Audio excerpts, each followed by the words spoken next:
I'm Wes from Recommended Playing, and this guide will take you step by step to unlocking the Platinum Trophy in Demon's Souls 2020 by Bluepoint Games, formerly FromSoft's game. Demon's Souls on PS5 has a relatively easy Platinum Trophy. This is about a 7 out of 10 in terms of difficulty with a few major caveats. These caveats are that there are 2 trophies which require online. First up is Return to Form, for helping another player defeat a boss as a Blue Phantom. The second is for Unwelcome Guest, for defeating a host as an invading Black Phantom. Unfortunately, online-only trophies means that when inevitably the player base dwindles, these 2 trophies, and by extension, the Platinum Trophy, will become very difficult, if not impossible, to obtain without some kind of collusion. Oh, and of course, you'll need to pay up for a PlayStation Plus subscription for access to online content. Very cool. The majority of the remaining trophies are simply for beating each mandatory boss, doing the various Pure White and Pure Black World Tendency events, and some NPC questlines. The NPC questlines are a bit of a moot point because you do them regardless because they're important parts of your own character progression. You will have to do these at least once, but more than likely twice. You do need to go into at least one New Game Plus cycle to collect all of the spells. One last part before we start, I do suggest playing Demon's Souls at least once casually before following this guide, as it will trivialize large parts of the game. I will also be playing entirely offline for the majority of the game. I will dedicate a section at the end of the guide specifically for these 2 online trophies. For this guide, I would strongly recommend you play through the entire game in offline mode. Starting off, you'll need a bit of background information on some of Demon's Souls' systems. In Demon's Souls, there is a unique system known as Tendency. This is broken down into World Tendency, which affects the levels that you'll fight through, and Character Tendency, which affects your character's statistics. We'll start with World Tendency. This will not be a totally comprehensive look at how World Tendency is adjusted, but it will give you enough background information for all intents and purposes. We're going to go for layman's terms here. There are 3 major states of tendency: neutral, white, and black. You can think of this as a line graph ranging from -3 to +3. This is with 0 being neutral, +3 being pure white world tendency, and -3 being pure black world tendency. Pushing the level's world tendency towards white will give you the benefits of easier enemies. Enemies will have less health and do less damage. The consequence is that they'll have a reduced drop rate for rare items and provide less souls. The reverse is true for black world tendency. Black world tendency increases the enemy's threat level but increases the drop rate for items and provides more souls for defeated enemies. In black world tendency, there are also additional black phantom enemies which can be very deadly, further increasing the difficulty. Once you've reached pure white world tendency, effectively a +3 on the line graph, you'll get access to some unique NPC quest lines, or events such as new paths through levels, or hidden weapons becoming available. Pure black, the -3 on the graph, has similar effects, but usually results in a black phantom version of a named NPC which has a unique equipment drop. Every single archstone or level is independent of another. You can have Stonefang Tunnel be in pure black world tendency, while every other archstone is pure white. Every level's world tendency is independent of all others. World tendency will always start at neutral, 0, or a +1 towards white for each level. Manipulating world tendency is fundamental to getting all of the trophies. You'll need to go through pure white and pure black in all levels to collect all the hidden rings, hidden gear, and do every NPC interaction. So, how do you manipulate world tendency? Well, there's a few ways, but the easiest ways are the following. If you want to progress towards white, you simply need to defeat an area boss. This will give you a +1 on the line graph towards white. Each area has 3 bosses, meaning that if you beat the entire set of area bosses, you'll be guaranteed to be at pure white world tendency, provided you don't intentionally push it towards black. If you want to progress towards black, you just need to die while in body form. This will give you a -1 on the line graph towards black. Dying while in soul form does not shift your tendency either way. Of course, this complicates matters because every time you beat a boss, you're instantly converted from soul form into body form. This is a problem because if you die in body form in a level, it will push your tendency towards black when you don't want it to. However, there happens to be a neutral ground where you can safely revert to soul form without affecting any of the level's world tendency. This is your hub, the Nexus. The Nexus itself is safe, but it does house a series of very tall staircases. After beating a boss, you should return to the Nexus. Spend all of your accumulated souls on levels, repairs, or consumables, then climb to the top of a staircase and hurl yourself off. You'll respawn in the Nexus, switched from body to soul form. This will allow you to safely navigate a level, without the risk of accidentally turning it towards Black World tendency when you're not ready. Of course, you can always get the super useful and sagely advice of, just don't die. This advice is worth exactly what you paid for it. In Demon Souls, it's very easy to accidentally tumble off an elevator or mistime a dodge and get a death blow. Avoid this problem by playing the entire game in soul form. You'll be able to consistently get all of the world tendency events this way. For the Platinum Trophy, you'll need to push every world to +3 or pure white world tendency through beating the bosses without dying in body form. Dying in soul form is just fine. Take as many deaths as you need. Once you're at pure white world tendency, you'll need to complete the pure white world tendency events. Once those are completed, you'll need to die 6 times while in body form to push for the world from pure white down the spectrum to pure black. Then you'll need to complete the final pure black world tendency events. Once you've completed both the pure white and pure black world tendency events, you're free to set your tendency to whatever you feel like. Your world tendency will naturally go towards white, and white is easier, so that's my recommendation, especially for New Game Plus and New Game Plus 2. We will eventually start using the natural body form regains gained from beating bosses to lower world tendency. You'll also need to collect a lot of Stone of Ephemeral Eyes to return to body form when used as a consumable. That's basically the core of world tendency. It's not totally accurate, but it's good enough for your understanding and all intents and purposes for the Platinum. Now there's character tendency. Character tendency is exactly like world tendency. A line graph where 0 is neutral, +3 is pure white, and -3 is pure black. At pure white character tendency, you'll have increased health in soul form, but deal slightly less damage. You have to get to pure white character tendency to get the Friends Ring from the Monumental. The main way to increase character tendency towards white is to defeat named Black Phantom NPCs. Black Phantom enemies won't count. You need to do a very specific set of Black Phantom NPCs. Pure black character tendency is the opposite of pure white. You'll have reduced health in soul form, but gain increased damage as an invading Black Phantom. Your mileage with this will vary. You'll need to get to pure black character tendency to get the Foes Ring and to unlock Mephistopheles' questline. To decrease your character tendency towards pure black, you'll need to defeat named NPCs. This is characterized by massacring most of the lesser merchants in the game after reaching pure white character tendency. There is more nuance to world and character tendency, but in practice it basically works out this way.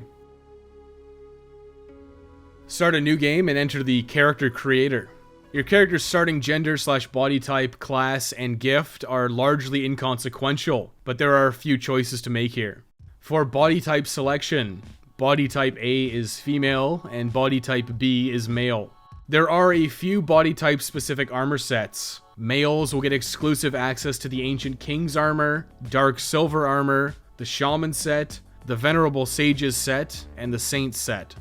Females will get exclusive access to the Binded Cross set, the Dull Gold armor, the Old Raggedy set, which includes the Witch's Hat, the Rogue's set, and the Silver Bracelets. The differences here are largely aesthetic, as there are rough equivalents between male and female exclusive armor sets such as Dark Silver and Dull Gold having similar weight ratios and defenses. However, the Silver Bracelets are of special note. The Silver Bracelets will give you slightly increased soul gain, and that will give you more souls over time through levels and in dedicated soul farming runs. It's definitely not going to be make or break, but if you want to maximize your leveling efficiency, females technically can gain more souls than males with the Silver Bracelets equipped.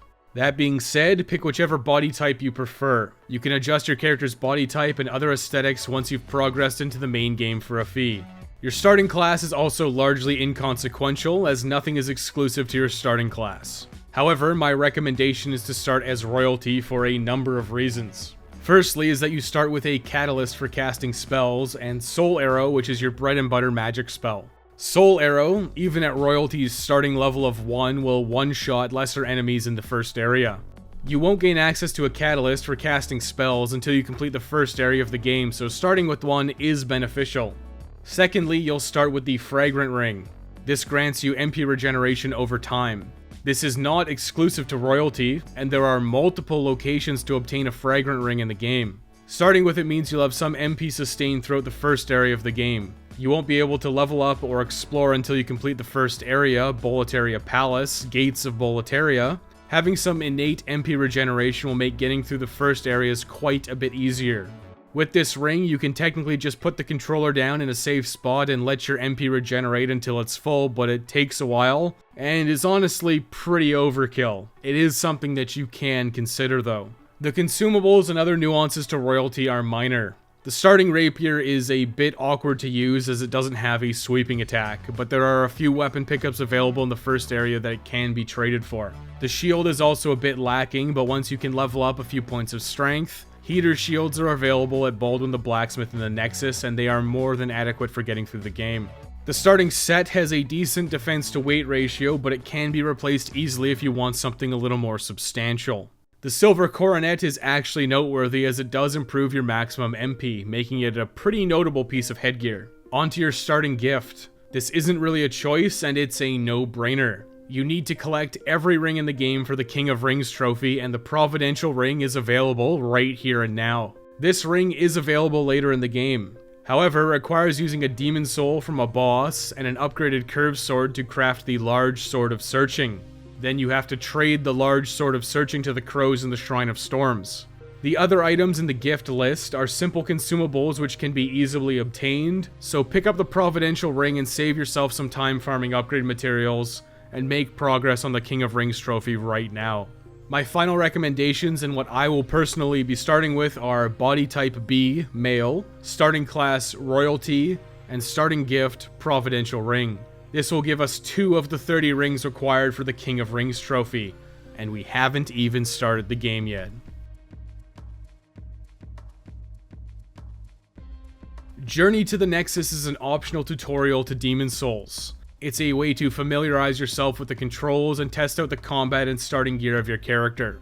You will simply be unable to die until you reach the boss at the end. This means that Journey to the Nexus is a safe way to test out mechanics like parrying in a safe environment before moving on to the main game. You should pay special attention to the Blue Eye Knights in this section. Getting some practice on parrying and the following up riposte will make the next stage of the game easier. You should also focus on trying to learn how to backstab fish. It's a pretty fundamental mechanic. In Journey to the Nexus, you should actively avoid using consumables since you simply can't die yet, and you should stockpile a few hidden healing items throughout the various areas while working through the tutorial for use in the main game. Just a little bit of a bonus. While you work through the tutorial, make sure to familiarize yourself with locking on, switching weapons and consumables before moving forward. Journey to the Nexus is inconsequential to your trophy hunt and as such will not be covered in detail. It's linear and you cannot die until you get to the final boss. Vanguard Demon can be defeated, but you are intended to die to him. As royalty, you'll die in about 2 hits if you're lucky. If you want to win, you should stay as far away as possible and use Soul Arrow to deal damage from a safe distance. Your Fragrant Ring will let you recover some MP, giving you extra casts as your MP refills over the course of the fight. If you ever run out of MP, you'll want to take safe hits with your rapier when you can. These are usually after a butt slam or a heavy swing. Don't sweat the small stuff. Beating Vanguard is more of an interesting nuance than anything else. If you do manage to beat Vanguard, you'll get a few extra healing items and upgrade materials to start your journey. You definitely will not get an Uchi Katana, unlike the old rumors used to say. Your fate will remain the same regardless of the outcome of this battle. You'll be killed, and your soul will become bound to the Nexus. You will have an opportunity at revenge on Vanguard Demon later, but you technically never have to defeat him to get the Platinum Trophy. You'll arrive in the Nexus and be given some information. You can talk to the NPCs scattered around the lower area if you wish, but your main goal is the Archstone behind the Crestfallen Warrior. Touch the Archstone of the Covetous King, and enter Gates of Boletaria. You'll get a cutscene inside. Once you get control, immediately turn around and move towards the gate and search the debris for 2 Late Moon Grass. Now return to your starting position. Equip your Silver Catalyst in your right hand now and move forward slowly. On your left and right, dredgelings will come out of cover. Simply lock onto them and fire a soul arrow at the first one, and then again at the other. You can and should back up to create space if you need to while casting Soul Arrow. Soul Arrow will one-shot dredgelings if they do not block it. Once they're down, pick up any consumables and move forward. Continue up the stairs clearing out any dredgelings. Take this as slow as you need to and pilfer any loot you see on the ground or from corpses on the way up to the large gate at the top of the stairs. At the gate, clear out the enemies around the area and then head up the left side. Take out the dredgeling here and move up the stairs and to your left. Put up your shield and lock onto the archer on the platform above you. Hit him with a soul arrow and slowly walk forwards. Kill the remaining dredgelings with soul arrow, backing up as necessary. Avoid the pit on your left and climb up the stairs to find some half moon grass. Now head down and enter the door. Immediately on your right is another dredgeling, so take him out. A second dredgeling will likely be running at you at this point, so take them out as well. Now enter the next room and clear the third dredgeling before exiting outside again. Roll into the crates on your right and pick up the 5 fire bombs. Do not use these, we will reserve these for the boss. Now head up the stairs. In front of the fog gate are 2 Boletarian soldiers. These will survive a soul arrow, so make sure to hit them twice, or once and then follow up with your rapier. Once dispatched, you can enter the fog wall.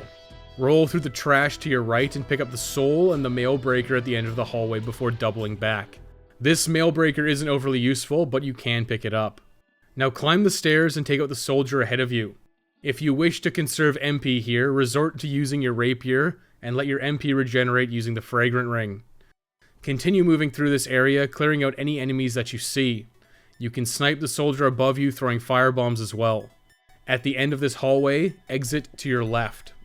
Be careful out here, it's deceptively easy to fall. Block the incoming dredgeling's attack and then dispatch him. Move forward and another soldier will come from inside. Take them out as well and head inside. Ignore the pickups on your left for now and instead head right up the staircase. There's a pretty obvious trap here. Walk about halfway up the stairs and then sprint back down when you see the stone boulder come crashing down. Once that's cleared, head for the treasure. Pick up the half moon grass and then drop down to where the boulder fell to pick up the bastard sword from the corpse. Double all the way back to the staircase. Take out the soldier at the top here and move up to the top of the ramparts. Turn around and take out the crossbow man with the soul arrow, but do not go this way. It's very dangerous at this early stage of the game. If you're running low on magic at this point, you may want to wait a little bit to recover some MP with the fragrant ring before taking on the Blue Eye Knight.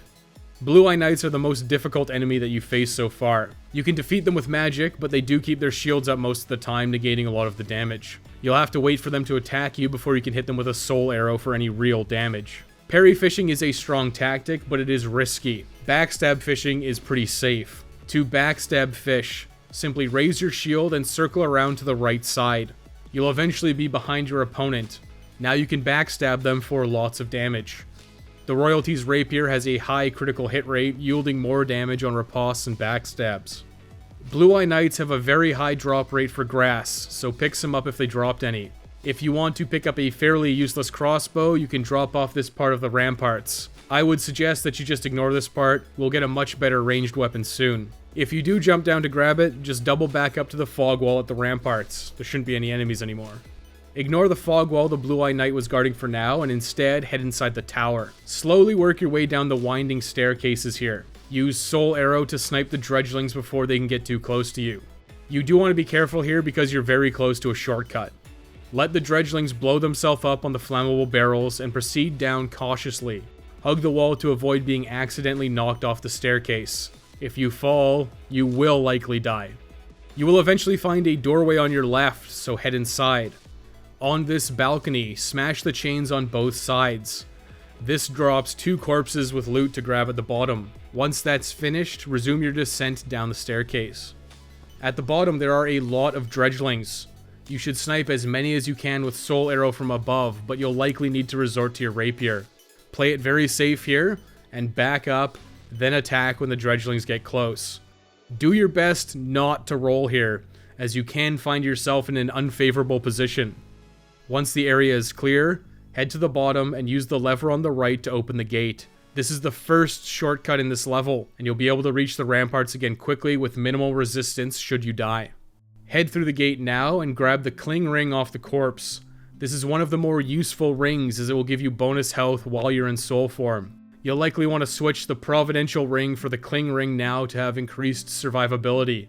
Now continue through the gate and pick up the loot from the 2 corpses that you dropped. You'll find the jade hair ornament, some aged spice, and the old raggedy set. This is body type A, female exclusive. This set is not better than your current offering, so even if you are playing a female character, you shouldn't bother equipping it, unless you prefer the aesthetics. Now you can make a choice here. If you want an MP refresh moving forward, you can run back to the Archstone from here and reset the area.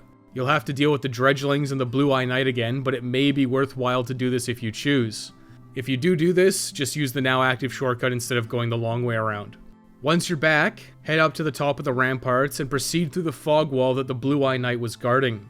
Head down the stairs on your right and follow the path towards the barrels. You can dodge forward through the barrels if you're quick, otherwise just get close and wait for the soldier to throw a firebomb. Now move forward and take him out with a soul arrow or your rapier.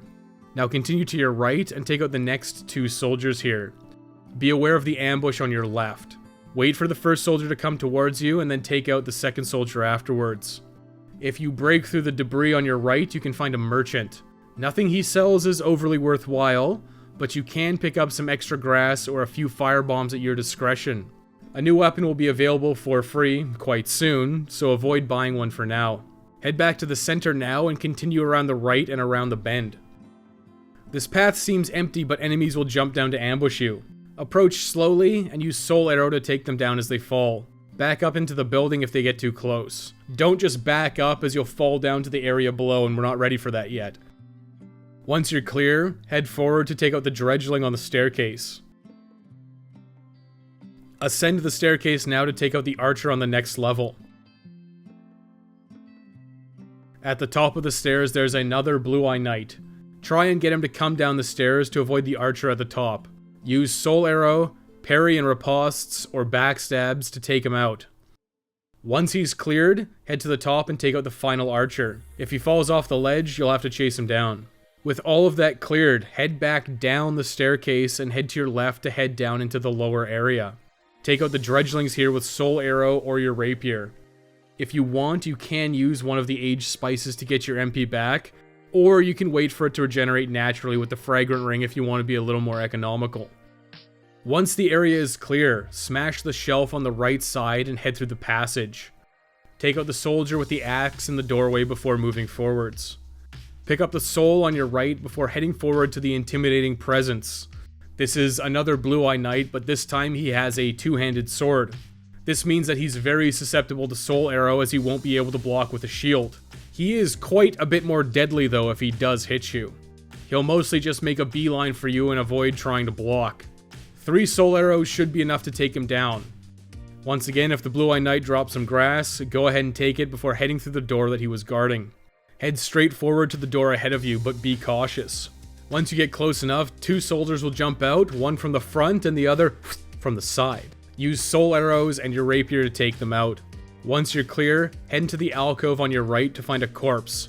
You'll find the Scimitar. In my opinion, this weapon is a lot more versatile than your Rapier. It also has the same moveset as our go-to weapon for the Platinum Trophy, so it's helpful to get used to it now. Give this Scimitar a few swings to test out the moves before you move forward. Head back out to this open area and ignore the path directly in front of you. Head through the left side to find a lot of Dredgelings. Be very cautious here, as there are a lot of explosive barrels. Kill the Dredgeling in front of you, and then take out the Archer on the upper level. Loot the soul in the alcove before moving down the stairs. Be careful here, and try and slowly bait the Dredgelings one at a time. If you can get them to kill each other with the explosive barrels, that's great. Otherwise, resort to sniping them with Soul Arrow, or getting them far enough from danger to kill with your new Scimitar. There's quite a few enemies in this area, so make sure that they're all cleared out. Collect any treasure that they've dropped, and grab the Hardstone and Sharpstone shards off the corpse. Now head back. Continue to the left this time to find another large amount of Dredgelings. Again, be careful with the explosive barrels, as some of the Dredgelings have flaming weapons. Snipe the ones you can with Soul Arrow and then bait the others and take them out with your Scimitar. Once you've cleared them out, Ostrava of Boletaria will drop down. Talk to him and he'll thank you for helping and reward you with a brass telescope. This is not overly useful, but it will set you on the path for the remainder of Ostrava's questline. Pick up the soul in this area and any of the loot that the dredgelings may have dropped. Ostrava will wander around this lower area now, but he'll be safe as you've cleared out all of the enemies here.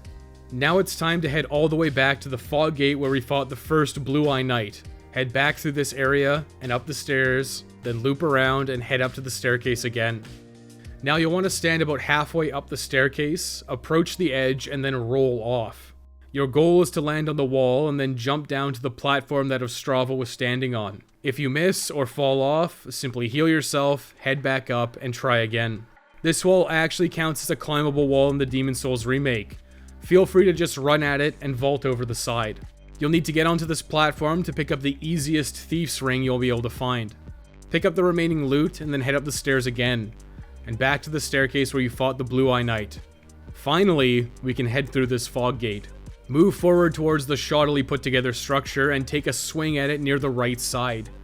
You should be able to break the planks with a sword swing, releasing a bunch of boulders which will roll and kill all of the enemies in this section. Snag any loot that they may have dropped, and head forward around the corner. Beware of the two soldiers on your left as you approach the second staircase.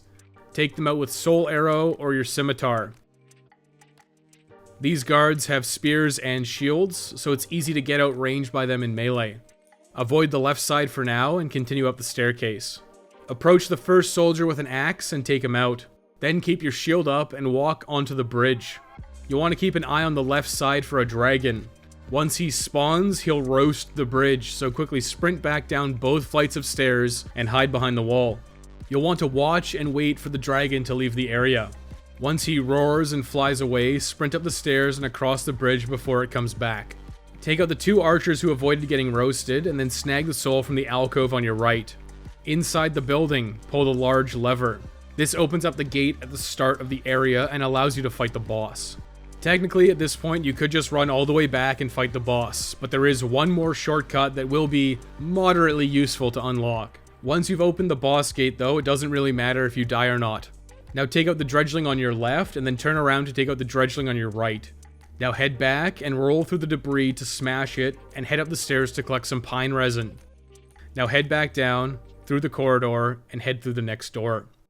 There are several soldiers in here, and it's very easy to be caught out, so be careful. Use Soul Arrow to thin the ranks before going in with melee. It's also a good idea to bait them into the hall instead of getting surrounded in this room. Once you've cleared the first few, head inside again and take out any stragglers. Now continue down the staircase here and take out the dredgelings. Hug the wall on the right side to avoid being knocked off as you take them out. After the dredgelings, you'll encounter your first hoplite. These goo boys are shielded from the front, but not from the back. They are susceptible to fire and magic to a lesser extent. Your main strategy here is to wait for them to do their stab attack, block it, and then try to wriggle behind them to hit them in the rear. Alternatively, and unsurprisingly, you can just hurl soul arrows at them from the front. Continue down the winding staircase now until you see a doorway on your right. Exit to the balcony and pick up the soul before heading inside again. Continue down the stairs to encounter another hoplite. You'll have more room to maneuver this time. Getting behind to hit it is more feasible. Once it's down, head down to the bottom and take out the one final hoplite. Now loot the Half Moon Grass and pull the lever to activate the final shortcut in this area. Now it's time to tackle the boss, but if you want an MP and HP refresh, you can choose to head back to the Archstone. Just be aware that you'll need to either refight all of the dredgelings on the way to the boss gate, or run past them. The first boss, the demon Phalanx, has no attacks of its own. Instead, Phalanx opts to have a large number of hoplites acting in his stead. Phalanx will move around the arena, dropping off hoplites attached to it, and sometimes picking up other hoplites and attaching them to itself. The only reasonable way to defeat Phalanx is to thin the ranks of the hoplites surrounding him, exposing his soft, squishy core.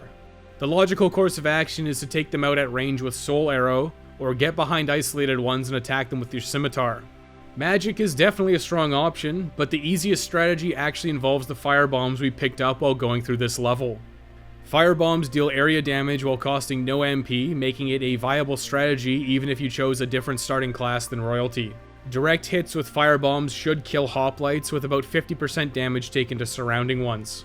Realistically, you only get one chance at Phalanx with your firebomb since it's not reasonable to expect you to grind thousands of souls to buy more at the Dredgeling Merchant. Start the fight by clearing out the lone hoplite in front of you and to your right with soul arrows. Then you can choose to blind aim or target fire your firebombs. Aiming a little above and throwing a firebomb without aiming is a lot more difficult to pull off, but generally a little more lucrative. If you're not feeling up to trying, just go ahead and lock onto a hoplite and chuck a firebomb at it. You should have at least 10 firebombs to work with here, and this should be more than enough to take out the vast majority of hoplites surrounding Phalanx. When you run out of firebombs, you can proceed one of two ways. You can use Soul Arrow to clear out individuals from a relatively safe distance. You do have to be aware of spears flying at you.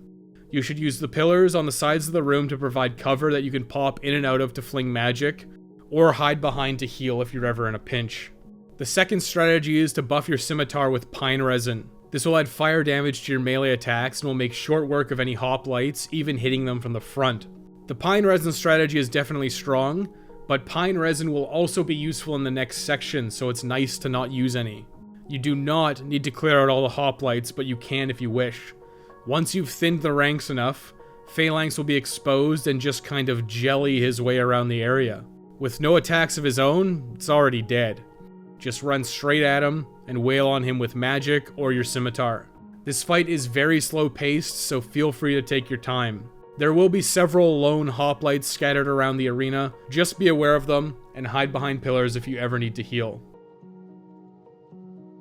For this playthrough, I opted to head back to the Nexus for an MP refresh and to repair my gear and buy some extra consumables. You can choose not to do this. It shouldn't really affect much besides taking a little extra time to run back and clearing out the Dredgelings. Firebombs will be the dominant strategy. Phalanx is the place where firebombs will have the absolute most value in the game. After this, it's safe to disregard them, so smoke them if you got them. Manage your equipment so that pine resin, firebombs, and some healing items are on your item bar. You will not need anything else. After entering the fog wall, immediately head to the left to get close to Phalanx and prime your firebombs.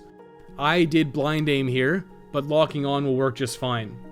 Now you just kind of start lobbing firebombs and thinning out the herd of hoplites. You should be looking for dense clusters of hoplites on Phalanx here if you can, because it will give you more value for your firebombs. We're 20 seconds into the fight here, and I've already slaughtered about half of them. Continue to lob firebombs until you're out. If you get hit, you should head behind a pillar and heal. Do not take unnecessary risks like I do. I resort to magic here mostly because I'm determined to kill all of the hoplites before taking out Phalanx itself.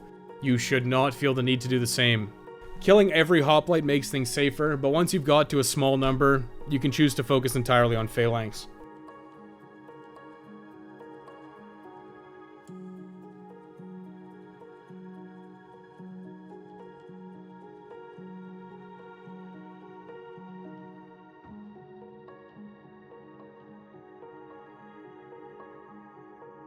With all of the hoplites gone, it's just a matter of resorting to damaging Phalanx with spells and melee attacks.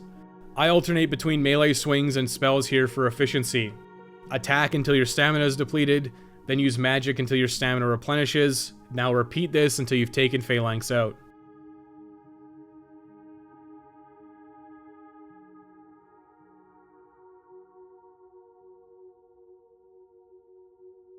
Once you've cleared out Phalanx, you'll immediately be restored to body form. You'll also push Boletaria Palace to +1 towards white tendency. Go ahead and scavenge whatever drops you can from the boss arena, and use the newly created Archstone to collect the lead demon soul, and return to the Nexus.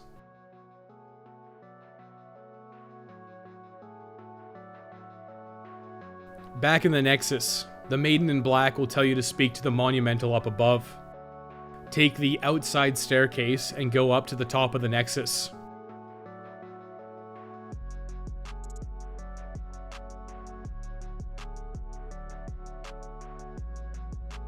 Speak to the last remaining Monumental here by walking to your left, and you'll be given some exposition.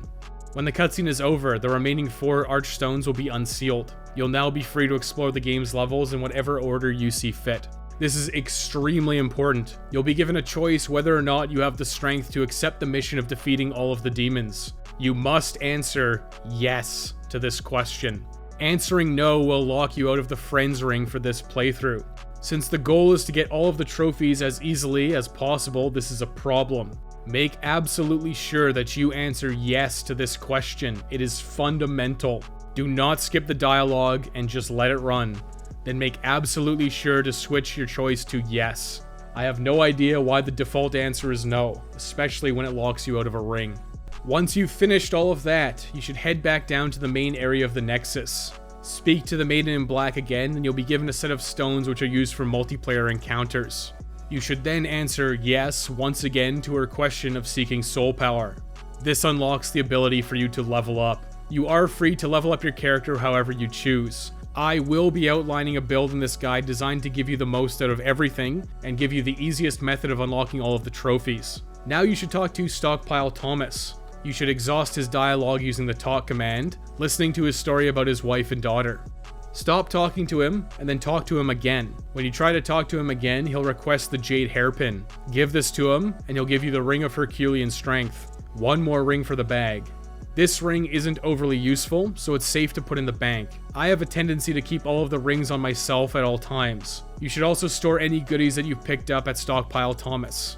One of the only changes to this version of Demon Souls is the ability to send items directly from the various levels to Stockpile Thomas.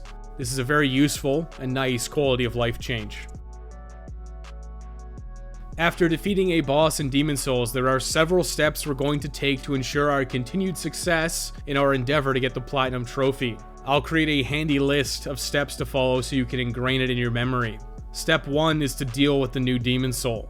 Step 2 is to spend any accumulated souls. Step 3 is revert to soul form in the Nexus. And step 4 is to collect your bloodstain, which is largely optional.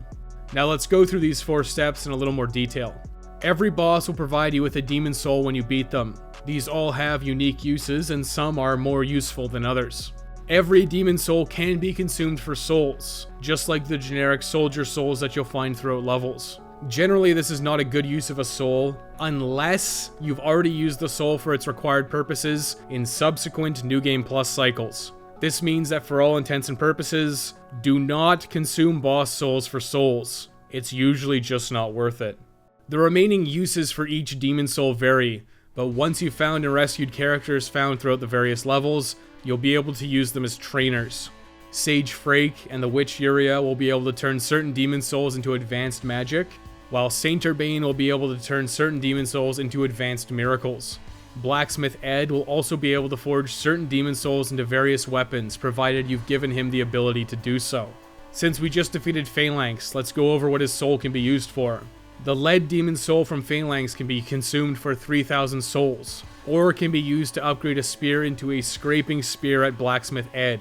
The scraping spear is a strictly PvP weapon that doesn't do a lot of damage, but it destroys people's equipment. It's definitely hilarious to use on people, but we will not be focusing on PvP or co-op on this character. For the Platinum Trophy, consuming for souls and building a scraping spear are not great options, so you're free to just bank the lead demon soul at Stockpile Thomas if you wish. You'll only get 3,000 souls, it's not really enough to justify its usage. The next task on our list is to spend the souls from beating a boss. The most common use here is to level up at the Maiden in Black. You should level up your stats as much as possible, then you should move to other vendors for consumables. Buying spice or grass and repairing your gear at Blacksmith Baldwin is a good option at the moment, but other vendors will become available later in the game with superior wares. Right now, you'll want to purchase a heater shield from Blacksmith Baldwin, and then level up strength at the Maiden in Black to hit 11 strength required to wield it. This is a significant upgrade to your current shield, as it will block 100% of incoming physical damage. If you're a bit short on getting everything, you can consider using some of the consumable souls you found in Boletaria Palace, or resorting to consuming Phalanx's soul in a pinch since it's not required for any trophies. Afterwards, use any leftover souls to repair your equipment, and then on to consumables from Blacksmith Baldwin, specifically healing grass and spice. Now on to step 3, which is to revert to soul form in the Nexus. This may seem a bit odd, but it's the safest way to ensure pure white world tendency. Body form does seem like the logical choice a lot of the time because you'll have increased HP and free up a ring slot from the Cling Ring, You will also be able to summon blue phantoms to help you out in levels and during boss fights as well if you're playing online. However, there is a very drastic downside. If you enter a level and die while in body form, it will push the level -1 towards black. If you die one time in body form in a level, it makes it significantly more difficult to push it to pure white world tendency. You also have a very real possibility of being invaded while in body form. This greatly increases the risk of a negative tendency shift before you're ready for it. You'll have half HP while in soul form, 75% if you have the Cling Ring on, and you do deal slightly increased damage in soul form. But most importantly, there is no world tendency shift if you die in soul form. This makes it by far and wide the safest way to guarantee pure white world tendency. By defeating the 3 area bosses in soul form, the world will always be shifted from neutral to pure white world tendency, allowing easy completion of all required events for the Platinum Trophy. Eventually, we will push most levels down to pure black world tendency to help shift character tendency and get some pure black exclusive content, but for right now, our target is pure white world tendency for every Archstone. Play it safe and play the entire game in soul form. If you think you're a pro gamer and want to play in body form, feel free, but you are playing with fire. Don't come crying to me when you've locked yourself out of world tendency events. Back on topic, simply head up 2 flights of the outer staircase in the Nexus and roll off the edge to make sure every NPC witnesses the event and hear your horrible scream as your body crumples to the floor. Finally, and this step is optional, you can run back up and collect your bloodstain. If you dumped all your souls on levels, repairs, and consumables like I suggested, you won't have much left to reclaim. It'll just let you hang on to whatever remainder you had. You will have to complete these series of steps every single time you've defeated a boss and returned to the Nexus. Now, as the messages would imply, the true Demon Soul starts here. The various components of Section 3 can be completed in whatever order you see fit, but I strongly recommend starting at Shrine of Storms because it will allow us to pick up a very powerful weapon that we will use for the remainder of the Platinum Trophy. Head to the Archstone of the Shadowmen and select Island's Edge. The enemies here are very resilient and much more powerful than anything you've faced so far. Start by immediately buffing your scimitar with a pine resin. Move forward and the pile of bones near the archway will come to life and start rolling towards you. Block this with your new heater shield and then loop around while swinging your sword. Two-handing it is very effective and you can stun lock these skeletons with the fire damage from the pine resin. You are on a bit of a time crunch with the pine resin active, so after you've killed this skeleton, head through the archway towards the staircase. You'll want to slowly move forward until you trigger another skeleton. There are multiple skeletons on this staircase, and ideally you'll be able to pull them one at a time. Once the next skeleton starts rolling towards you, block or dodge the initial impact and follow-up swing, and then counter with your pine resin boosted scimitar. When you're clear, run up to the archer, blocking or dodging his shots, and then take him out as well. Another skeleton will likely be on the way once you've cleared this area, so make sure that you move back down the stairs to bait it away. Your pine resin will likely have run out at this point, so you can resort to Soul Arrow or Flame Toss, or rebuff with a second pine resin at this point. Clear this skeleton the same as before, and then repeat the process with the final skeleton at the top of the stairs. There are some collectibles in this area, but you'll have to deal with some archers shooting you. Grab the Soul and Soldier's Lotus on your left before heading to your right to pick up the Talisman of God. This is used for casting miracles. It's not overly useful at the moment, but keep it in your inventory for usage later. Head through the Fog Gate now. You'll see a familiar face across the yard. Instead of facing off with Vanguard again, head through the hallway on your left. Keep your shield up and head through the hall. You'll step on a pressure plate and arrows will fly at you. You can just block these with your shield or dodge them by hugging the right side. Now head up to the stairs at the top. Buff your sword with pine resin if you have one available and head towards the skeleton on your right. Take him out and then turn your attention to the 2 archer skeletons. It's likely they'll fall to the yard below, but you can kill them before they fall. Once they're dispatched or otherwise out of your way, head across the ramparts and down the stairs. Watch out for the pressure plate on the ground and pick up the copper key from the corpse. Now return to the top of the stairs, avoiding the pressure plate on the way back up. Cross the ramparts and head back down the staircase. Now exit through the archway. This is a critical moment. You'll want to sprint towards this dual-wielding black skeleton and dodge as he jumps towards you. Your goal is the corpse with the Crescent Falchion +1 and nothing else. This skeleton can and will kill you easily, so once you've picked up the Crescent Falchion, you should drop off the edge to return to the start of the level. Equipping the Crescent Falchion +1 is an extremely significant damage upgrade. Basically, it's like your scimitar having a pine resin active at all times, and it grants slow MP regeneration, just like the Fragrant Ring. This is going to be our bread and butter weapon for the rest of the Platinum Trophy. Now head back up the stairs and to the top of the ramparts. Now head through the hole in the wall and down towards the archer skeleton. Continue down the hall and into a tunnel. When you turn the corner, keep your shield up as another skeleton will charge you. Block this initial attack and test out your Crescent Falchion on him. The moveset is identical to the scimitar, so it should be an easy transition.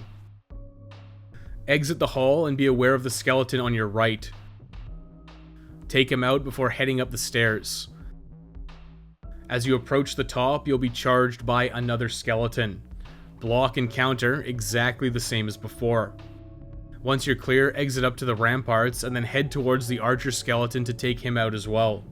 Now loot the corpse on the ground for the compound bow. We're almost done in Shrine of Storms now, but head back inside and go down the stairs. Now head down the second set of stairs where the skeleton was lying in wait for you. You need to attack this doorway to reveal a hidden passageway. Enter the passage and follow it to your right and then around to your left. At the T-junction, be very careful as 2 skeletons are lying in wait. Enter the T, and then back up immediately to get the 2 skeletons into a better position. Take them out one at a time, and then head to your right once you've cleared both of them. You can loot some grass on the way to the cell.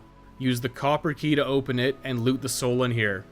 Now talk to Grave Robber Blige, if you wish. Once you've rescued Grave Robber Blige, we're done in this area for now. This is because the area boss has a secondary trophy that requires dealing with it in a specific way. We're going to make some preparations for this by clearing out a few more levels. We will return soon, but for now, head back towards the Archstone to return to the Nexus.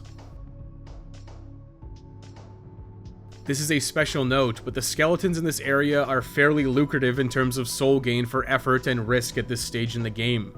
You can farm souls here by continually killing and respawning this first skeleton at the Archstone for 294 souls a pop. This is a nice way to pick up a level if you're a bit short, or stockpile some consumables. Keep this in the back of your mind. Now we should really head back to the Nexus. You'll likely have a good amount of banked souls at this point.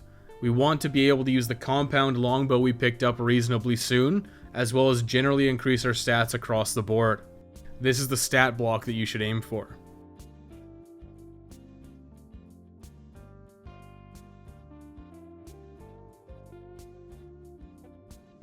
Next on the agenda is working through Stonefang Tunnel.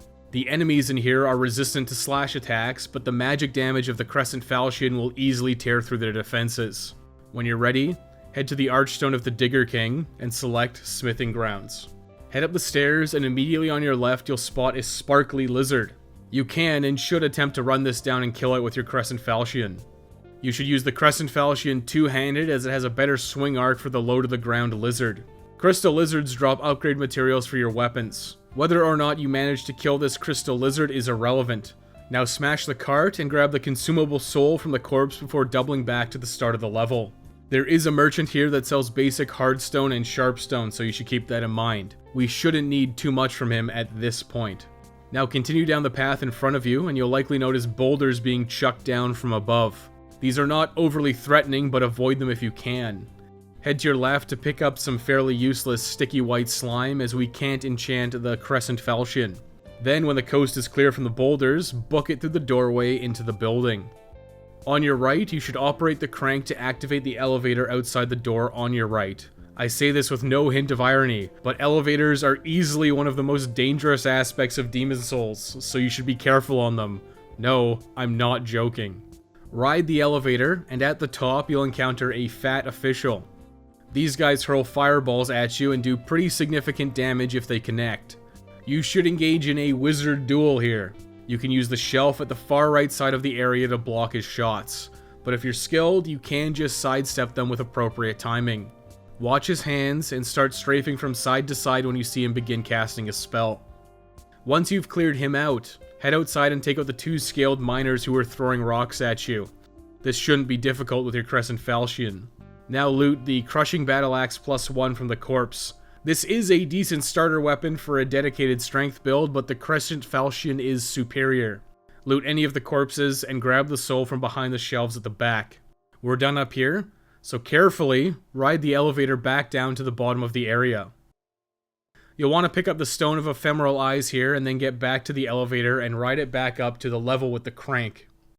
Now continue progressing through the level and slaughter the scaled miners on the left and right sides of the area. Pay special attention to the pickaxe miners as they are deceptively deadly. Loot any treasure they may have and move through the hallway. Start off by clearing the miners around the left and right sides. Do not get too close to the barricade of pots just yet, as wolves will ambush you by smashing through them. Take your time and defeat the scale miners with your Crescent Falchion or Soul Arrow. Once you've cleared them out, then approach the pot barricade. These pots will smash and 3 wolves will come for you.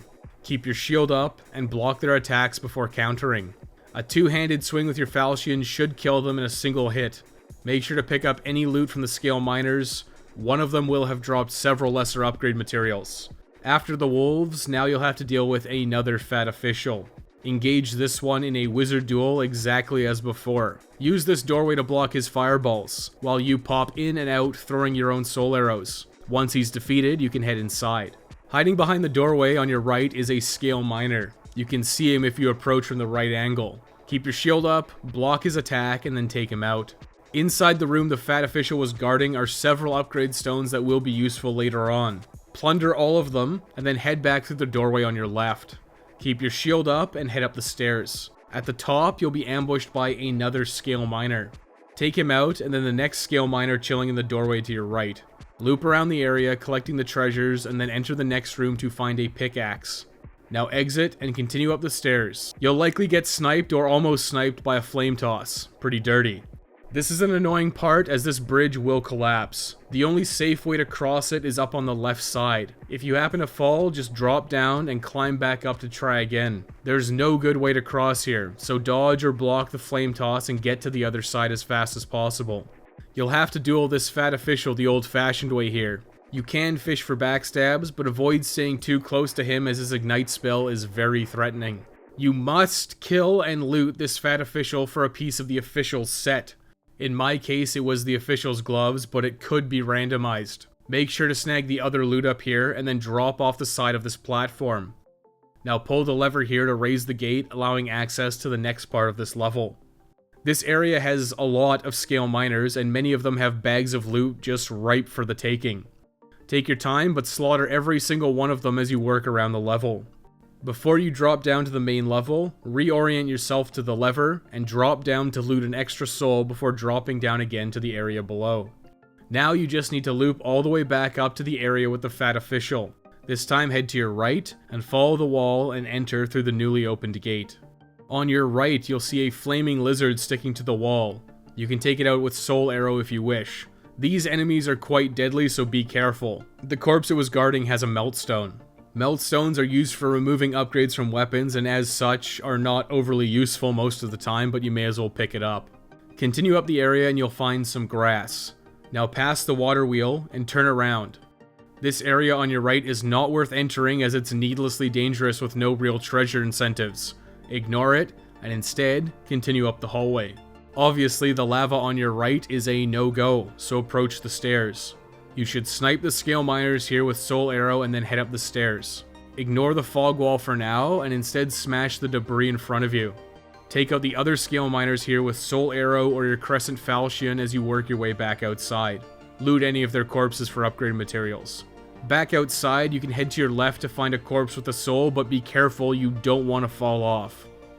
Now turn around and loot the next corpse before following the wall to reach another crank. This activates a new elevator and a shortcut back to the start of the level. At the bottom, you'll find Blacksmith Ed. Blacksmith Ed is the advanced blacksmith. He has the ability to upgrade special weapons like the Crescent Falchion, and after completing a quest, the ability to make weapons out of demon souls. We will take advantage of this later. Just remember Ed's location.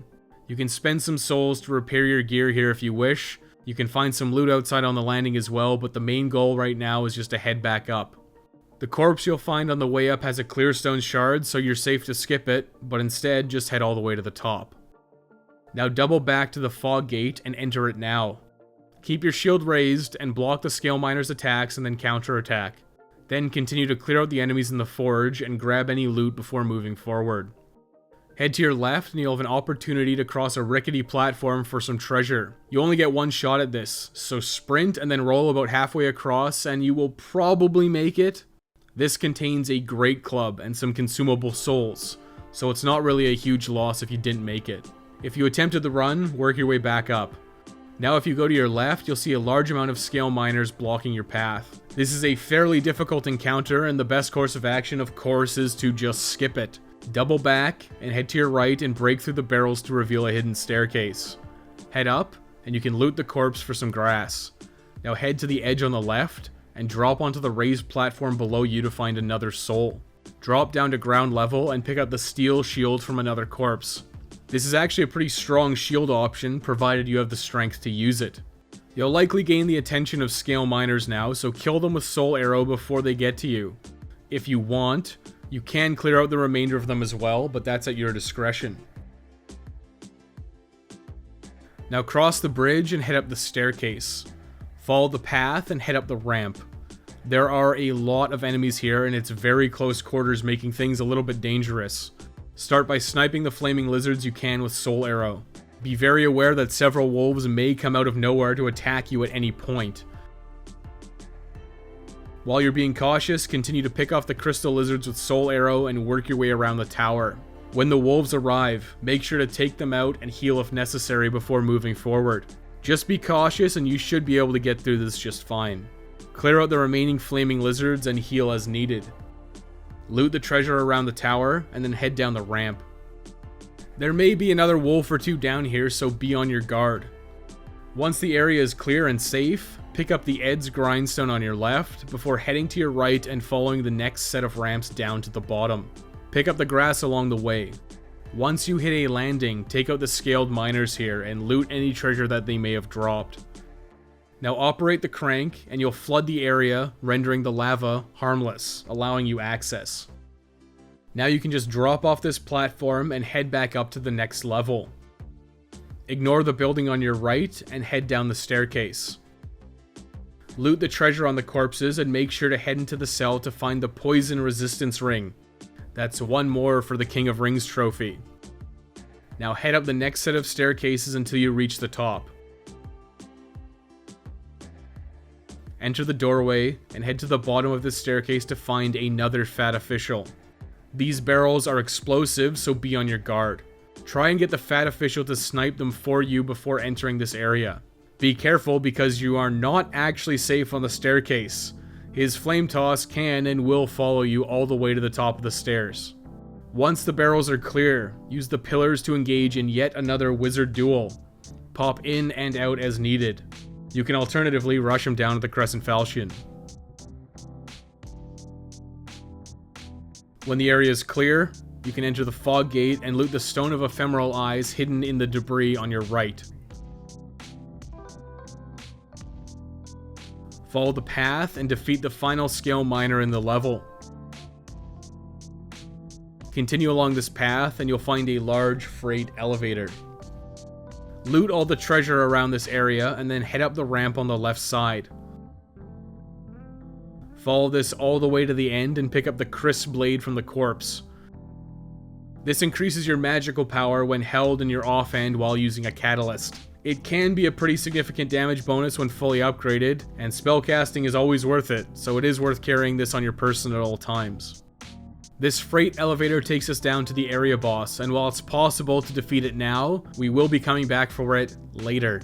Head all the way back to the start of the level by using Blacksmith Ed's elevator, and then return to the Nexus.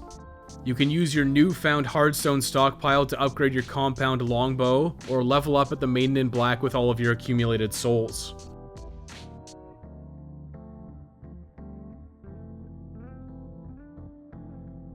Make sure to dump all of your upgrade stones and pieces of the official set at Stockpile Thomas so they don't bog you down for the next endeavor.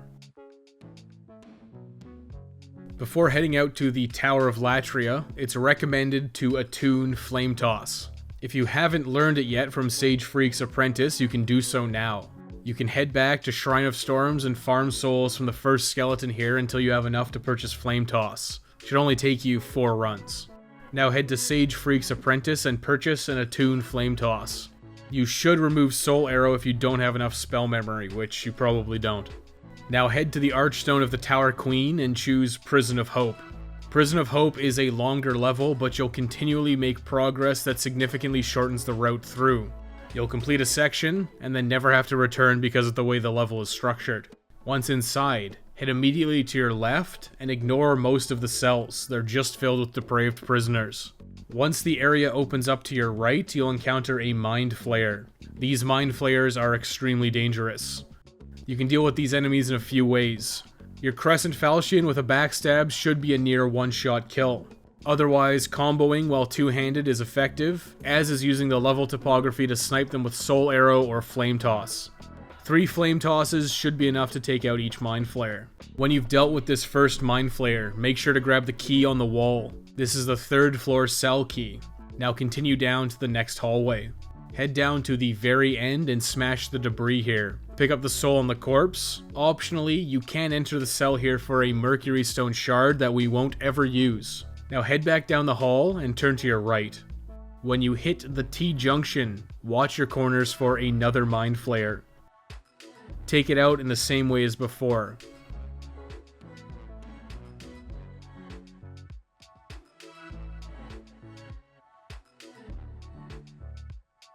To your right in the cell, there's another Mercury Stone shard if you want, otherwise you should continue to your left. Slice up the prisoner blocking your path and keep moving forward. Ignore the first cell here, they're more trouble than they're worth. The next cell has a silver coronet, which you should already have if you started as royalty. Therefore it's safe to skip, you can snag it if you chose something else.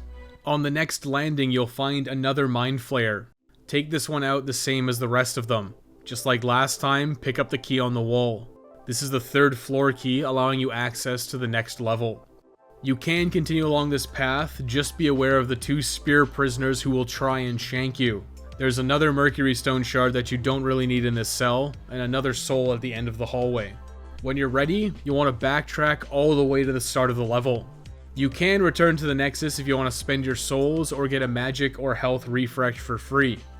Once you're back at the Archstone, head to your right and use the 3F key on the door. Enter the fog gate and then head up the staircase. Clear out the prisoner on the way up. At the top, enter the first cell on the left. This one's not locked. Loot the soul, and then open the Iron Maiden to find a Stone of Ephemeral Eyes. Now exit this cell and continue on the path to your left. You should take a swing at these jokesters for some souls, but do not open this cell. This only contains a secret dagger and claws, which are only useful for a handful of very specific builds. Ignore this cell, it'll just make it very annoying to come back through here on all subsequent attempts. Follow the path all the way until it turns to the other side. This first cell contains a lot of enemies waiting to ambush you and a single fresh spice. Not worth it. Continue along the path until you can enter the large room on your left. There are several Iron Maidens in this room. The first one, immediately on your left, contains a corpse with the black leather set. The next one on the right has a consumable soul. Now head through the broken wall to find another Iron Maiden. This one is trapped, so ignore it. Head to the exit and look out for the Mind Flayer. This one has a tendency to get stuck on the gate, so you can kind of cheese it. Take this Mind Flayer out the same way you've done everyone before. Head to the right and pick up the 4F cell key and the 4F key from the wall. Head back inside the Iron Maiden room and pass back to the hallway. Follow this until the very end and use the 4F key to open the gate. We never have to go back through that hallway ever again. There's another Mind Flayer outside this gate. You can wait for him to patrol to you and then take him out by using the gate to block him. Once you've dealt with that Mind Flayer, loot the 3 fresh spice on your right and open the next gate. Unsurprisingly, there's another Mind Flayer here. Be careful when entering this area. You can always wait to have it patrol closer to the door for you to finish it off quickly. Inside this new area, start by heading to the right side and grabbing the soul off the corpse. Now head back and enter the door on your left to find the former noble's wife. She is a vendor, so don't attack her. She is the most reliable vendor for aged spice in the game, so you'll want to remember her location. Dumping all of your accumulated souls now on aged and fresh spice or full moon grass is a great idea. The rest of her wares aren't overly noteworthy. Now exit the shop and head around to the other side and follow the path. The first cell has a moonlight stone shard on the ground and a noble's lotus on the hanging corpse. Skip this cell and save yourself the headache. The next cell on your left contains 3 Iron Maidens in the center and 1 off to the side. The 3 in the center are all fine to open, so work your way around, starting left to right. On the left side, open the Iron Maiden to get the Ring of Magical Sharpness. This is the main reason we came to the Tower of Latria. The remaining 2 Iron Maidens have some consumable souls. Ignore the lone Iron Maiden, it's trapped. There are some useful things to do here, so we will finish the majority of this level now. Exit this cell and continue to your left. Open the gate and head down the stairs. This opens out to a landing, but ignore it for now as we don't have the key yet. Simply head down the next staircase. Open the gate at the bottom and continue forward. Make sure to pick up the 1F key and 1F cell key on the wall on your right before heading through to the next gate. Head down the stairs here and enter the fog gate at the bottom. There are a few things to grab on this landing, but there's not really anything important at the moment. You can grab the heavy crossbow and black bolts if you want to, but you'll get no usage out of it. Instead, head down the stairs. At the bottom, open the gate using the 1F key and enter. The enemy on the right is known as a prisoner horde, and it is very dangerous. For now, ignore it and head to your left. There are various cells on your left that contain treasures. You can safely plunder them since there are no enemies in them this time. Take out the single prisoner in the hallway and move into the open area. There are 2 corpses here. The first contains the silver bracelets. These are body type A, female exclusive gear that has low defense, but does give you increased soul gain. These are worth using whenever you're farming souls as a female character. The second is the fluted armor set and a kite shield. This is a heavier armor set that you may want to consider wearing at some point in the future once you've leveled up your endurance enough. The kite shield is better than the heater shield, but it's a bit heavier. You can use this if you want. I'd personally just stick with the heater shield for now. Now work your way up along the left side and open any cells that contain treasure. Continue forward and you'll get a better glimpse of the prisoner horde here.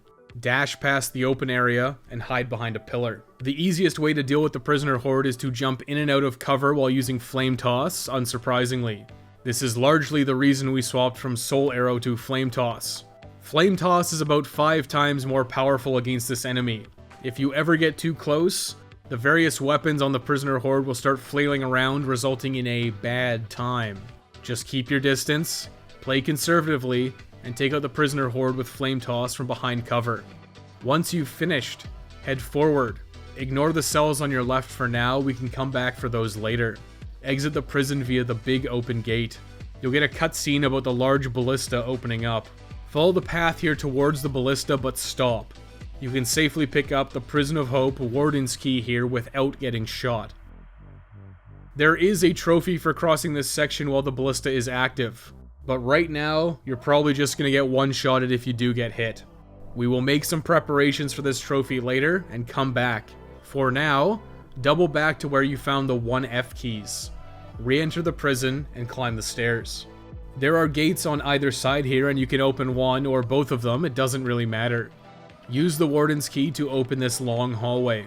There are 2 mind flayers here, one in each of the hallways, and they patrol into the center area. You will likely have to take both of them out, and once you do, you should go through both areas and loot any treasure before moving forward. Open the gate and head outside again. Then head down the stairs and turn to your right to enter the tower. This is new to the PS5 version of the game. This is not in the original PS3 Demon's Souls. Head up the spiral staircase on the right side. At the top, head to your left and follow the path all the way to the end to find a door. Open it and head inside. Now collect the treasure from this area. You'll find another silver catalyst and the Imperial Spy Clothes. These are roughly equivalent stat-wise to your starter set. However, a few pieces are significantly lighter weight. You should consider switching to this set here. It is quite good. Now head all the way back across the walkways and down to the bottom of the spiral staircase. This time, pass through the fog gate into the courtyard. Ignore the blister on your right for now. You do not want to turn it off until you've unlocked the Time for Rolling trophy. Instead, cross the courtyard and enter the second tower in front of you. Climb this spiral staircase to the top, just like before. Now head all the way to the door at the end. Enter this room and head all the way to the end again. This prisoner will not attack you, but do not believe his lies. Kill him now and spare yourself a lot of grief later on. You should absolutely make sure to pick up the special cell key from the wall before leaving as well.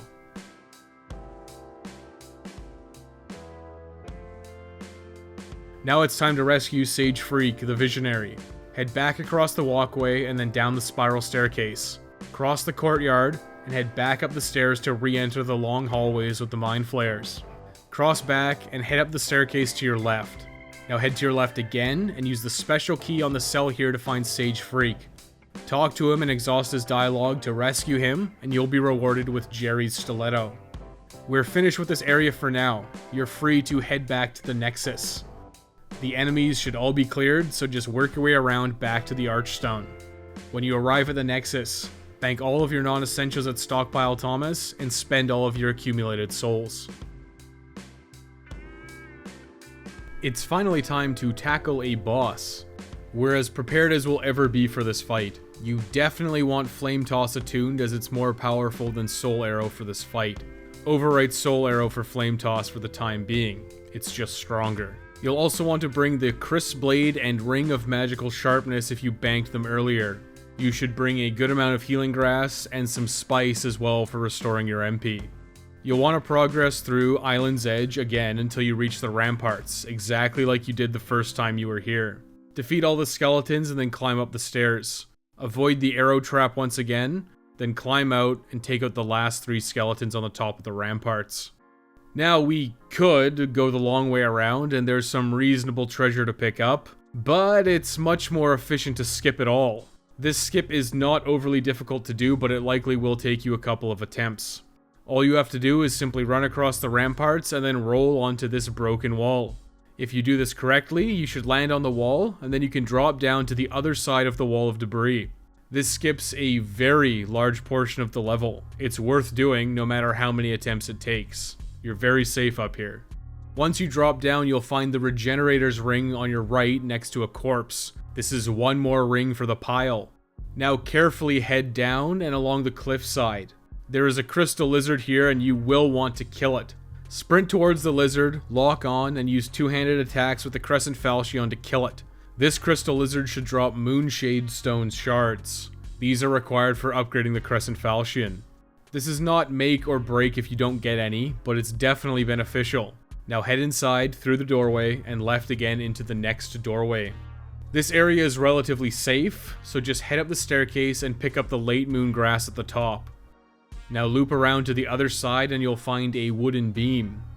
Carefully drop onto the beam, and then cross it to loot the Grave Robber's ring from the corpse on the other side. This may take several attempts, but getting back up again is trivial for all subsequent attempts. Now head inside the building and avoid the pressure plate on the floor. Loot the corpse and head down the stairs. This red-eye skeleton is quite threatening, but you can kite it fairly easily with Flame Toss. There are realistically 2 ways to deal with the Adjudicator. The first is the melee strategy, and the second is the range strategy. Regardless of your strategy, you'll want to immediately move from the upper level down at least 1 level to avoid the tongue attacks. These are easily the most deadly and hardest to dodge attacks from the Adjudicator. If you're going to attempt melee, you need to run all the way to the bottom level to face off against Adjudicator, dodging tongue and sword attacks on the way down. Once you're down there, you'll find that your melee swings will bounce off Adjudicator's blubbery yellow hide. The only weak point is the Meat Cleaver lodged into his left side. By attacking the Meat Cleaver enough, you'll cause the Adjudicator to fall, and you'll be able to attack the Golden Crow, the true boss. After a while, the Adjudicator will rise up again, and you'll have to repeat this process. Adjudicator has a very easy melee strategy. It's essentially impossible to lose if you know what you're doing. You just need to hear the audio cue from the crow to know when the Adjudicator is going to swing. Then simply either move to the left, under his arm, or to your right to go behind him to avoid the swing. Both of these work to avoid the attack completely. The only time this strategy becomes an issue is if you get caught in between some level topography or in between a wall and Adjudicator. With appropriate positioning and paying attention to the audio cue, you'll be able to defeat the Adjudicator reliably without ever taking damage. If for whatever reason the audio cue isn't available, just watch his sword arm. It's a bit harder to see because you're in close proximity in an already claustrophobic environment, but Adjudicator's swings are very slow and telegraphed. So while the melee theory is all well and good, we need to kill Adjudicator without making him fall down for the one shall stand trophy. This obviously severely limits our options. Melee is basically erased from the picture. This leads us to the alternative strategy. The second option is to stand above the Adjudicator on the upper levels and snipe him with magic spells or your bow. Flame Toss, boosted with the Ring of Magical Sharpness and the Crisp Blade, is going to be the go-to. While you can block Adjudicator's attacks with a shield, it's by far a better option to dodge by being nowhere near the attacks in the first place. You should really utilize the space of the upper level. You can easily run from one side to the other and make Adjudicator catch up to you. Adjudicator is very slow. Sniping Adjudicator with magic is also a lot faster than the melee strategy, but it is a little riskier. Regardless of what you'd like to do, you have to do the range strategy for the trophy. So here we go. Since we need to defeat Adjudicator without knocking him over, melee is out. Start the fight by immediately heading down the stairs on your right. Adjudicator's tongue attacks are the most threatening, but we can largely avoid them by being closer to his sword. Drop off the edge of the stairs down to the mid-level. The Adjudicator is much more likely to use his sword in this situation, and it's easy to dodge. You should make sure you have the Crisp Blade equipped in your left hand and the Catalyst in your right hand, and use Lock On to start casting Flame Toss. When the Adjudicator starts getting close, or you hear the crow's caw, start running around the outside of this area to the other side. As you repeat this process, you'll likely need to drop down to the staircase and then cross to the other side. If you ever need some additional distance, you can drop down to the bottom floor, and it's a good way to reposition the Adjudicator. Then you can just run up the staircase again to resume blasting him with Flame Toss. Unfortunately, there's really not much to discuss here. You just stay on the upper level and pelt the demon Adjudicator with Flame Toss until this is all over. Just repeat running back and forth and hurling Flame Toss. If you ever run out of MP, you can re-equip your Crescent Falchion for slow MP regeneration, or down some fresh or aged spice for instant MP regeneration. Your MP shouldn't be much issue in this fight, but with the Crescent Falchion, you technically have unlimited MP. Eventually, you should become victorious. For defeating the Demon Adjudicator, you'll get the Adjudicator's trophy, and the One Shall Stand trophy for defeating it without knocking him over. That's a 2-for-1. Loot the treasure in the lower area of the boss arena, and then head back to the Nexus via the Archstone to collect the Swollen Demon Soul. It's time for the standard post-boss routine. Just a quick refresher. Adjudicator's Swollen Demon Soul can be used at Saint Urbane for the regeneration miracle, and at Blacksmith Ed to make the meat cleaver out of various weapons. Most notably the Great Club, because it doesn't require any upgrades. The Swollen Demon Soul can also be consumed for 13,000 souls. We need to acquire every miracle for a trophy, and while the meat cleaver is a strong weapon, we are predominantly using a magic build. Obviously, you shouldn't consume it either. Without Saint Urbane rescued yet, simply bank the Swollen Demon Soul at Stockpile Thomas for now. We'll give it to Saint Urbane once he's been rescued.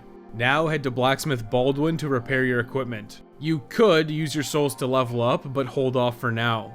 Instead, skip spending your souls and return to soul form in the Nexus by throwing yourself off the stairs. Now make absolutely sure to run back up and collect your Bloodstain and banked souls. Do not spend them on level ups at the Maiden in Black just yet. One final note is if you want the Platinum Trophy, you do need to assist at least one person in defeating a boss. Right now is a good opportunity to refight the Demon Adjudicator. You'll likely be in a decent spot level-wise for Adjudicator, as well as having a build that will help others get the One Shall Stand trophy.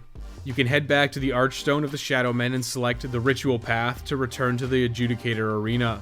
Now simply climb up the stairs and defeat the black skeleton at the top. Now you can put your summon sign down and attempt to get summoned. If you are summoned, you can simply stay up above and use the exact same strategy to assist someone to defeat the Adjudicator. If you manage to do this now, you should get the Return to Form trophy. This is a good opportunity for this trophy, but your luck will vary with summons. Regardless of your luck with getting summoned here, you should definitely head back to the Ritual Path for the next section. This step is technically optional but strongly recommended. This process will take quite a bit of time, but it does make the game a lot easier. From the Ritual Path Archstone, head down the stairs and into the Dank Hall. On your right, you'll encounter Grave Robber Blige, and he now sells various types of arrows. Go ahead and spend all of the souls you were awarded with for defeating Adjudicator on fire arrows. The primary reason we're going to grind here is for 3 key reasons. First, obviously souls means levels. And levels means increased stats, and therefore an easier time with the next levels and bosses. Second is this Reaper drops shards and chunks of Moonshade Stone, which is required for upgrading the Crescent Falchion. Third and finally, we do need to farm for a pure Bladestone. The extended farming route here ends at a Red-Eye Skeleton that has a possibility of dropping it. Now we don't actually need the pure Bladestone as an upgrade material, but we do need to trade it to the Crows at Island's Edge for a ring. This ring can only be obtained by trading a pure Bladestone to the Crows, or, if you were a pay pig, by buying the digital deluxe edition of the game. Around here, we're not interested in pay pigs, so farming it is. If you want the Platinum Trophy, grinding a pure Bladestone is unfortunately mandatory. Quite honestly, you may as well grind for the pure Bladestone now. The levels we gain now will give us the most benefit at this early stage of the game. The farming route here is quite simple. Start by equipping the Compound Longbow with fire arrows and the Thief Ring. Now from the Ritual Path Archstone, drop down and head inside the tunnel. Run through the hallway until the edge. Take aim at the Reaper below and fire off as many arrows as it takes to kill it. This largely depends on your character's strength, dexterity, as well as the upgrade level of your bow. Then, if the Reaper did not drop an item, head back to the Ritual Path Archstone to reset the area to repeat this process. If the Reaper did drop an item, you'll want to jump down and collect it. This will either be a Moonshade Stone shard or a Moonshade Stone chunk if you're lucky. Then you'll want to head to your left and go through this doorway. Climb the stairs and attack the secret door to open it. Head down and kill the Red-Eye Skeleton by kiting it up the staircase with Flame Toss. If it drops something, collect it. This could be a Bladestone shard, a Bladestone chunk, or a pure Bladestone, which is what we're after. Then you'll want to follow the looping cliff back to the Archstone to start this process over again. There is a special note here. There is a crystal lizard that spawns on this path after the Red-Eye Skeleton. You can ensure a pure Moonshade Stone drop here by abusing the cloud storage with PlayStation Plus. After defeating the skeleton, quit the game and back up your save to cloud storage. Now re-enter the game and kill the crystal lizard. If you did not get a pure Moonshade Stone, quit out and transfer your save from cloud storage. The difference between a +4 and +5 Crescent Falchion is not huge, but numbers are numbers, math is math, and bigger is better. If you have an active PlayStation Plus subscription, you can consider doing this.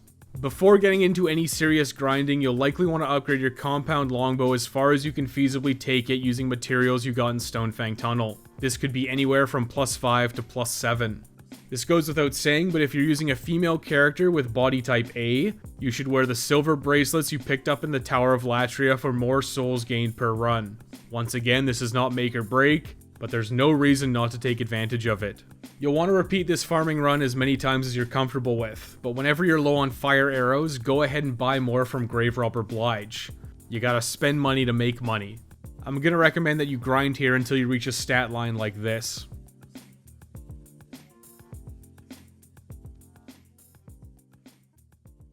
Have a pure Bladestone in your inventory, and have enough upgrade materials to get your Crescent Falchion to +4 or +5 if you got lucky with a pure Moonshade Stone. You will have a few more opportunities for a pure Moonshade Stone later. Don't lose sleep if you didn't get one. Once you've done all of that, you should head back to the Archstone of the Digger King and head to the smithing grounds. Now head down to Blacksmith Ed and upgrade your Crescent Falchion to +4 or +5. This grind was just over an hour and a half for me. I reached this stat line and obtained 2 pure Bladestones and enough materials to take my Crescent Falchion to +4. I would have save scummed for a pure Moonshade Stone, but I'm playing purely offline without PS Plus for this part of the guide. You're free to grind a little less or a lot more. That choice is up to you. You can go significantly further than this stat line, but this is there to work as a base. Also, if you ever feel that the game is too difficult, there's nothing stopping you from coming back here to grind to tune up on levels. You can also use this as a place to farm cash for purchasing consumables like the more expensive healing grass, or fresh and aged spice from the former royal's wife in Tower of Latria. Make sure you also buy about 100 magic arrows from Grave Robber Blige before heading out as well. After all that grinding, it's finally time to take on another boss. Head back to the Archstone of the Digger King and select Smithing Grounds. Take Blacksmith Ed's elevator back up to the top level. Clear any scaled miners on the way. Now head down the stairs and back up the next set of stairs on the other side. Defeat the fat official in your way and make your way back to the freight elevator. Head down now by using the crank. Aren't Demon Souls shortcuts great? You haven't been to the bottom yet, so once you're down there, plunder the area for resources, which is mostly Spiderstone. Spiderstone is an upgrade material strictly for improving dex scaling on bows, making it worthwhile if you're a filthy dex user. But the regular upgrade path is more efficient for right now. Now, depending on how you want to approach Armored Spider, you'll want to adjust in a few ways. You'll start this fight at the end of a long tunnel with Armored Spider in the cave at the end. To face off against Armored Spider, you'll need to run up the hallway and weather the storm of fireballs and silk shots to reach him. Then you can attack with melee or magic while dodging its much less threatening physical attacks. After a set amount of time, Armored Spider will spray oil all over the arena and ignite it, which forces you to retreat to the start of the area. You can block the incoming fireballs with your shield or opt to dodge them. If you get hit by a silk shot, you'll be slowed down and unable to roll effectively. The steel shield you picked up in Stonefang Tunnel earlier is a strong option because it has significantly better guard break percentage than the heater shield, and it will also deflect some of the fire damage. You can use the steel shield to block most of the incoming attacks, but you do need to heal the incoming chip damage. Once you get close to Armor Spider, you should be able to cleave off huge swaths of health with the upgraded Crescent Falchion. You'll likely have to repeat this process at least twice because Armor Spider will push you back with the oil. The second alternative strategy is to use a bow and the Thief's Ring. The Thief Ring will reduce Armor Spider's aggro range. You can then hide behind the mummified remains on either the left or right side of the tunnel and start pelting Armor Spider with arrows. You should not use fire arrows, but the magic arrows that are also available at Grave Robber Blige are the best you currently have available. By standing in this location, the mummified corpse will block most of the more threatening attacks, and you'll likely only be hit by 1 or 2 silk shots. Just keep track of your health, and heal when you're low, and you should be able to take out Armor Spider without any issues at all. Arrow cheesing is what I recommend for this fight, but I opted to defeat Armored Spider with a melee strategy this time. With the stat line I grinded for, and what I hope you grinded for, this fight is an absolute joke. Even with using the inferior heater shield instead of the steel shield, blocking fireballs is just fine. Block the incoming attacks, close the distance, and start engaging on Armored Spider with the upgraded Falchion. Even though I do eat some hefty attacks, it's nothing that you can't heal through with some grass. This attempt was so fast that I barely have any time to tell you what happened. This is just one dead spider, because of our superior levels and upgraded gear.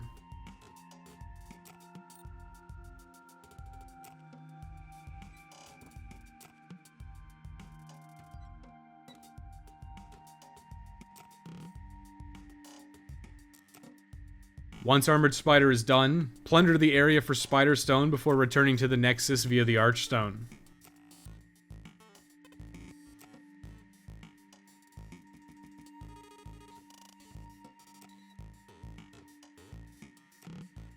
Armor Spider's hard Demon Soul can be used for the Ignite magic from the Witch area, the Fire Spray magic from Sage Freak, and Blacksmith Ed can use it to upgrade a bow into the Lava Bow. The Lava Bow is actually a pretty decent bow for lower leveled characters, but our compound longbow right now is probably better. Neither of the spell options are great, but you do need to get both of them eventually. Fire Spray shoots small fireballs and can be rapid fired while walking, and Ignite is very similar to the spell used by the fat officials in close range. Both of these spells are severely outclassed by others, and generally these are sidelined for more useful ones. For now, bank the soul with Stockpile Thomas. Now you should level up at the Maiden in Black if it's possible, repair your gear, and purchase more consumables at Baldwin. Now throw yourself off the stairs in the Nexus to return to Soul Form and collect your Bloodstain. Head to Sage Freak or his apprentice and attune Soul Arrow before heading out. Now return to the Archstone of the Digger King and select Tunnel City. There actually isn't a whole lot to worry about in this level in terms of collectibles for the Platinum Trophy. That means we're gonna skip most of it. To start off, there is a Fat Official down here which drops a piece of the official set. This is critical for rescuing the Witch Uria, so it's a priority. The level immediately branches to the left and to the right. Start by clearing out any of the scale miners in the area, and then head to your left. These mine carts are rigged to explode, so you should sprint past them through the tunnel until the area opens up. You'll encounter the Fat Official on your right. You can easily use the nearby pillar to block his fireballs. You should be able to make short work of him with your superior levels and upgraded gear at this point. This Fat Official will drop the second to last piece of the official set. All that's left is the hat. Now you should double back to the start of the level, and this time head through the right side. The right side has a very quick shortcut to the boss, but you have to make a couple of dangerous plunges.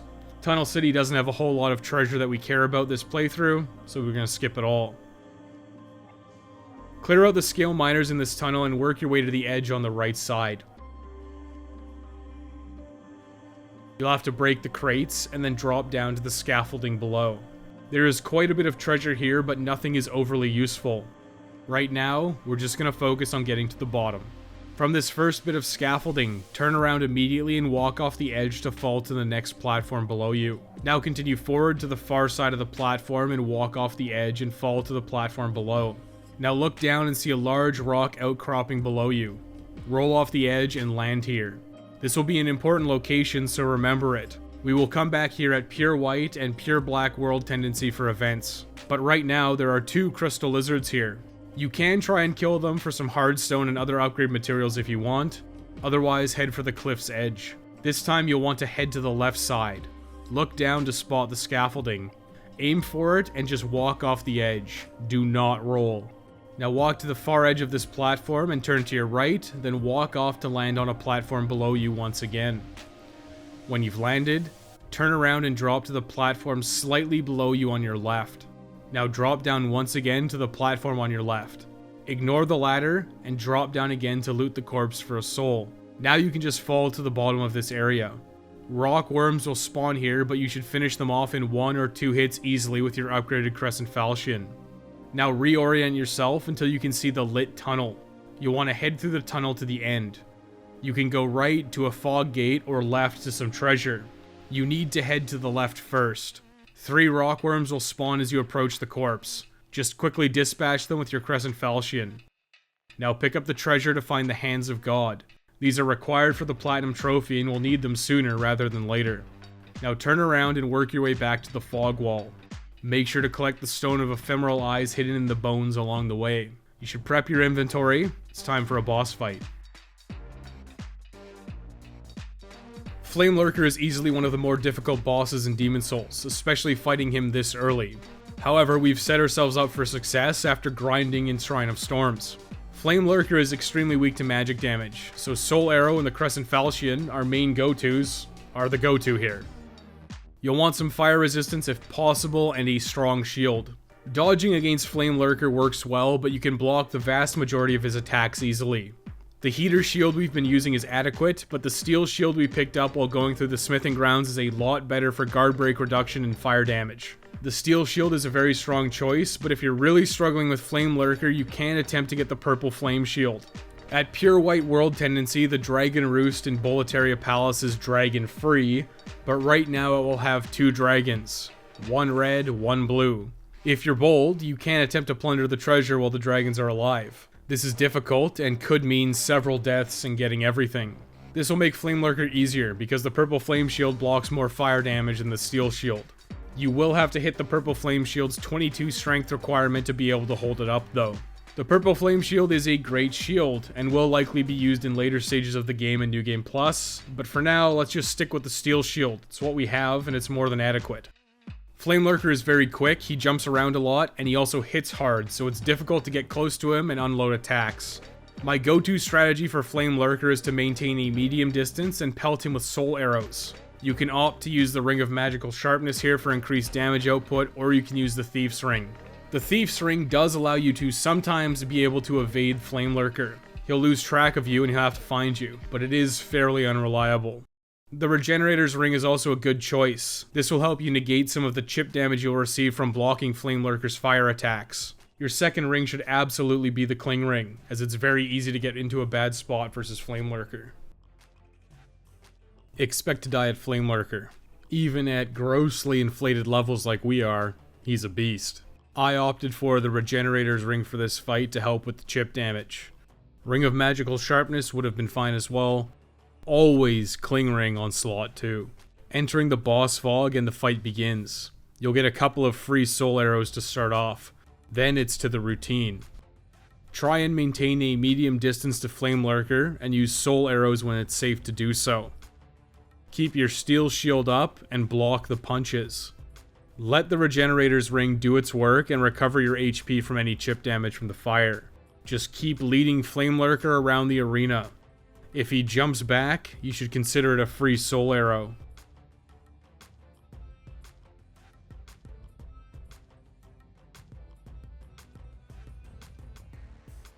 When you're low on MP, you can switch to the Crescent Falchion for slow MP regeneration. If you're feeling confident and have an opening, you can slug him for some extra damage, or chuck a spice.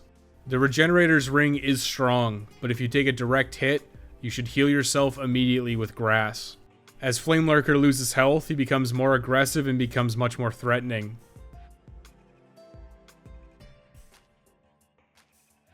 I got pretty lucky here, and he just hops from side to side, which allows for some soul arrow spam.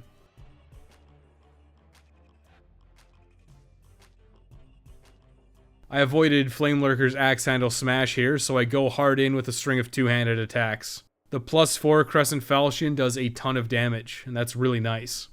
Whenever Flamelurker starts to get very low health, I get nervous, so I do become more aggressive, especially knowing how much more damage melee does. I get a chance and a few more swings and he's toast. When you've killed Flamelurker, plunder the immediate area for treasure and then head to the Archstone to collect the red-hot Demon Soul. I guess it's the Searing Demon Soul in this version. Then you can return to the Nexus. You should never feel bad about dying to Flamelurker. I died a lot while collecting B-roll. If you die, just drop back down the mine shaft and try again. If you are really struggling, feel free to resort to grinding its Shrine of Storms, the ritual path to level up. Leveling up your magic stat and getting a ton of magic power and MP from intelligence will make you a huge threat. It will make Flamelurker and the rest of the game easier. Regardless, keep trying and eventually you'll come out on top. When you're done with Flamelurker, head back to the Nexus. Flamelurker's Searing Demon Soul has only one main purpose, and that's to give it to Blacksmith Ed to give him the ability to craft weapons using Demon Souls. Simply hang on to it for now. Drop it off at Stockpile Thomas. Before heading out, make sure that you have the required strength and faith to wield the Hands of God. You can grind for souls at the Archstone of the Shadow Men, the ritual path on the Reaper. Make sure to also bring an adequate supply of spice. Healing grass won't be overly useful in this fight, but it is worth carrying some too. Calling Dragon God a boss fight is a little disingenuous. This is the progenitor of what will be known as gimmick fights in FromSoft's later titles like Dark Souls, Bloodborne, Sekiro, and Elden Ring. This fight is simply an extended stealth segment. I kinda wish I was joking. Your goal is simply to avoid detection and break the blockades of debris to make your way to the anti-dragon ballistas. Once you've activated both of them, you can go in for the kill. Head to Stonefang Tunnel, Underground Temple. Now move forward and enter the Fog Gate. I really dislike this encounter, but it's not that hard, you just have to be patient. Make sure you're well stocked on fresh or aged spice and you have the required stats to use the Hands of God. Also make sure that the Hands of God are in your inventory. They're required for a trophy. Dragon God will likely one-shot you regardless, so the Cling Ring is not required. The only other one that is of use is the Thief Ring, and the Thief Ring is hugely useful as this is a stealth segment and it should be equipped. Cling Ring and Thief Ring. Next you'll want your Catalyst equipped in your right hand and your bow in your left hand. Now approach Dragon God and stop to avoid his initial punch. After he pulls back, you'll want to head to the right immediately and hide behind the large rock pillar. Pay attention to where Dragon God is looking and then you can make your move. If you're around my level, wearing armor and blocking with the steel shield, You can take a punch if you have the Cling Ring equipped, but you'll definitely not be able to survive 2.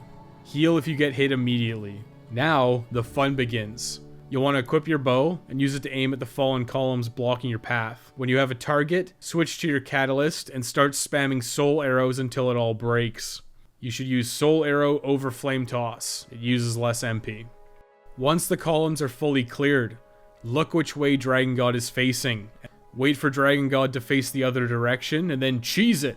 Sprint all the way to the end. Once you make it to the ballista, Dragon God is not allowed to hit you anymore. It's illegal.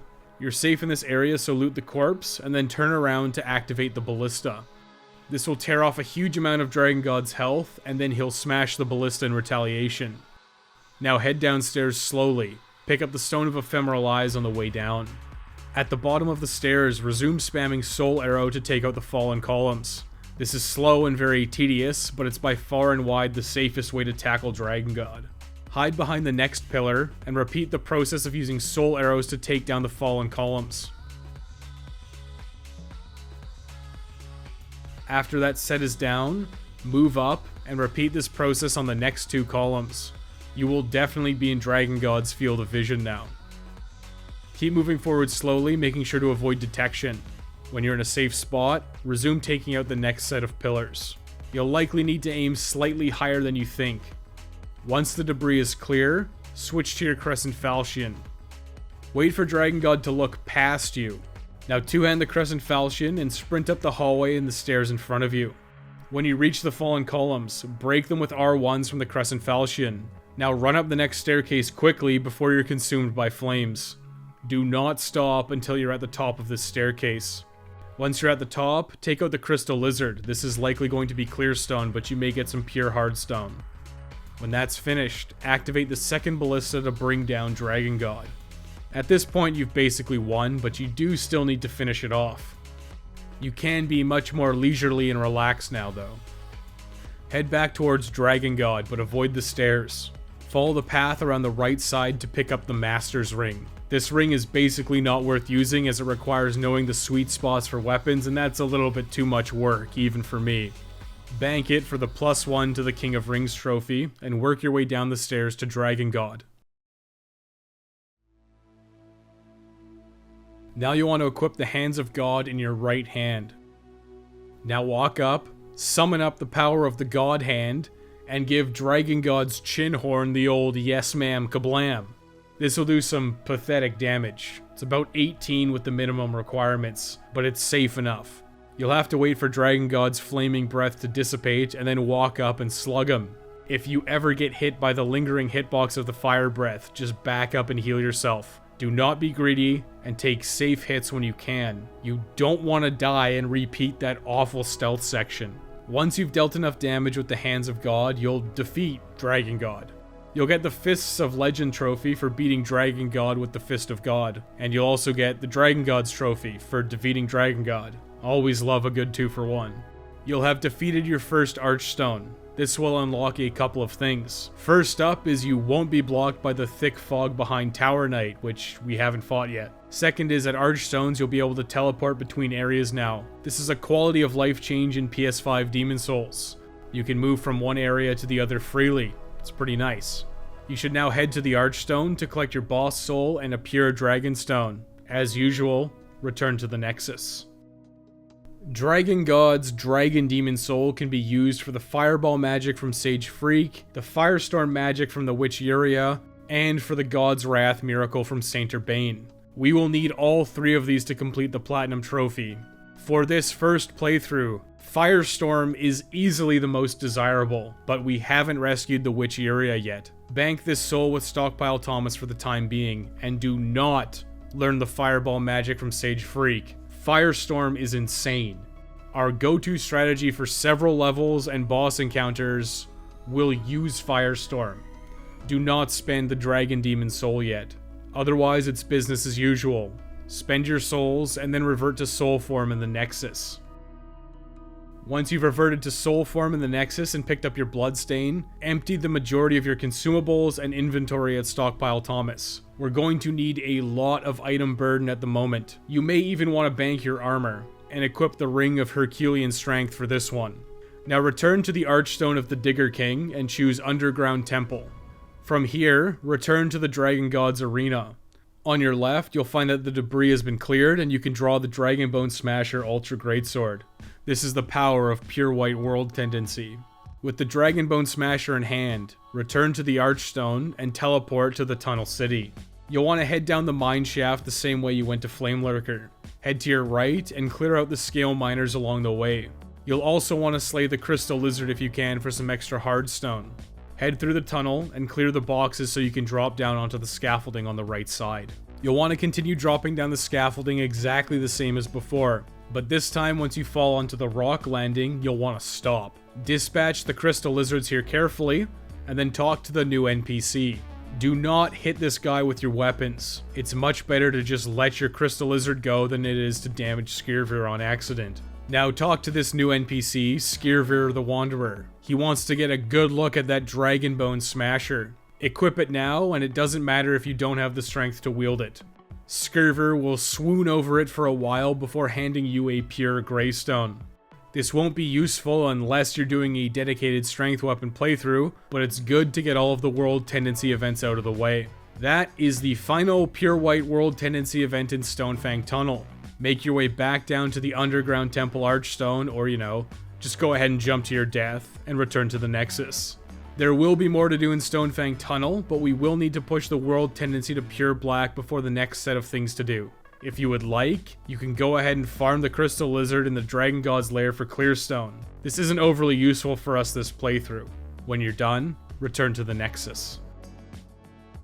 In the Nexus, return to the first Archstone and teleport to Boletaria Palace, the Lord's Path. This is a fairly straightforward level. We will have to rescue Ostrava of Boletaria here once again. Start the level. Now clear out the hoplites in the way while you head to the left side of this area. Ostrava will call you over from behind the gate. Talk to him and then loot the hero's soul. Now double back to the main starting area. You can continue to pillage the treasure around this area while taking on the hoplites. When you're finished, exit the building by heading up the stairs onto the ramparts. You'll hear a dragon cry in the distance. The treasure on this path is all a trap. Simply sprint past it all until you reach the cover of the next tower. You should be strong enough to survive one fire breath, but it's best to avoid them to spare yourself on healing items. Once you're inside, heal yourself if you need to. Ignore the doorway in front of you, and instead head up the path to the right side. Now follow the stairs upward on your left and take out the guard here. Continue along the stairs and take out the next guard. At the top, take out the 2 crossbowmen hiding behind the barricades. Pillage the treasure of this area, notably a wooden catalyst and an unknown hero soul. It's a special note here, but you can technically kill this dragon, but it is a massive pain to do so, especially right now. If you have the accuracy and patience, you can kill it using Soul Arrow using the infinite MP from the Fragrant Ring in your Crescent Falchion. It is definitely not worth the effort. Killing this dragon is barely worth the effort at all, quite frankly, but it is possible to return here later if you really wish to do so. With the section cleared, head back down the staircase and follow it along to your left and down the second staircase. Follow the path until you reach the underside of the bridge and head inside. Keep your shield up and head to the left to start. We want to rescue Ostrava of Boletaria. Watch for the Dredgeling on the left side, block his attack, counter, and then move forward. Next, you'll find the archers pinning down Ostrava. Keep your shield up and take them out one at a time. Work your way around, deflecting arrows and killing the guards. After the first set, there is another set of archers by some treasure. Defeat them all in the same way and pick up this treasure. This is the Gash Resistance Ring. One more ring for the King of Rings trophy. Continue to the end to find another corpse with the Blue Eye Knight armor. Then talk to Ostrava. After some dialogue, you'll be rewarded with some Dark Moon Grass, the best healing item in the game bar none. You'll want to save this for later. Now work your way back up the staircase and continue forward. Keep your shield up at all times in this area. You'll want to look out for a Dredgeling on your left. Next, pass the hole in the wall and pick up the hero's soul before another Dredgeling shows up.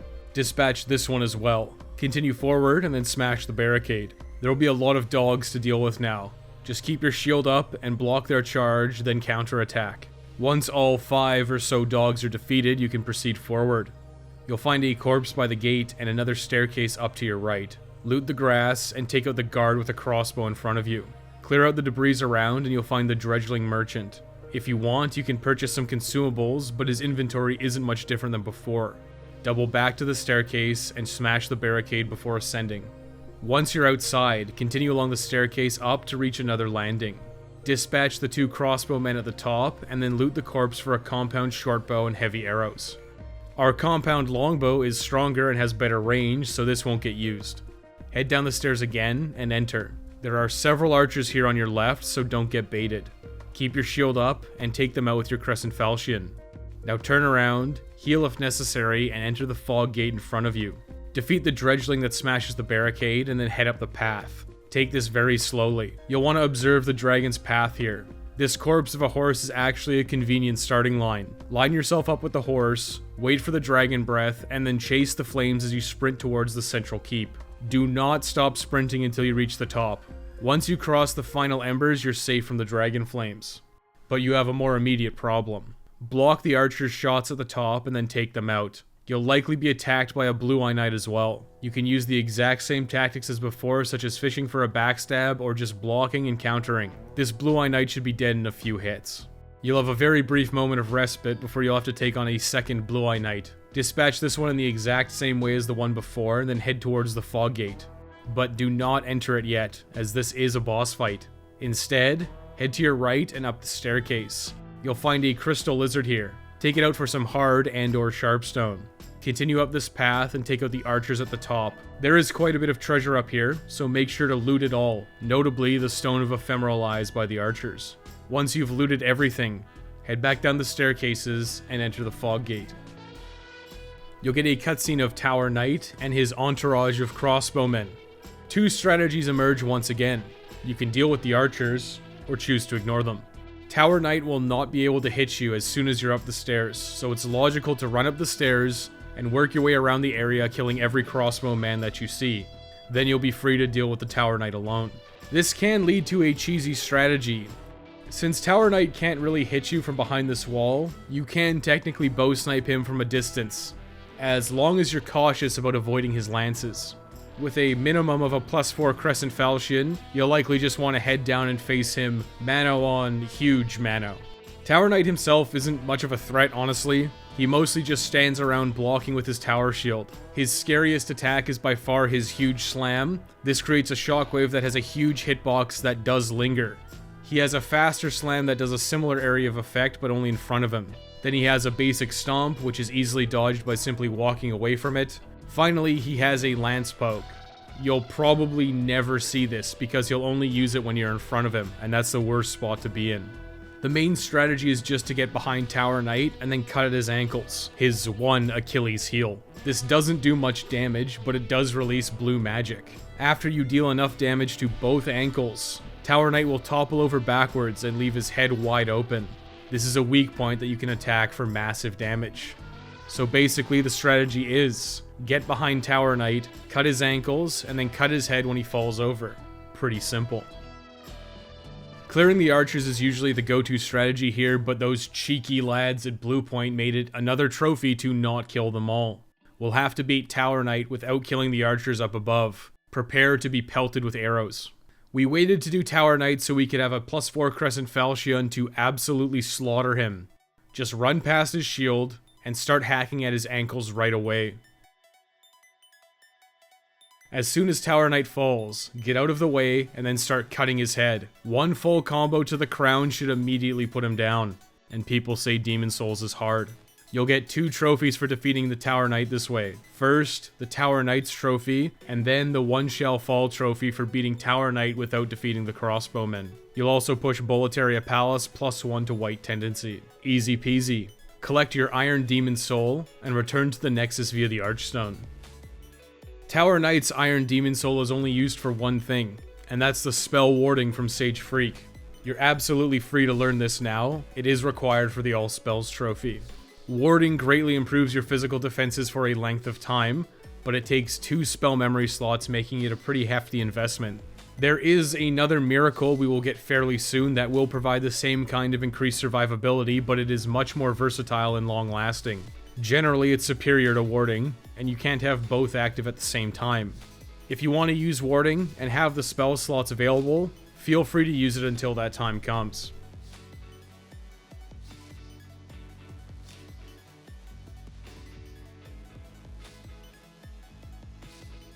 With pure white world tendency achieved in Stonefang Tunnel, with all of the required white tendency events completed, instead of reverting to soul form in the Nexus, we can now safely die in Stonefang Tunnel to push its tendency towards pure black. This saves us farming a few Stone of Ephemeral Eyes and will be slightly more efficient.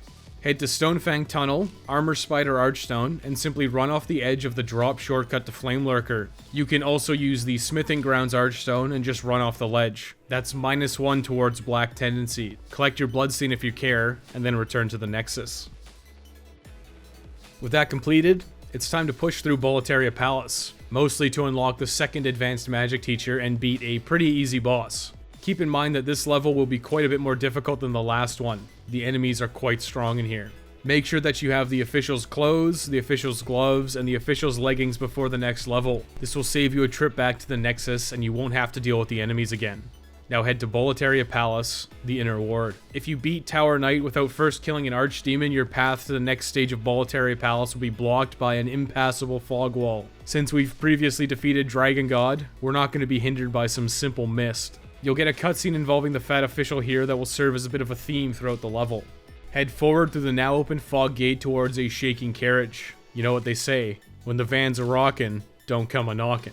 Head towards the fountain, but don't be enticed by the treasure just yet. There are a few dogs in this area to take out first. Clear the dogs on the left and right side, and then pilfer the treasure around the fountain. When you're finished, head up the giant staircase. There is a corpse on the stairs that has treasure, but this is a trap. It's a terrible dredgeling shield, and you shouldn't even bother picking it up. Get close to it, and then run immediately to the alcove on your left. This will let you dodge the flaming cannonballs that would crush you otherwise. Once they're cleared, head up the stairs to trigger another cutscene. Now turn immediately to your right, and head into the alcove to find a crystal lizard. Take it out to hopefully get some hardstone chunks. Now approach the boxes in front of the gate, and a guard will kick them open. You'll have to deal with these 3 guards now. Block their attacks and then counter, or get behind them for backstabs. These guards are actually quite threatening and will deal a lot of damage, so be careful, and heal if you ever do get hit. Once you've cleared the area, head forward. You'll likely encounter at least 1 more guard here. This corridor is a little too tight for your Crescent Falchion, so either bait the guard out or switch to your Silver Catalyst and use Soul Arrow to take him down. Now head through the hallway to the open area. There will be a guard patrolling the staircase, so be aware of that and take him out when he comes back up. Now head down the staircase. Keep your shield up as you'll be jumped by an assassin at the bottom. These guys are quite dangerous, so wait for counters or use your soul arrow from a safe distance. Once you've taken him out, heal if necessary, and continue along the path on the bottom. Follow this path to the Blue Eye Knight gauntlets on the ground, and then loop around to ascend the staircase. Take out the crossbowman in front of you after smashing the debris in the way. Now turn around and head up the stairs behind you. Bait the flaming cannonball at the top by going partially up the staircase and then doubling back down and out of its path. Now switch to Soul Arrow and take out the 2 guards that will be coming down. Look down the left path for some healing items and then take out the archer on the right side so you're not bothered. Now you can head up the staircase. This landing is not safe, so keep your shield up at all times. Head to the left and enter the fog gate. You'll have to face a Red Eye Knight here, a significantly more deadly version of the Blue Eye Knight. This one does not have a shield, so you can snipe it a few times with Soul Arrow before it gets too close. Then you can resort to standard Blue Eye Knight tactics, but be careful, you can be killed very easily here. Loot any treasure from its corpse before heading down the hallway. In this next area, head to your left and smash through the debris. When you reach the wall, there should be a ladder. Climb this ladder and then head to your right. Use Soul Arrow to snipe the archers here from a safe distance. You will still have to block or dodge some arrows. A few more enemies may be coming down, but descend the ladder once you've killed the 3 archers. Take out any of the lesser soldiers with Soul Arrow before defeating the Fat Official. The Fat Official is the same as every other one you've faced, but these ones are particularly deadly. You should use the map topography to block their fireballs as you pelt them with Soul Arrow from a safe distance. Once you've dealt with the Fat Official, make absolutely sure to loot the corpse for the Iron Ring of Keys. You'll also likely get a healing item for your trouble. With that all finished, head up the staircase. There will be another set of archers on your right to deal with. Take them out quickly, and then turn around to face the remaining 2 guards and 1 assassin. Take them out however you see fit. There's no shame in being a coward and running away to regroup and heal. Once the area is clear, pillage the treasure on this level before heading up the next staircase. A guard will come towards you as you approach the top. Make sure to take him out safely. As you try and ascend the next staircase, a flaming cannonball will be pushed down. Dodge out of the way, then kill the guard that kicked it, and head up the staircase. Follow this path around and then face off against another Red-Eye Knight. If you're quick, you can sidestep his initial attack and take him out with a backstab.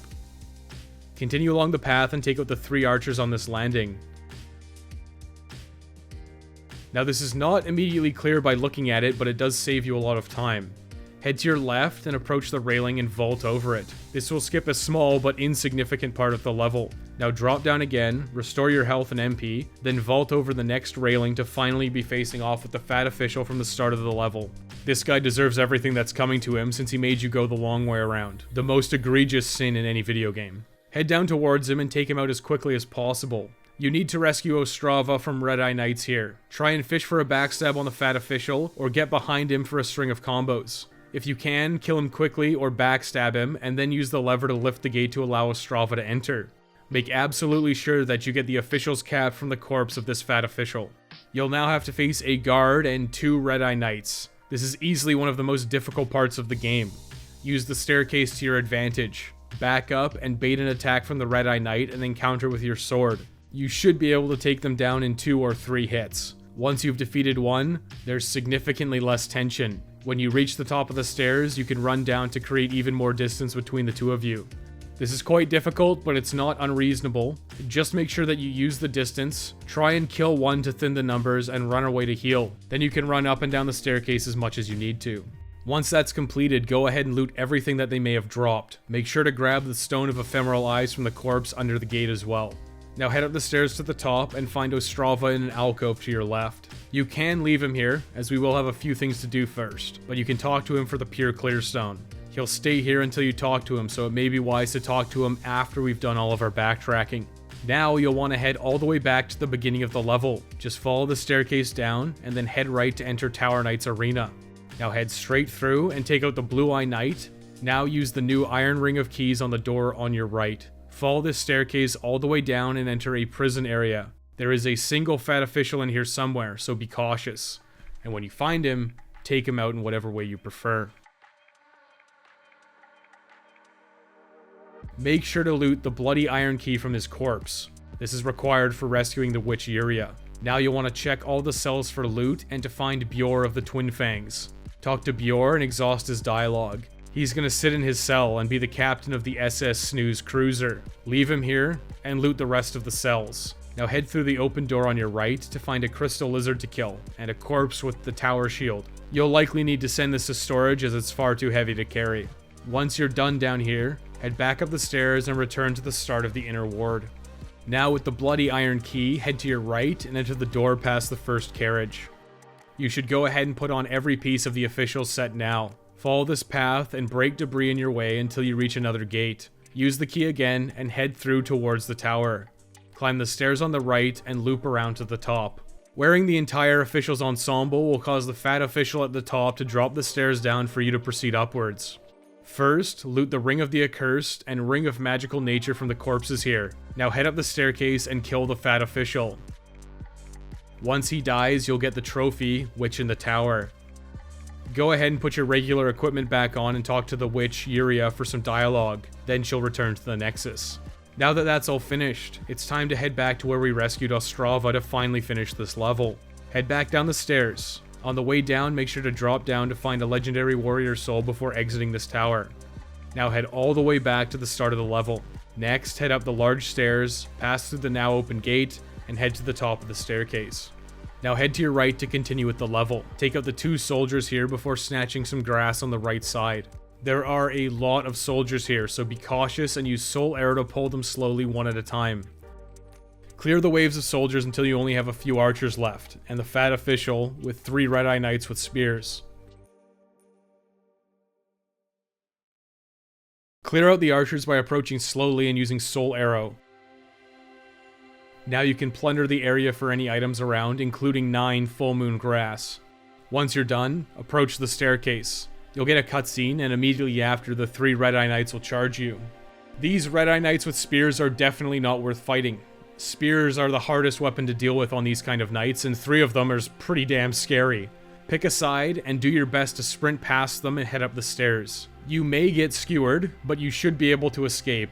If you don't manage to escape and end up dying, well, we opened up a shortcut, so you can easily just run through the level by going up the staircase, bypassing most of it. Regardless, don't stop sprinting and enter the fog gate at the end to start the fight with Penetrator.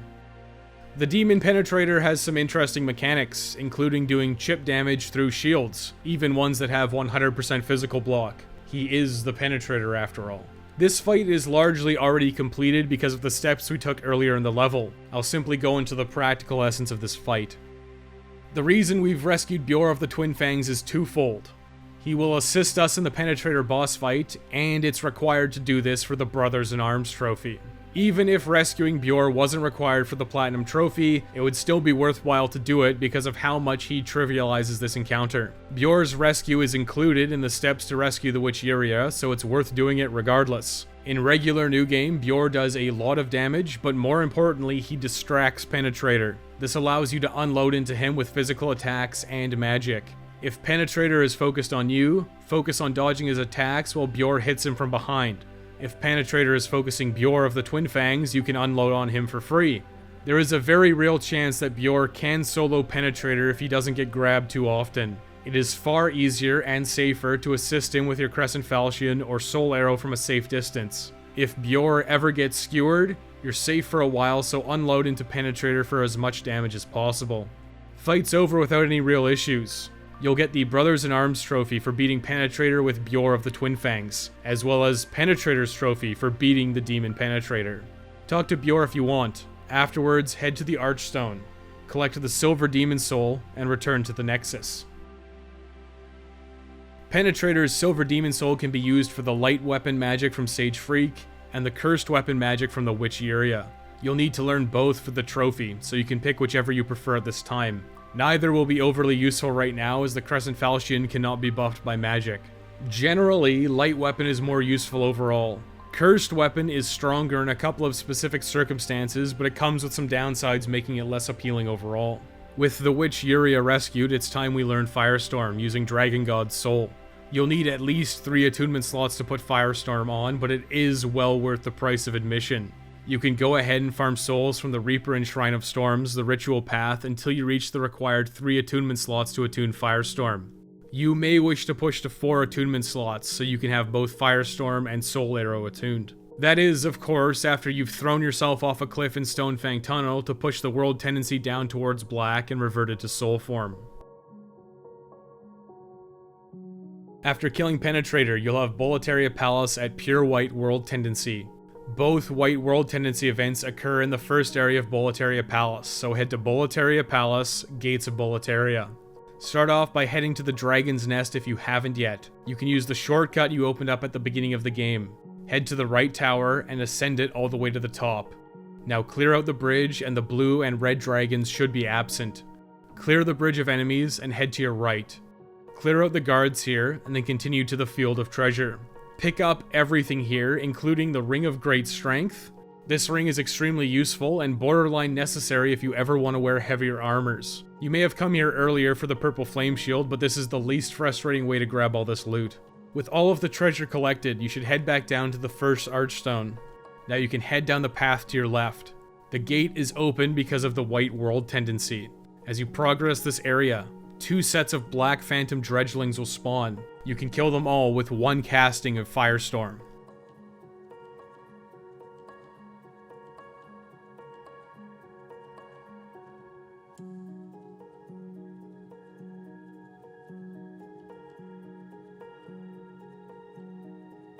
Now head up and around the corner to find Meralda. Meralda is actually very easy to kill.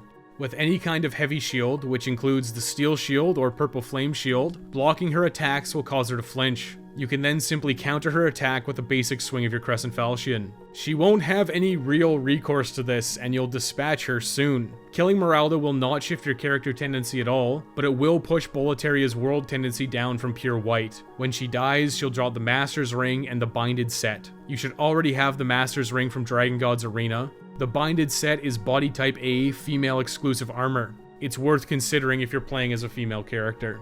Now you can follow the stairs down and then go down a very lengthy ladder to find the brushwood set, including the shield. This is the heaviest armor set in the game, and it's not feasible to wear it without the Ring of Great Strength equipped unless you are a very high level. And I mean very high level. Once you have the brushwood set, climb back up the ladder and move along the beams. Your goal is to inch over the edge and then drop down below. Then carefully inch along the beams to pick up the colorless demon soul from the corpse. You need 3 colorless demon souls for a miracle from Saint Urbane, and this puts a nice dent in that. Unfortunately, there's only one way down without dying, and it's quite difficult. Assume there's no escape, and you're going to die coming down here. You cannot survive the fall. Your world tendency won't shift down from killing Meralda until you return to the Nexus. You should stay in Boletaria Palace until you get the colorless demon soul. This will likely take multiple attempts, but you should be able to get it eventually. Once you've completed all of the pure white world tendency events in Boletaria Palace, including picking up the colorless demon soul, return to the Nexus. It's finally time to finish out Shrine of Storms. Make sure Firestorm is attuned and you have plenty of spice. Firestorm is going to guide us through this level very easily. Bringing some fire arrows will also be useful, but you should have plenty of those. Head to the Archstone of the Shadow Men and head to the Ritual Path. You've been here many times before. The start of this level is exactly the same as if you were going to grind. Head down the path. Make sure to pick up the Stone of Ephemeral Eyes along the way if you've missed it. Enter the tunnel and snipe the Reaper from the upper landing to clear the enemies in this area. Now drop down to the lower level and plunder all of the loot around. Start by heading to where the Reaper was and step on the pressure plate behind the stone altar to open up the next part of this level. Now jump down and head inside this area to find Patches the Hyena. Talk to Patches and fall for his obvious trap to be kicked down to the lower level. Joke's on you, Patches. I wanted this. I was only pretending to be a fool. Down in this pit, you'll find Saint Urbane, some treasure, and a Black Phantom. Start by talking to Saint Urbane. Now head to the door and take on the Black Phantom. You can try Firestorm here, but the best course of action is to use the Steel Shield to deflect the attacks and counter. This is exactly like Meralda. Pretty standard stuff at this point in the game. This Black Phantom drops some Moonshade Stone chunks, a Stone of Ephemeral Eyes, and a Black Eye Stone, since this is likely the first Black Phantom you've killed. With the threat cleared, plunder the area for treasure. The treasure on the center rock formation isn't currently available. Now head back and open the door to freedom. As soon as the door starts moving, you'll get the Umbasa trophy for rescuing Saint Urbane. He'll return to the Nexus next time you're there. Head up the stairs, grabbing the loot along the way, and then step on the pressure plate to open the door to Patches. Patches will give you the Gash Resistance Ring. You likely already have one from Boletaria Palace, but if you missed it, this is progression towards the King of Rings trophy.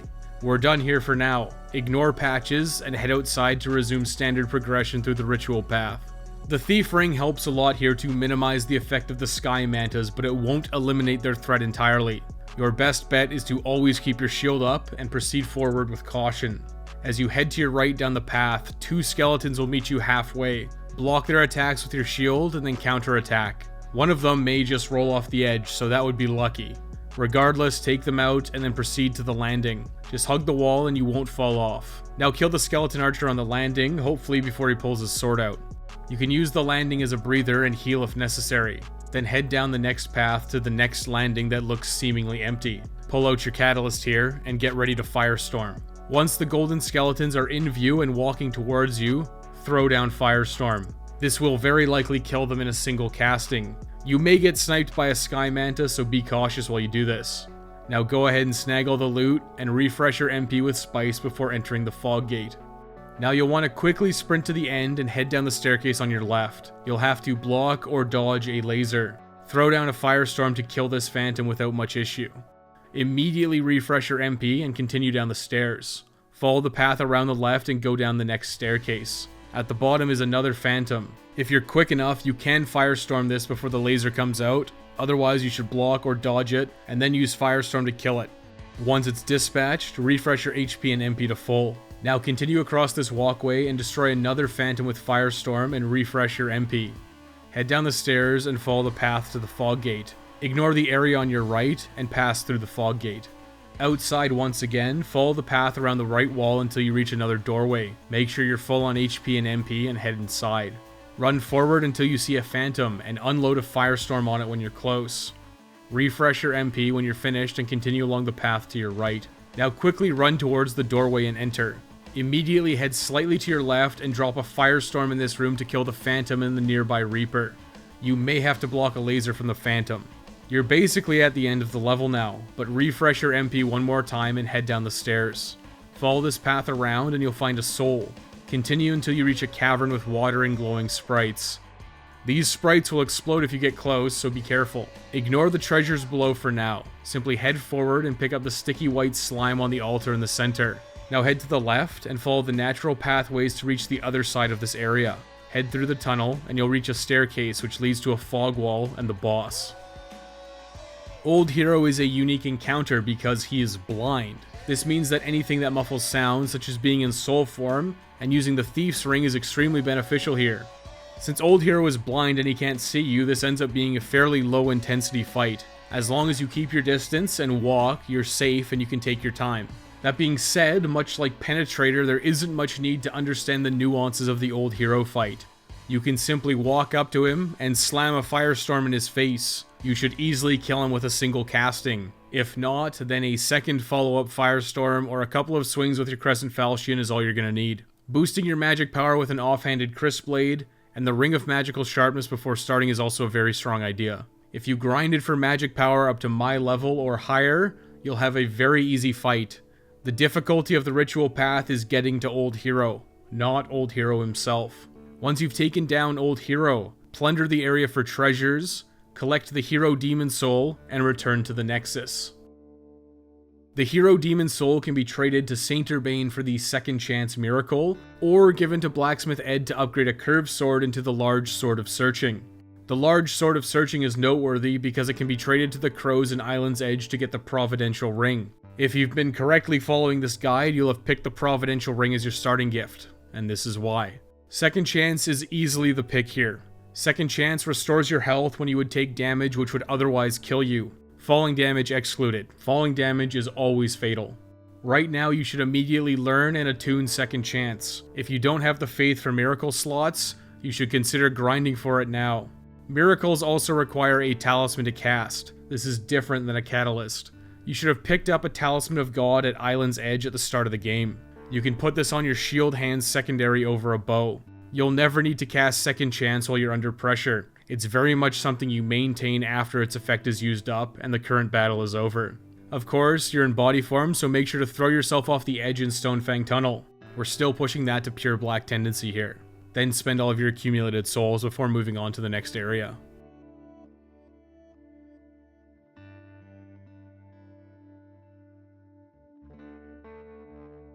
You'll want to adjust your spells. Firestorm is useless in this next fight.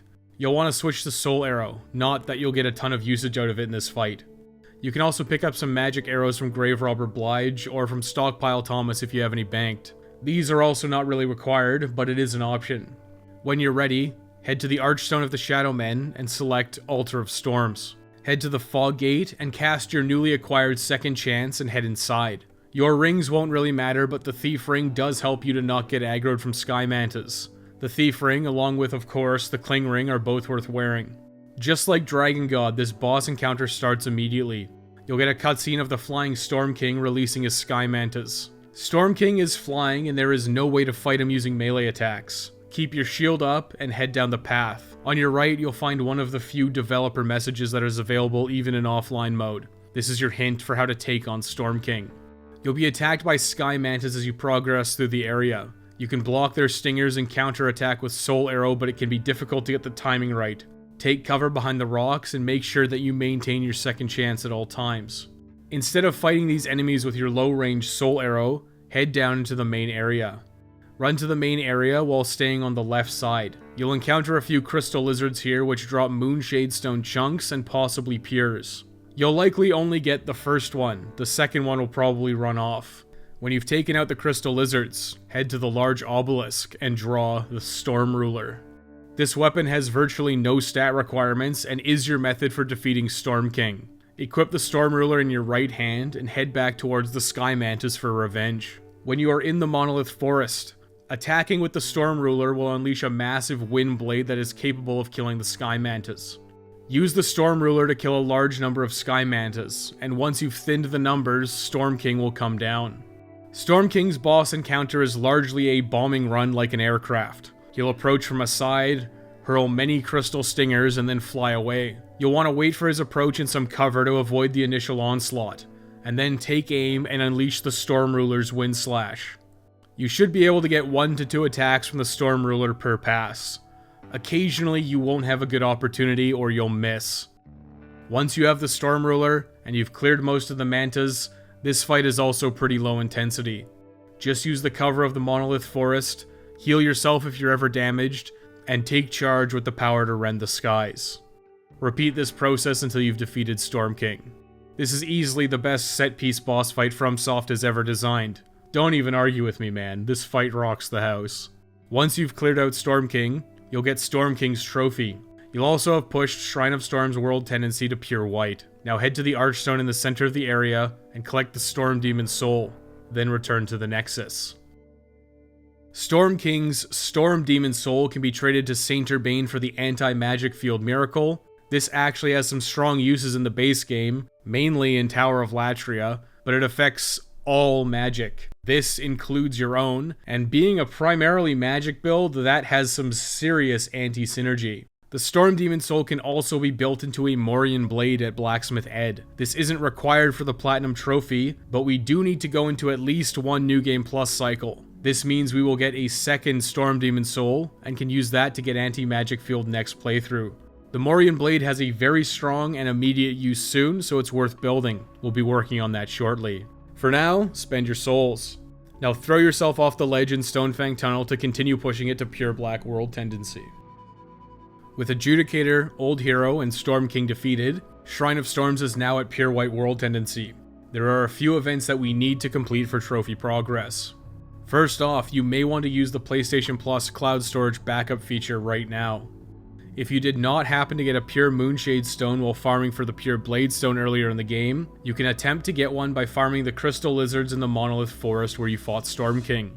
There are 2 Crystal Lizards that spawn close to where you found the Storm Ruler. You should equip the Thief's Ring to do your best to avoid spikes from the Sky Mantis while you do this. You can farm these Crystal Lizards in a few ways.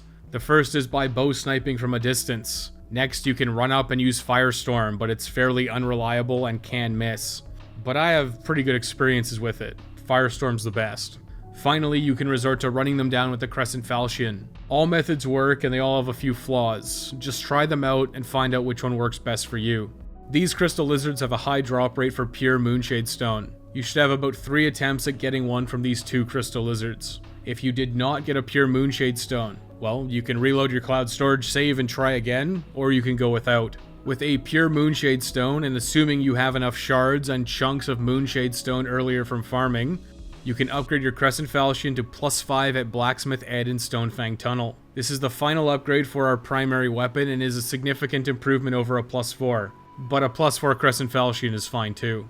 Now it's time for a bit of a roundup.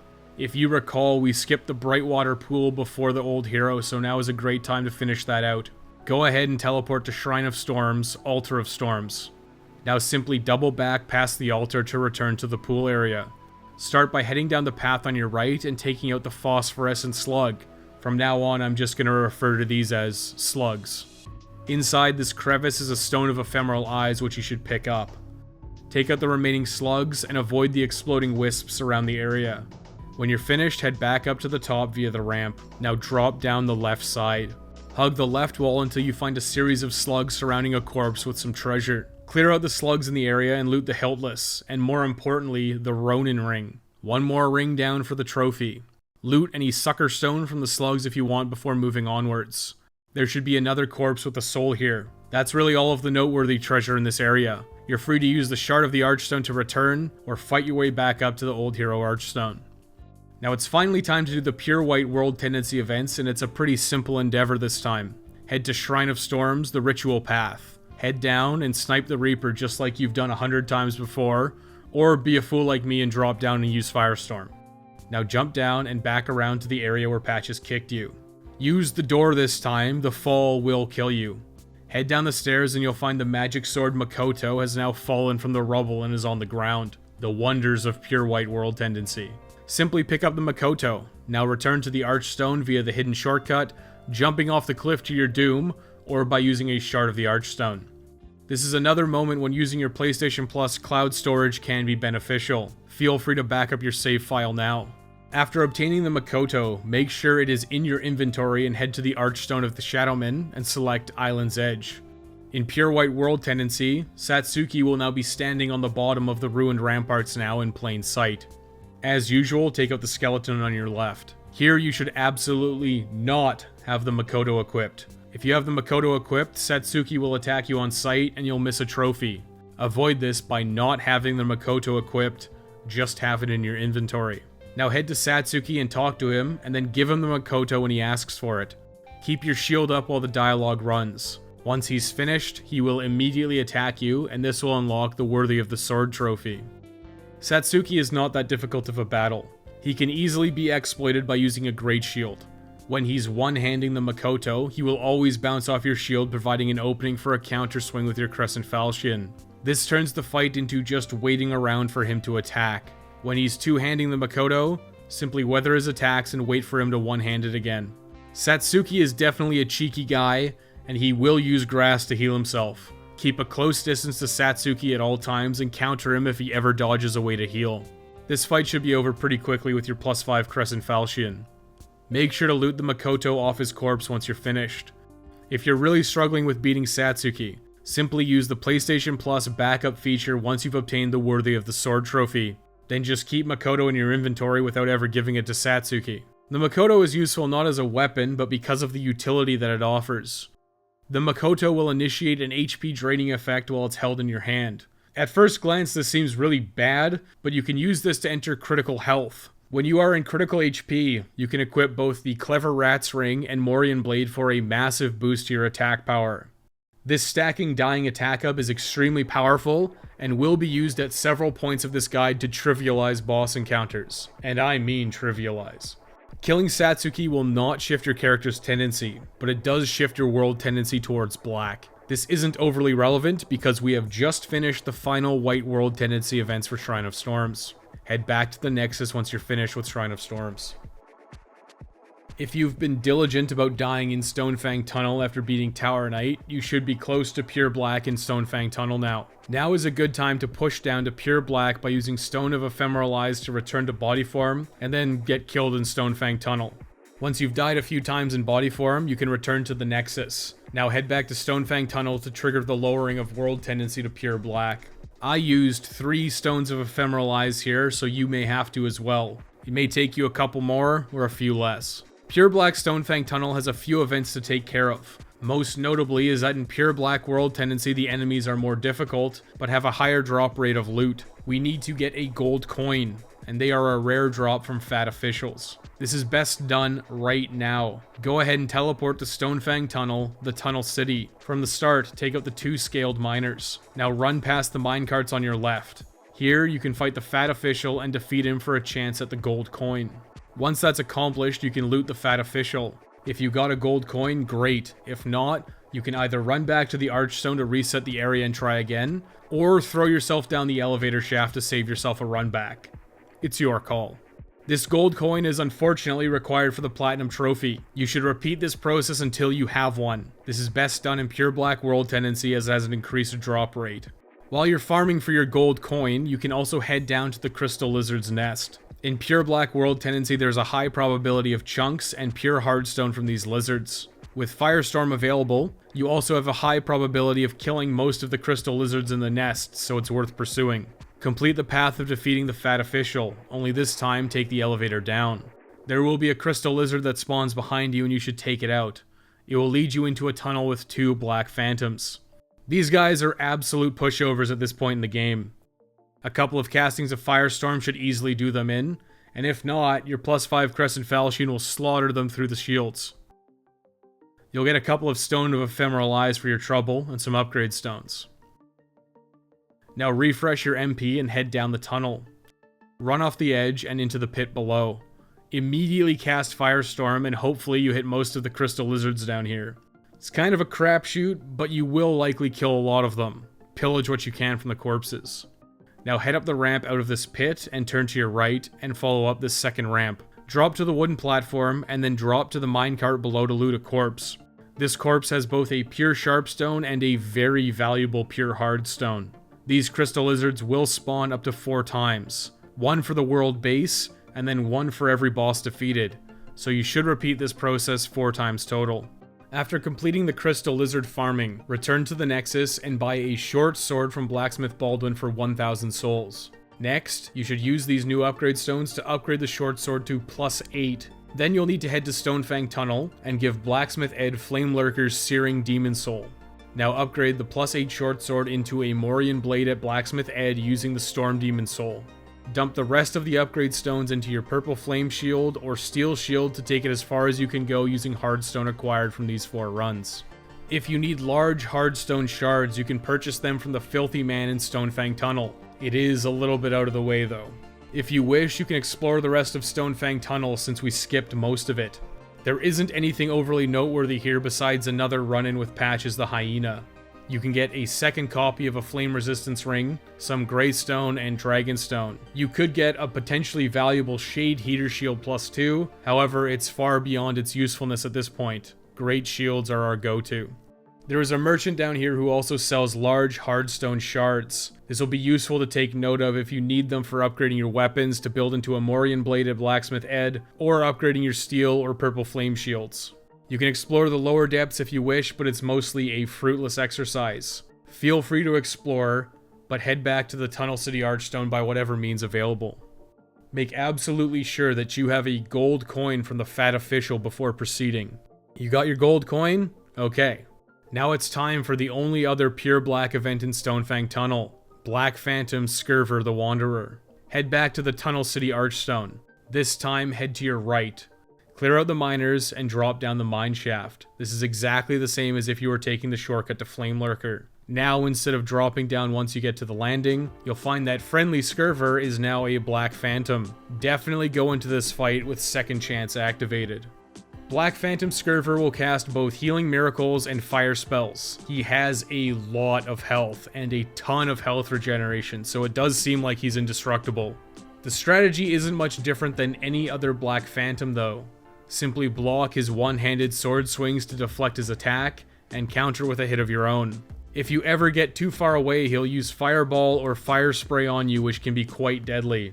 However, Scurver has a limited MP pool, and you can use this to run him out of MP. If you ever need to heal, just go ahead and back away from Scurver and use some healing items. Firestorm does work, but his natural resistance is quite high, so it will take several castings to take him down, making it a mostly unreasonable way to beat him. Stick with the sword. Now it is extremely important that you get the killing blow on Scurver. This is because defeating specific named Black Phantoms raises your character tendency towards white. We need pure white character tendency for a ring, so it is required. Make sure that you kill Scurver with your own hands. Do not let a bleed kill him, and do not bait him over the edge. It will not count towards your character tendency. You can use your cloud storage backup if available to you if he falls off the edge. You should probably make a cloud storage save before you take on Scurver. This is a very long fight, but you'll eventually either run Scurver out of MP or get him low enough to force out a heal. If you're quick, you can combo him while he attempts to heal and take him down. With a great shield like the Purple Flame Shield, you should be able to tank most of his attacks and heal through the chip damage. Second Chance is always there to save you as well in a pinch. Now with Black Phantom Scurver defeated, that's +1 to your character tendency. We will have to defeat several more Black Phantoms in various levels, but it's off to a good start. Black Phantom Scurver dying also does increase the world tendency by a few points. You'll be closer to neutral to pure black at this point. Most importantly though is that Black Phantom Scurver drops an extremely valuable Talisman of Beasts. This is not your strongest catalyst at the moment, but it can be used to cast both miracles and spells, and it does scale off of both magic and faith. Personally, I really like to use the Talisman of Beasts as it's a massive convenience to have one-stop shopping for all of my spells and miracles. If you want to min-max, you're free to check the differences in magic adjustment in your stats screen. Your Silver Catalyst is probably better depending on your stats. It's your call. I'll be using the Talisman of Beasts for the rest of the Platinum Trophy hunt. Now, to actually use the Talisman of Beasts, your character needs a minimum of 18 faith. You can grind this now at the Ritual Path Reaper grinding location. When you're finished, return to the Nexus. It's finally time to return to the Tower of Latria. You'll want to bring the Magic Sword Makoto, the Morian Blade, and your standard loadout. Make sure to attune Second Chance and whatever magic spell you prefer. I'll be using Firestorm, of course. Head to the Archstone of the Tower Queen and teleport to Prison of Hope. Prison of Hope is essentially complete outside a handful of tasks. Just follow the path previously done to get down into the lower area. Head to your right up the stairs, then cross the hallway. Now head through the door to the outside. Kill the octopus guards, loop around, and kill the second guard. Then head across and through the hall to the next staircase down. Follow this staircase down twice. Now cross the hallway and head down the next staircase to get to the lowest level of Latria. Here, avoid or destroy the prisoner horde with Firestorm, and then exit outside. The reason we've neglected Tower of Latria for so long is because we need to accomplish 2 trophies, and we finally have all of the tools to do them relatively easily. First off, we need to cross the bridge while the ballista is active. This is made significantly easier and safer by having Second Chance as well as significantly higher health. You can try and back up your save file if you wish using PlayStation Cloud Storage, but the rundown here is relatively short with all the shortcuts activated. The setup for this is not perfect, and it may take you a few attempts to succeed, but it is possible. Start by making sure Second Chance is active. Now keep your shield up at all times and inch towards the ballista. The safe place to stand is basically at the first set of stone pillars. Now wait for the arrow volley, and make a break for it across the bridge to your right. If you're good, you can roll through the volleys, but you don't have to be that good. Your goal is simply to get to the 4th set of pillars on your right. You may get hit once or twice, but once you cross to the other side, you should be safe enough to stop and heal. At this point, you should be home free. The ballista fires at an angle, which means you're effectively impossible to hit now as long as you hug the wall on the right side. Make sure to keep Second Chance active, and your shield up just in case. You can move up along the wall in between the volleys. Once you've crossed the bridge, you'll unlock the Time for Rolling trophy. Now you can finally shut this ballista off for good. Head to the back of the ballista and use the lever to shut it off. With the ballista inactive, you can now pillage the bridge of its treasure. This treasure is pretty lame considering the effort we put in to get it. There's a few consumable souls and a stone of ephemeral eyes. The one saving grace of this treasure is the Clever Rat's Ring. This is an extremely useful ring in a few circumstances, one which will be extremely useful soon enough. The Rat Ring makes this whole process worth it, and one more spot of progress for the King of Rings trophy. Now it's finally time to end this level. Head up to the very large staircase towards the cathedral. You'll be jumped by a hidden black phantom. Nothing has changed in our strategy. Deflect the one-handed attacks with a great shield and counter with your crescent falchion. This should be an easy kill. You'll get a couple of stone of ephemeral eyes for your trouble. Now head up to the doors to get a cutscene, and the fog gate will reveal itself. Fool's Idol has a few mechanics. The first is that if you did not defeat the prisoner above near the special key, Fool's Idol will constantly be revived every time it's killed. This is a woeful experience if you came here unprepared. The only way out is to die, or quit to the main menu to leave the boss area. Victory is unavailable. This is a non-issue since we appropriately took care of that business earlier. The second main mechanic is that Fool's Idol will teleport around the arena making copies of itself. The longer the fight goes on, the more copies will be made. The copies will fire small soul arrows, while the real Fool's Idol will fire large soul blasts. If you hit a copy, it will be temporarily destroyed, but you'll do no damage to Fool's Idol. Your goal is to hide behind the pillars and figure out which one is the real Fool's Idol, then work your way around the chapel and attack it. You should be very careful to avoid triggering the magical traps along the ground. You'll get stunned and then blasted with soul rays from all directions. That's all well and good, but we have endgame strategies at this point. Fool's Idol has a kill requirement trophy. You are not allowed to hit any of the clones. You can only hit the real idol to unlock the Not Fooled trophy. Beating Fool's Idol the traditional way makes this a very annoying task, since you'll have to deal with clones bombarding you with soul rays. Instead of doing all that nonsense, it's time to test out the Clever Rat's Ring and Morian Blade combo. This is lovingly referred to as Hyper Mode. Outside of the boss fog, take off the Cling Ring to immediately lower your maximum health. Then put on the Makoto, the Clever Rat's Ring, and the Morian Blade in your left hand. Now simply wait for the Makoto to drain your health to critical levels. You'll know you're at the right level when you see the 2 buffs under your stamina bar get added. If you want to speed up this health drain, you can continually swap between Makoto and your Crescent Falchion. The Makoto's health drain effect will trigger every time it's swapped to. Once you're in critical health, take off the Makoto and put your Crescent Falchion back on. You are now in hyper mode and will deal greatly increased damage, but you will have a substantially lower health pool than normal and will likely get one shot. You can alleviate this issue by casting Second Chance, just in case. When you're ready, you can enter the fog gate to start the battle. You should head up the left side of the chapel. Avoid Fool Idol spellcasting, 2-hand your Crescent Falchion and start wailing on her with hyper mode. She'll be done before I'm even done explaining it. You should head back around the altar and grab the baby's nail from the corpse. Now approach the altar. You'll start with the Fool's Idol trophy for beating Fool's Idol. Then you'll get the Not Fooled trophy for defeating Fool's Idol without ever hitting a clone. Can't hit a clone if one never spawns. You'll be carried to Upper Latria by gargoyles. You are in body form now, so do not fall off and hug the left side. Very carefully, head up to the Archstone, collect your Doll Demon Soul, and then return to the Nexus. The Doll Demon Soul has only one purpose. That's to be given to Sage Freak, the Visionary, for the magic Soul Ray.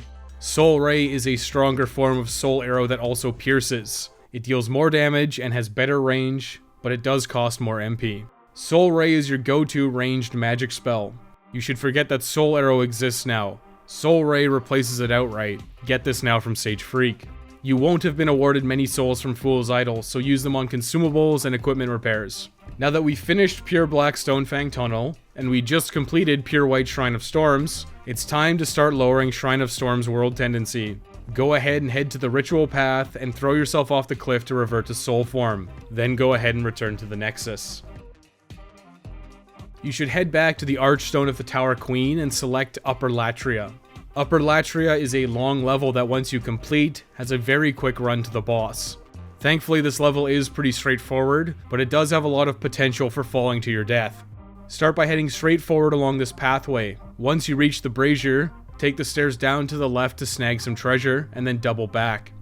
Now head to the other stairs on the left side and walk towards the gargoyle statues. Only, one of them isn't a statue. You can use your new Soul Ray to test it out, or rely on the gargoyle dropping down to the walkway to kill it with your Crescent Falchion.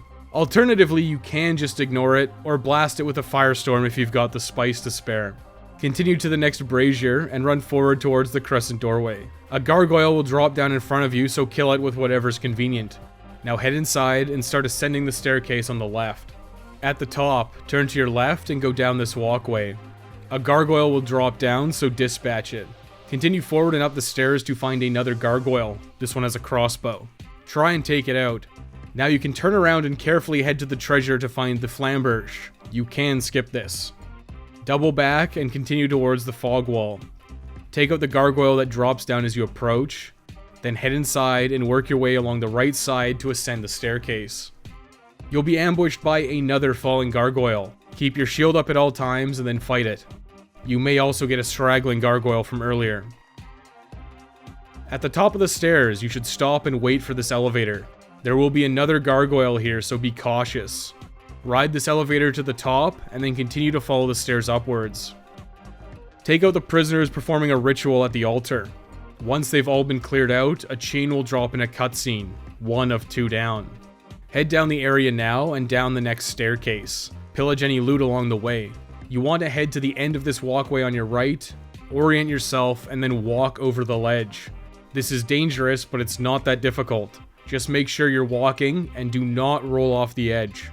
Now continue up to the center brazier, and you'll find Yurt the Silent Chief locked in a cage. Unequip your weapon here, and test your shove maneuver. This is pushing forward and pressing R1 at the same time. When you're comfortable with the execution of this technique, talk to Yurt and then open the cage once he asks. Now you'll want to get Yurt close to a ledge and shove him off to his death. Once you collect his souls, reload the area and plunder Yurt's Gloom set. Now re-equip your weapons and enter the cage that Yurt was in. This will lead you down. Make sure to reapply Second Chance here. At the bottom, you'll be in a filthy blood lake, but this isn't nearly as bad as the one we have yet to see in 5.2. Exit the cage and simply walk forward and to your left to find a staircase. Ascend it while taking out the enemies here. Once you're clear, head to your right and then along the rock path on the left to find a Stone of Ephemeral Eyes. Double back and continue up this path to find more wooden scaffolding. Follow this and defeat the enemy. Now head to your left and up the staircase to find more enemies. You can use Firestorm to kill the group or focus on individuals with your Crescent Falchion. Once everything's cleared, head to your left and snag the treasure before entering the Fog Gate. This area has a black phantom octopus guard, so be cautious as you work your way left. Once the path starts to ascend on a staircase, be on guard. You should use the wall on the right to hide, and you can defeat the octopus guard with Firestorm or your Crescent Falchion. Now continue up the stairs to the top. When you're there, take on the enemies here using Firestorm or your Crescent Falchion. You should be careful here. We're close to this level's checkpoint, and we don't want to die and have to restart and do everything again. Work your way along the landing, killing everything you see until you come to another path on your right. This has several gargoyles that you'll have to face off against. You can run to the end and use Firestorm to clear them out. There should be 3. Once you've taken them down safely, continue along the tower. Once again, wait for the elevator here and then ride it to the top and get off. Head to your right and ascend the staircase. You'll come to another set of prisoners in the altar. Clear the prisoners out and the second chain will drop. This drops the heart in the center of the area, giving you access to the boss. Thankfully, this is a very quick run back to the Archstone. Once the cutscene is over, head across the path and grab the Story Warriored Soul. Then drop down. To your right is the Archstone. You can return to the Nexus to get a free HP and MP refresh if you wish. Otherwise, head to your left, back to the central tower. There will be more enemies now, so be on your guard. The boss gate is at the very top, but there is a large amount of treasure at the bottom that's now accessible. Start by heading to your right and working your way around the tower. Head outside after you've grabbed the Aged Spice. Start by crossing to find a fairly useless Moonlight Stone shard. Then smash the pots near the entrance and start working your way down the stairs. Hold on the right side and take out the enemies as they approach.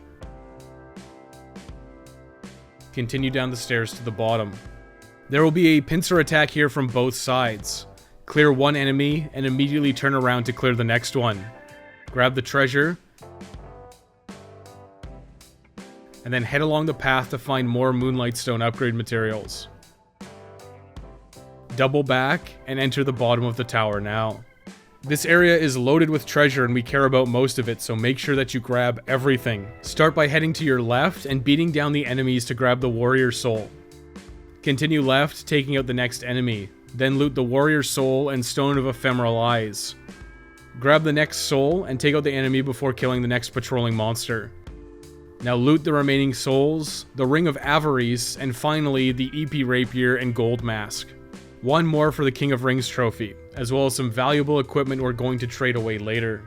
The Ring of Avarice increases your soul gains from defeated enemies.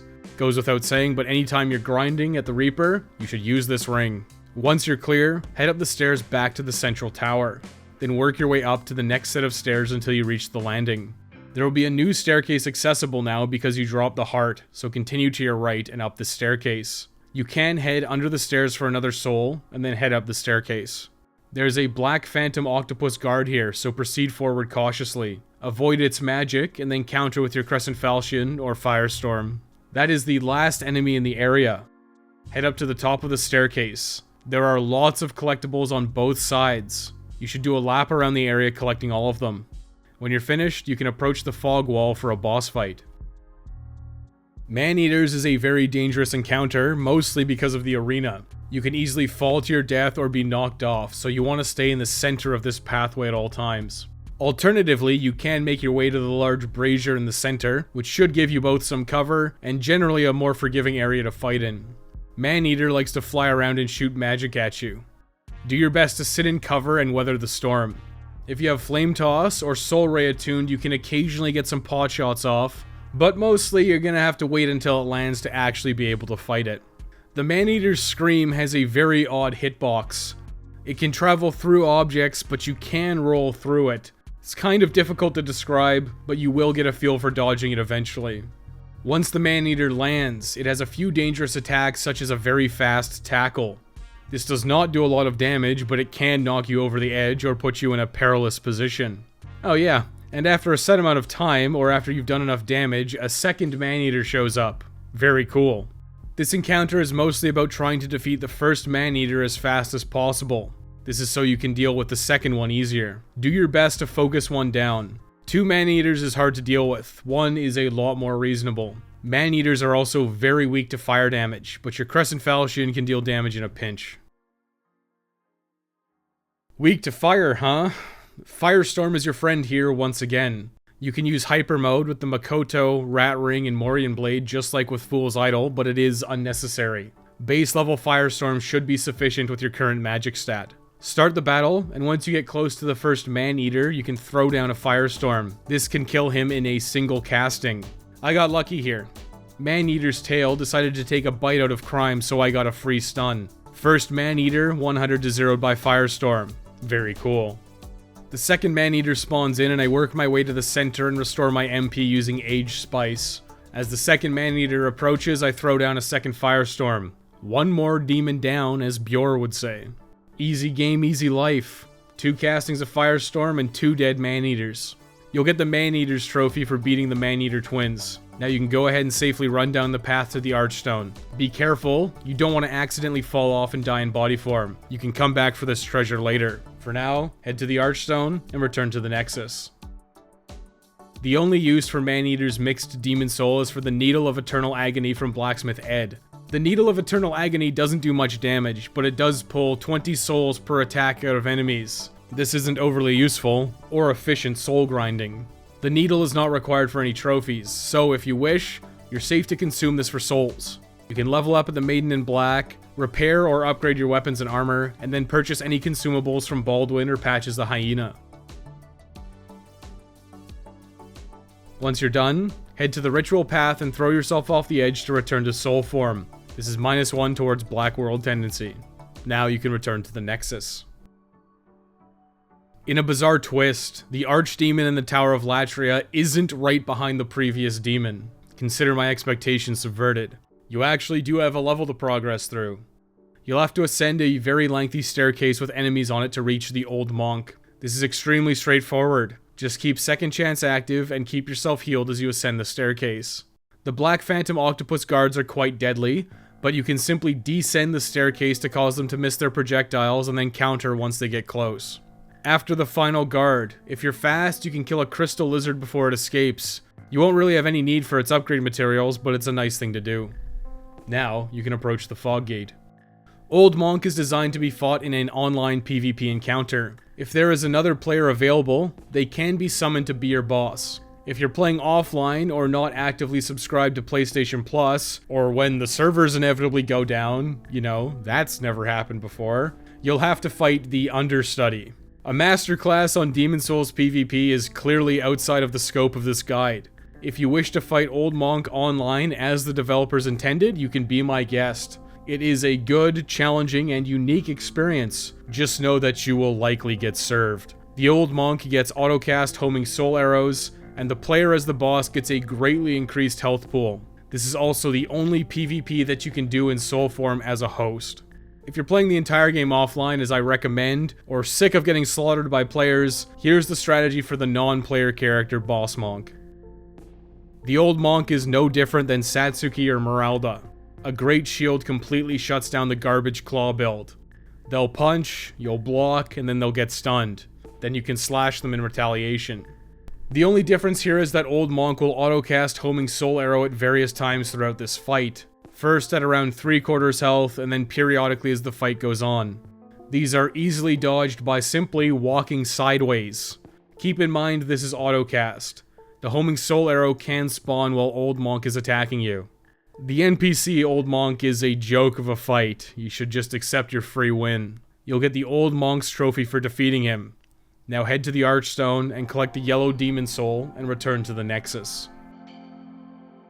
As an Archdemon Soul, the Yellow Demon Soul has multiple uses. You can use it to learn Homing Soul Arrow from Sage Freak, the Witch Yuria can teach you the Soul Thirst spell, Saint Urbane can teach you the Banish Miracle. Finally, you can trade the Yellow Demon Soul along with a Silver or Wooden Catalyst to Blacksmith Ed to make the very powerful Insanity Catalyst.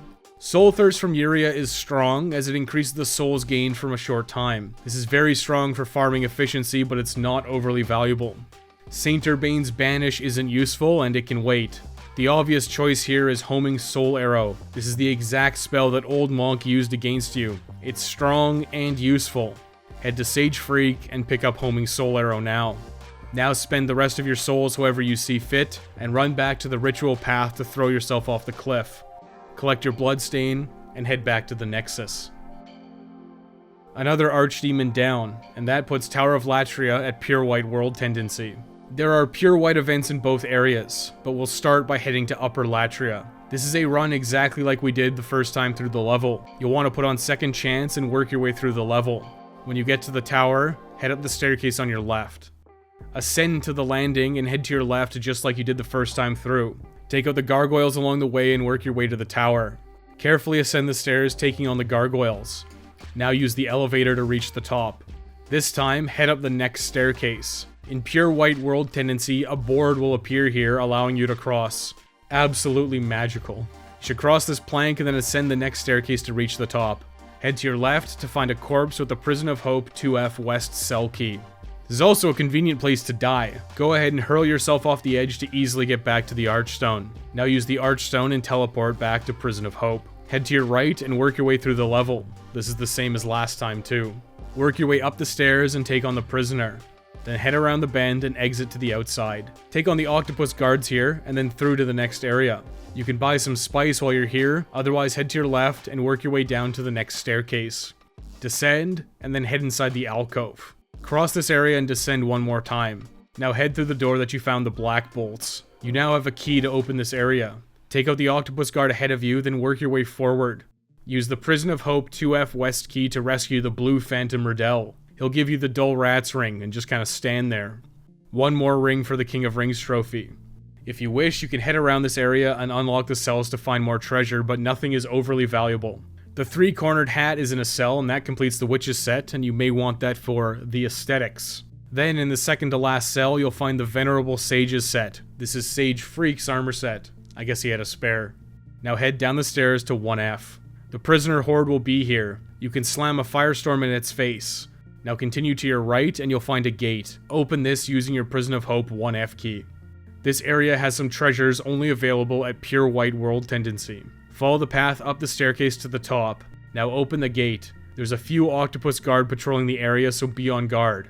Take them all out as you work your way to the other side of the area. At the end, you should start opening cells. Inside the second to last cell, you'll find the Prison of Hope 2F East cell key. Now work your way back, opening all the cells and collecting the treasures within. The main takeaways are various upgrade materials and souls, but you'll find the Rogue set, which goes with the gold mask. Once you've looted all of the cells, you'll be finished the Pure White World tendency events in Tower of Latria.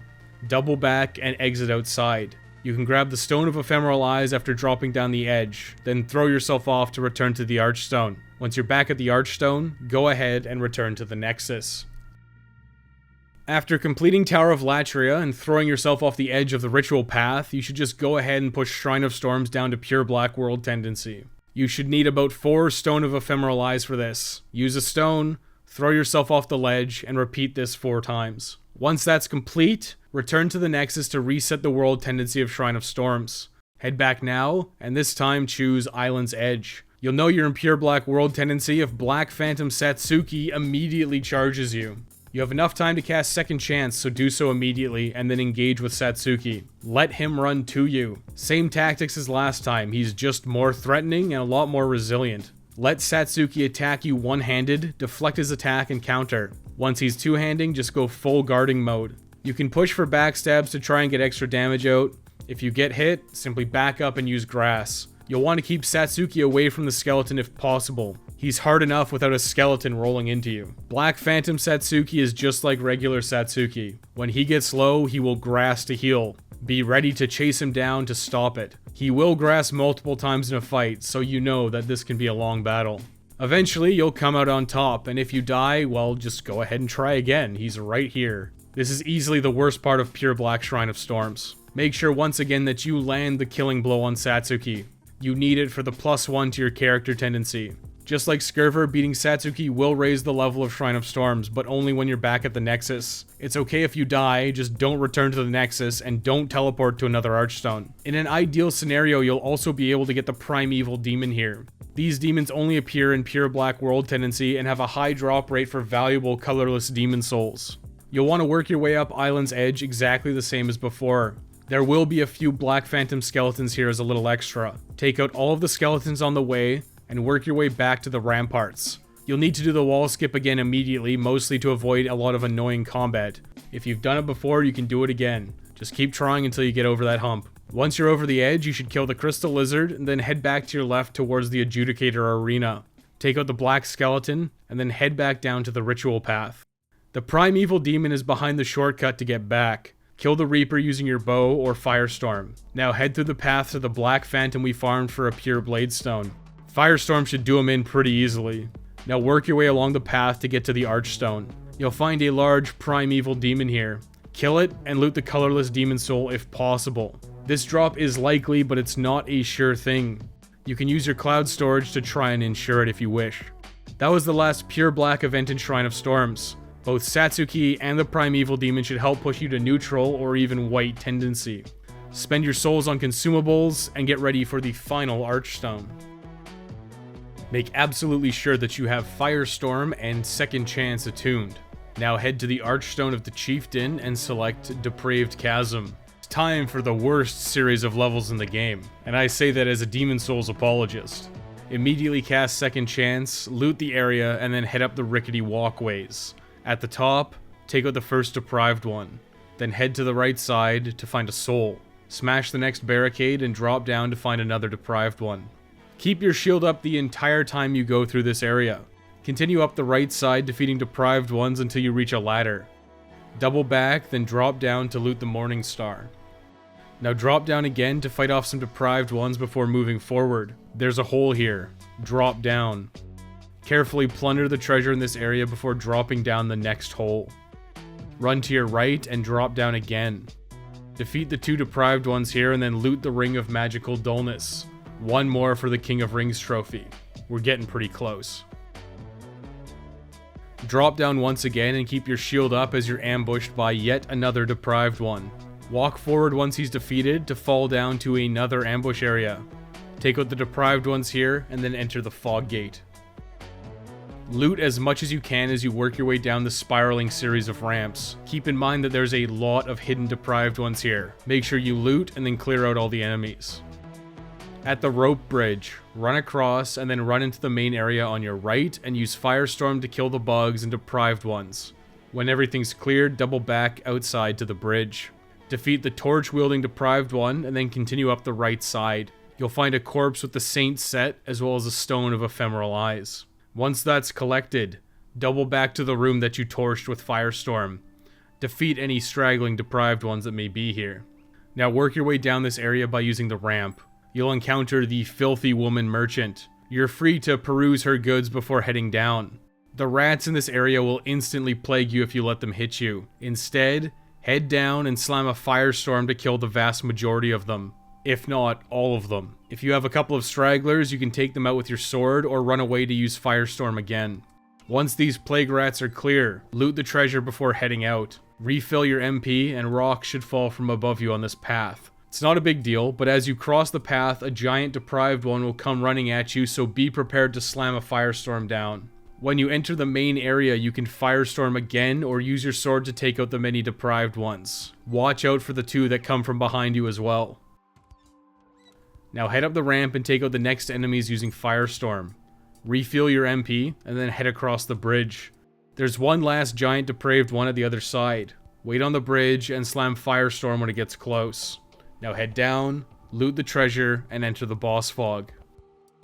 Leechmonger is a pushover and really needs no theory. It's a pillar of leeches that doesn't move from the center of the arena. Its only real mechanic is that it will periodically heal itself. Otherwise, it'll just throw leeches at you if you're far away, and start slamming itself around when you're close by. Leechmonger is extremely weak to fire, so you can put 2 and 2 together with what the strategy is going to be. Head along the left side and work your way down to the center of the arena.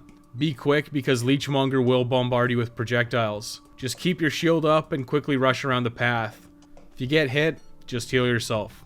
Once you're at the bottom, slam a firestorm down and Leechmonger should die instantly. Just completely obliterated by firestorm. Plunder the area for treasure, then head to the Archstone, collect your wriggling demon soul, and return to the Nexus.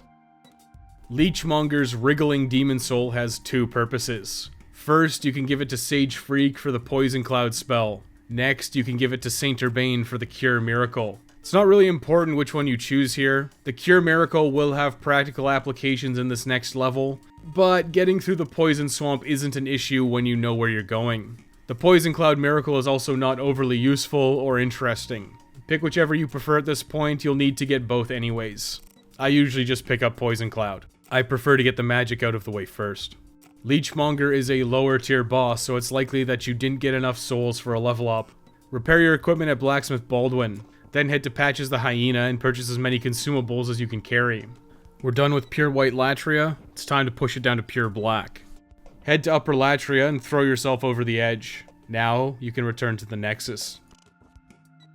Now it's time for the infamous Swamp of Sorrows, the most notorious level in Demon Souls. I assure you it's not so bad as long as you know where to go, and here you are following a guide. Bring as much healing grass and poison curing items that you can muster. Now head to the Archstone of the Chieftain, and select Swamp of Sorrow. Head forward until you reach a cliff. This is a fairly lengthy walk. When you reach the edge, cast Second Chance and make sure to maintain it at all times in this area. Now turn to your right and start working your way down the ramp to get down to ground level. Keep your shield up and take out the deprived one before moving forward. This path here on the right is a shortcut that you'll open up a lot later, so instead, head left and down. Drop down the series of planks and take on the 2 deprived ones at the bottom. Now enter the swamp and hug the right wall and work your way around to find a corpse with a Mirdan hammer. Continue following this path to find another corpse. This one has a duplicate of the Regenerator's ring. Actually not a bad ring choice to wear at this section. Now you'll want to double back to where you took out the first 2 deprived ones. This time, continue through the swamp and hug the left wall. This goes without saying, but make sure you heal yourself. You'll be poisoned for the majority of this level. Loot the soul and continue maintaining on the left side. You'll see various treasures in the swamp, and eventually you'll see a black phantom with a meat cleaver. Continue walking and eventually you'll come to a corpse with a seemingly useless broken sword. When you grab this, head to your right and loot the next few corpses for grass before heading back to the left wall. On a small rock island, you'll find a corpse with the cat ring. One more new ring for the King of Rings trophy. This is also a good opportunity to take on the Black Phantom in this area. You will not be able to roll in the swamp, so don't even try. Firestorm can kill this Black Phantom in a single cast, if you're lucky. Otherwise, you can resort to dueling with the Crescent Falchion. The Black Phantom's meat cleaver will deal damage through shields. It has innate magic damage on it. If you die, well, Second Chance is there to save you, and we're still very close to the start of the level for additional attempts. Once you've cleared out the Black Phantom, heal yourself, reapply Second Chance if necessary, and refuel your MP. Now it's time to resume this treasure hunt. Here's a hot tip for this area. You may actually want to turn up the game's brightness setting. It could make it easier to see where enemies are located. You'll want to walk forward now, and you'll find a series of deprived ones on an island. You can run up and blast these guys with Firestorm or use the Crescent Falchion. They'll be enthralled by the treasure in front of you and not notice you approaching from behind. This treasure is black pine resin. Not useful. Double back to the far left wall. Continue following the wall and you'll find a pure Sucker Stone in an alcove. Continue further and you'll find some Sucker Stone chunks. This is much more useful in the original Demon Souls, not so much in the remake. Once you've collected everything, continue following the wall and then make a right to approach an island. This is filled with deprived ones, including a very threatening giant deprived one. You can and should use Firestorm to hopefully instantly roast most of them. Then you can take out any stragglers with your Crescent Falchion. Once cleared, you can head north for a soul. Your main goal should be to follow the ramp on this island to get to the Fog Gate. Ideally, you'll want to stay on this scaffolding as long as possible, but if you fall off like I do, all you need to do is follow it along the bottom. These mosquitoes are very annoying, but they will die to the Crescent Falchion easily. Take them out as soon as possible to save yourself some headache. On your right, you can find a corpse with another duplicate thief ring. Not useful because we've already grabbed this one at the start of the game. Now keep your shield up and follow the scaffolding along the left in the swamp. There's a dark moon grass on your right, but just continue to follow the left side until you'll find a series of islands. There will be several mosquitoes in this area. Take them out with your Crescent Falchion and heal if you're damaged. Don't be enticed by the treasures in the swamp. Simply keep maintaining on the left side. Eventually, you'll come across some slugs. Take these slugs out and continue straight ahead. There are 2 giant deprived ones here next to the fog gate. This is an annoying part and you're pretty likely to die here. 1 would be bad enough in the swamp, 2 is pretty sadistic. You'll want to bait the giant deprived ones to you and use Firestorm. Hopefully you clear out at least 1 with the first casting. Now you can retreat and refill your MP. You'll likely need to take out one of the deprived shamans as well. Then finally you can take on the last giant deprived one with another Firestorm. If he survives the casting, you should only need a hit or 2 with your Crescent Falchion. It's really easy to die here. I did twice. The run back is short when you don't have the black phantoms or treasure to worry about. Just take this part slow and do your best to stay out of the swamp. Second chance is always there to save you in a pinch. Once that really annoying part's finally clear, ignore the fog wall and instead head to your left. This is technically optional, but it is kind of interesting to do. Follow this a fair way and you'll find a corpse with a soul. Now head up this walkway. Take out the mosquitoes that will come from behind. Once they're clear, head up the walkway. You'll encounter a slug, so kill it and safely proceed upwards. You'll find a lot of slugs in this area, so just move forward cautiously, keep your shield up, and take out the slugs as they come. Be very careful, as a fall will kill you here. Once you reach the top, you'll find a group of slugs hanging. You should head left and use the natural wall barrier to attack them until they fall. Then head left and defeat the next slug and loot a soul. Now it's time to double back. Head back down the scaffolding that you came up, being very careful to avoid falling. Once you're back at the bottom, turn to your right and once again ignore the fog wall. Follow the upper walkway on your right back towards the alcove. There are many slugs in this area. You should approach cautiously and torch them with Firestorm. When I say there's a lot of slugs, I mean it. You'll likely need 4 to 5 castings of Firestorm to clear them all, and then likely some additional follow-up with your Crescent Falchion. If you think that all the slugs are dead, you probably still missed a couple. Once the area is clear, loot all of the treasure. Most notable is the large Sword of Moonlight which we dropped from up above. Pretty cool faith weapon. It goes through shields so you can't block it in this game. That was mostly for completion's sake, we don't actually really need it. Loot the sucker stones if you wish, and then head left and back to the fog wall. Now you can finally enter it. Inside this area is the Filthy Woman Merchant. You can buy some consumables here to help restock using banked souls. Otherwise move forward. This area sucks. It's claustrophobic and it's filled with deprived ones. Proceed very cautiously in here. There's always a deprived one lurking around the corner. Your goal is to work your way to the top of this area. You can slam Firestorms and use your Crescent Falchion to clear the enemies around. There's not really any overly valuable treasure here, so do not get baited by anything.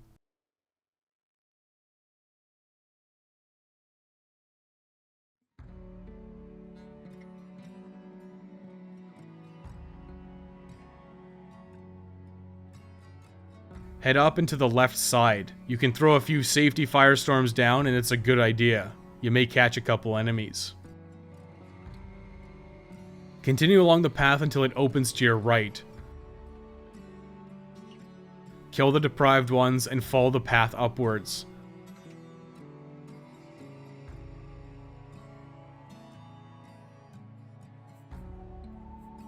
Eventually you'll be ambushed by 2 deprived ones as well as a shaman.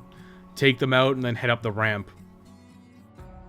You're almost home free here. Turn to your right and follow this ramp out of the village.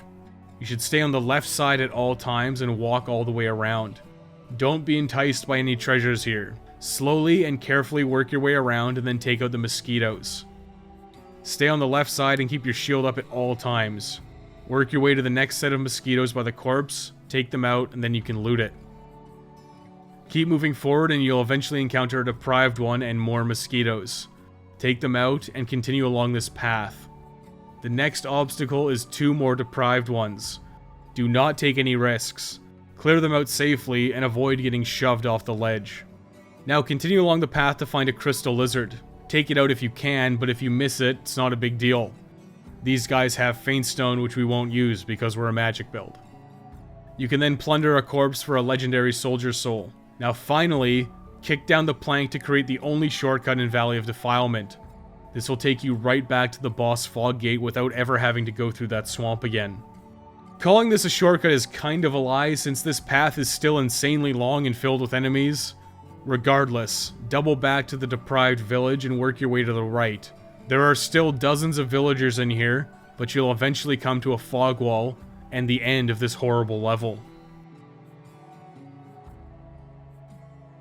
Dirty Colossus is very similar to Leechmonger, but this time it can actually move around. It will shoot swarms of bees at you, which you can burn off using the torches around the area. Otherwise, Dirty Colossus will try and clobber you with its giant pulverizing hands. When you have a boss extremely weak to fire and you have Firestorm, hey, it's kind of a free win. Just run up to Dirty Colossus and slam a Firestorm right in his face. One cast should be all that you need. You can equip the Ring of Magical Sharpness and offhand the Crisp Blade for additional damage if you wish. You can also resort to Hyper Mode if that's your thing.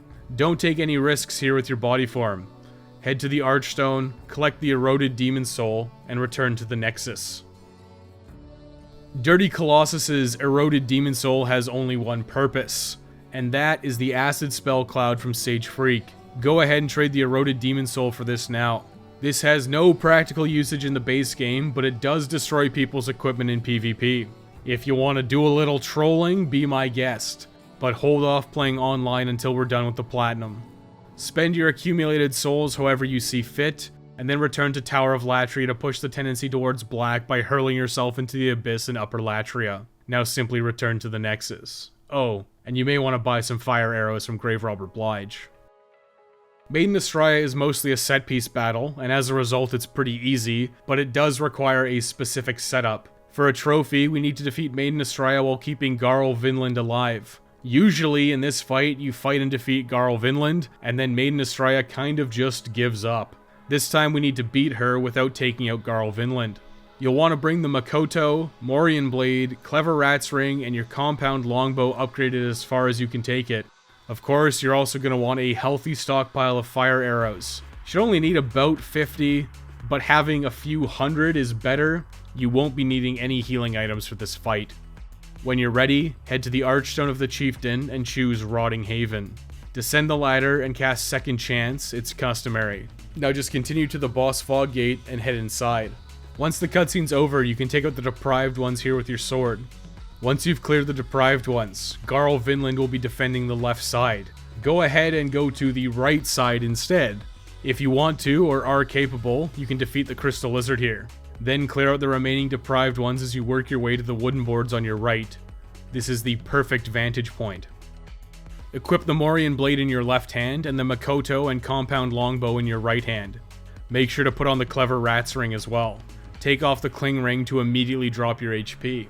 The Makoto's HP drain effect triggers when you switch weapons. You can use this to quickly lower your health. Otherwise, just wait until you see the 2 buffs emerge once you reach critical HP. Now take off the Makoto and use the Longbow. Take aim and smirk to yourself while Garl Vinland sits helplessly as you unload arrows into his charge. Your Hyper Mode arrows will deal a massive amount of damage to Maiden Astraea, but she will immediately start casting healing spells. You can outpace her damage, so just keep pelting her with arrows. This is the fight! My Compound Longbow was +7 here, so if you have a +10, you'll be better off. This is just a matter of pelting arrows into Maiden Astraea until she dies. Once she's dead, you'll earn the Maiden Astraea's trophy as well as the May You Be Unharmed trophy for not beating Garl Vinland. Once again, you've reached Pure White World tendency for defeating the 3 area bosses without dying in body form. Speaking of body form, we're in it, and that's a problem. Now, Garl's gonna be real mad, and the plague in the swamp can kill you, so instead of heading to the Archstone right away, Double back all the way to the Dirty Colossus arena, and use the Archstone here to return to the Nexus. You won't have the Pureblood Demon Soul yet, but go ahead and spend your souls here, and then return to Upper Latria. Throw yourself off the ledge, and then return to the Nexus. Now head back to the Archstone of the Chieftain and select Sanctuary of the Lost. Once you're back, simply take your Pureblood Demon Soul and the Ring of Sincere Prayer. That's one more for the King of Rings trophy. Now you can head back up the path to find Garl Vinland's armor set, including the Dark Silver Shield.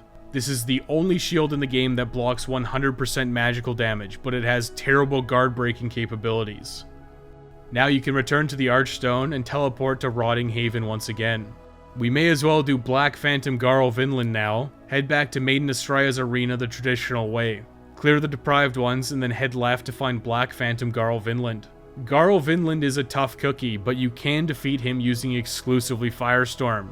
His Brammed is deadly, but if he's one-handing it, you can deflect it with a Great Shield, and then counter with your Crescent Falchion. You know, kind of the go-to strategy on Black Phantoms. Garl's Brammed is also huge, and he's put himself in a bad corridor. He'll routinely bounce off the walls, which makes this fight relatively safe. Make sure to maintain second chance at all times and keep working Garl's health down.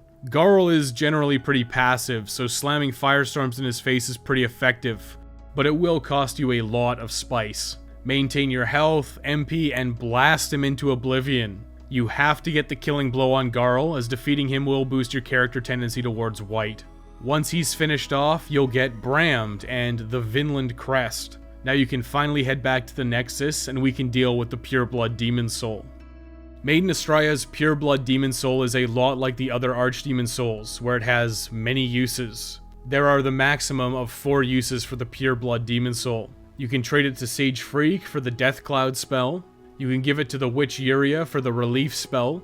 You can give it to Saint Urbane for the Resurrection Miracle. Finally, Blacksmith Ed can combine it with the broken sword you found in Swamp of Sorrows to make the Blue Blood Sword. The Blue Blood Sword is actually really strong, and it's the only weapon that scales off of your luck stat. It has a unique property that despite having magic damage on it innately, you can also buff it with light or cursed weapon for more damage.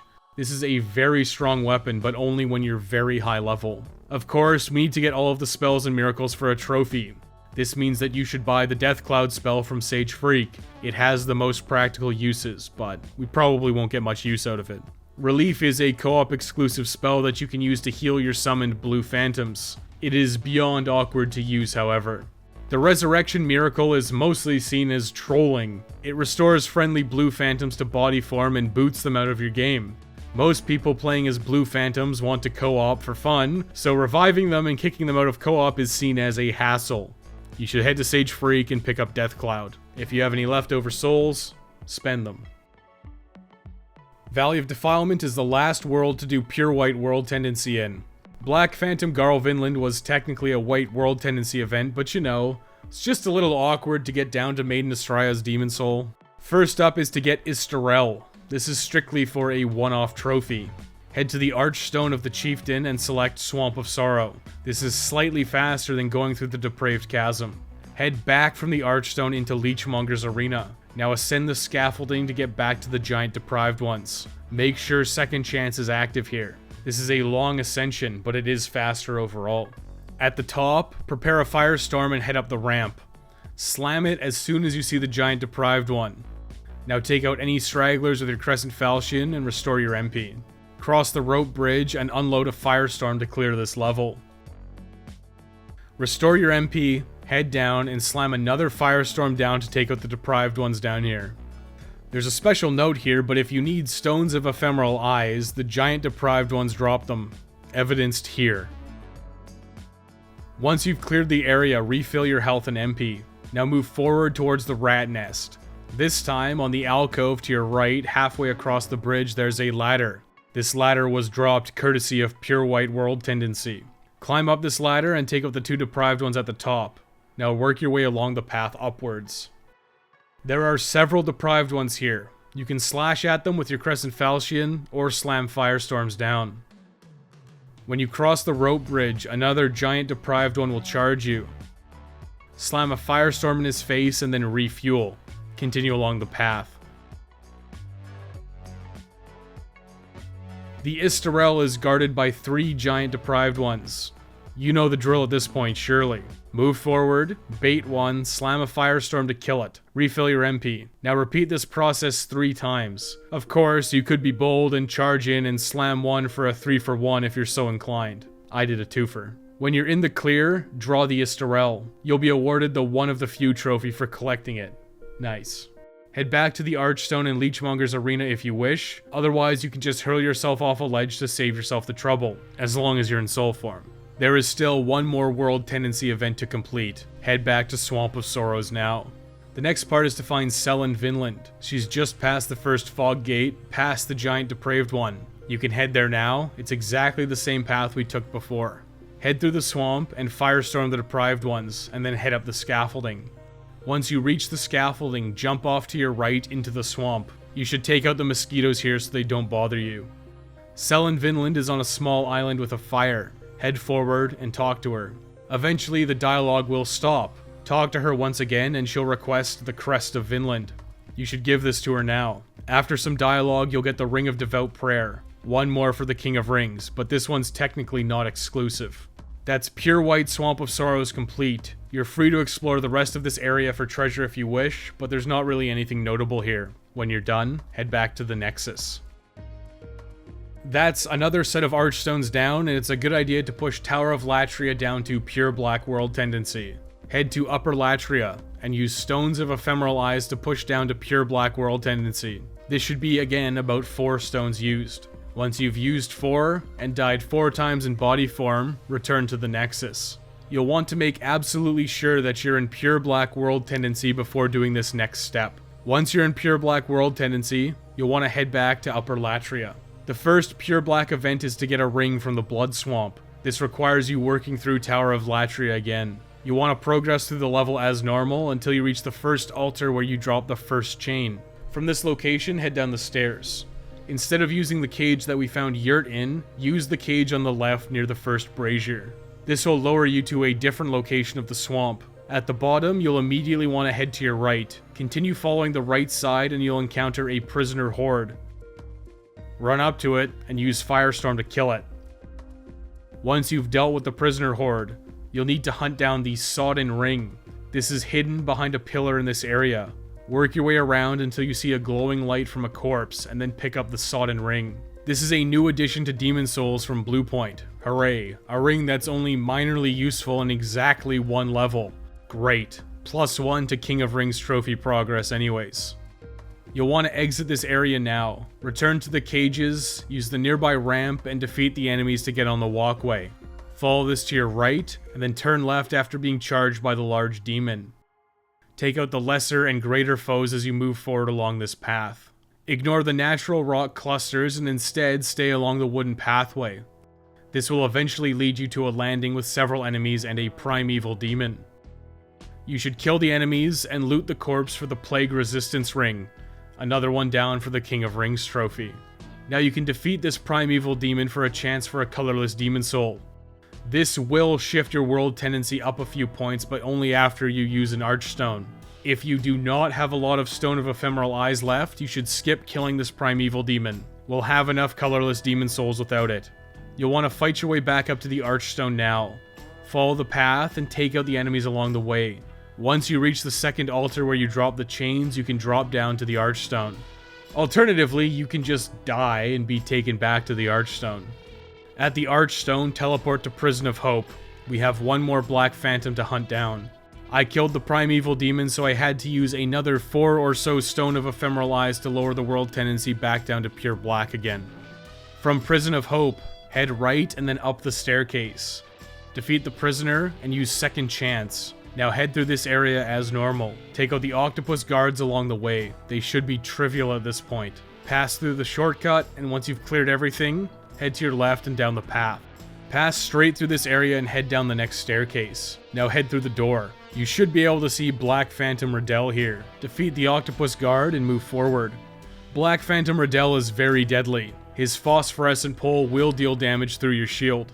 Your best course of action, obviously, is to use Firestorm to knock him around. You should also use two-handed attacks with your Crescent Falchion as well. Your shield won't help you here. You should be able to stunlock Riddell with two-handed combos, and then you can back off once your combo is finished. Eventually you should be able to come out on top. For beating Black Phantom Riddell, you'll get his Phosphorescent Pole. You'll also get a +1 towards white for your character tendency. That was the last Pure Black World Tendency event in Tower of Latria. You can simply get killed by octopus guards or work your way back to the Archstone. You can head to the chapel, and the gargoyles will lift you up once you get close to the altar. Now use the Archstone and return to the Nexus. We're not quite finished with Boletaria Palace yet, but we can turn it to pure black and then push it back up towards white fairly easily. You'll need, once again, about 4 stones of Ephemeral Eyes here. Head to Gates of Boletaria. The gate should still be open on the left side. Simply use a Stone of Ephemeral Eyes, run down through the gate, and then run off the cliff. You can also let the Dredgelings kill you.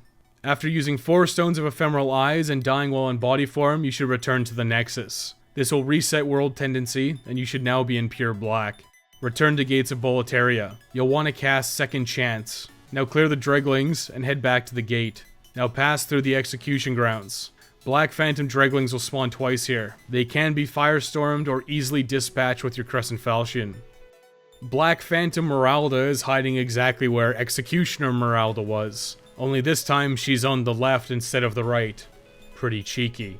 She's more dangerous for sure, but the strategy remains the same. Block her one-handed attacks with a Great Shield, and after her swing is deflected, counter with the Falchion. She will occasionally two-hand her Guillotine Axe. When she's two-handing, just let her tucker herself out until she switches back to using one hand. When she's low health, you can go in for the kill with a series of combos. Easy peasy. Black Phantom Meralda has a strong chance of dropping a Guillotine Axe. You might get this. Once you've cleared Meralda, we're not quite done here yet. There is a Primeval Demon in Boletaria Palace. However, it's all the way in the inner ward. You should rush through the levels to get to it. Maintain second chance at all times. Do not teleport to the inner ward. You gotta hoof it. Run through Gates of Boletaria, through Phalanx's arena to the Lord's Path. Now head down and follow the underground tunnels to pass through most of the Lord's Path safely. Once you're required to go back up, be careful regarding the Dragon Flames and run through the Tower Knights arena. There will be 2 Black Phantom Blue Eye Knights here. Take them out, or just ignore them. In the inner ward, you'll want to take out the first enemies and work your way up the stairs, then pass through the shortcut. Once you're at the top of the stairs, you're almost there. Head to the right and up to the next staircase, taking out the archers and soldiers as you work your way up. If you look down into the courtyard, you'll see the Primeval Demon just kinda hanging out. Head down, clear the archers around, and take it out. Hopefully this dropped a colorless demon soul, but it's not a guarantee. With those 2 tasks completed, you'll have neutralized the black tendency and be closer to white. Now head back to the Penetrator boss arena and return to the Nexus. We're close to pure white character tendency. All we need is 1 more Black Phantom kill under our belts. It's time to push Valley of Defilement down to pure black world tendency. This will require several Stone of Ephemeral Eyes. You should have more than enough, but if you don't, you can farm them from Giant Deprived ones. Patches the Hyena will also sell you a few. If you found a pure Faint Stone from Crystal Lizards and Swamp of Sorrows or the Rotting Haven, you can trade it to the Crows for a few. Make sure to check with Stockpile Thomas. You may have a couple tucked away. Since Valley of Defilement is pure white at the moment, this should take 7 Stones of Ephemeral Eyes. Head to Swamp of Sorrows, use a Stone of Ephemeral Eyes, and throw yourself off the cliff into the swamp. Repeat this process 7 times, or until you're in pure black world tendency. You should periodically return to the Nexus to check your tendency. Once you're in pure black world tendency, there's only 1 task, and that's to defeat Black Phantom Cell in Vinland. She's in the exact same spot as before. Work your way through the swamp. This time there will be a Black Phantom Giant Deprived one. Spooky. They die in exactly the same way. Take them out with a Firestorm. If you want, you can equip the Sodden Ring here. This will allow you free movement and the ability to roll in the swamp. Probably worth it for this part, but it is technically optional. Now head to Selen's location and start the battle with her. After clearing out the mosquitoes, of course. Selen Vinland will very likely start the battle by casting Anti-Magic Field. This renders your spells totally useless. Her blind will also deal damage through your shields, making her quite lethal. You'll want to ignore using a shield this time. It won't do you much good anyways. Focus on two-handing your Crescent Falchion. You can utilize the distance between you and Selen to take fairly safe hits. Walk up to her, attack her, and then move backwards. If you do this correctly, you should be able to ignore counter hits.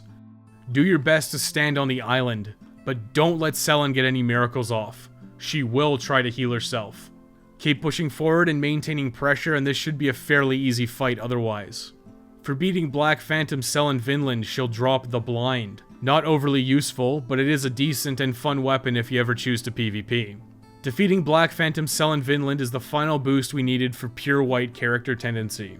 That's also the very last world tendency event we need to complete. You can now safely forget that world tendency exists for all intents and purposes. Once you've defeated Black Phantom Selen Vinland, you should immediately return to the Nexus. Now make the lengthy trip to the top of the Nexus, and you can have another conversation with the Monumental. You'll be rewarded with your heroism for the Allies Ring. One more ring for the King of Rings. Unless you said no at the start of the game. You did say yes, didn't you?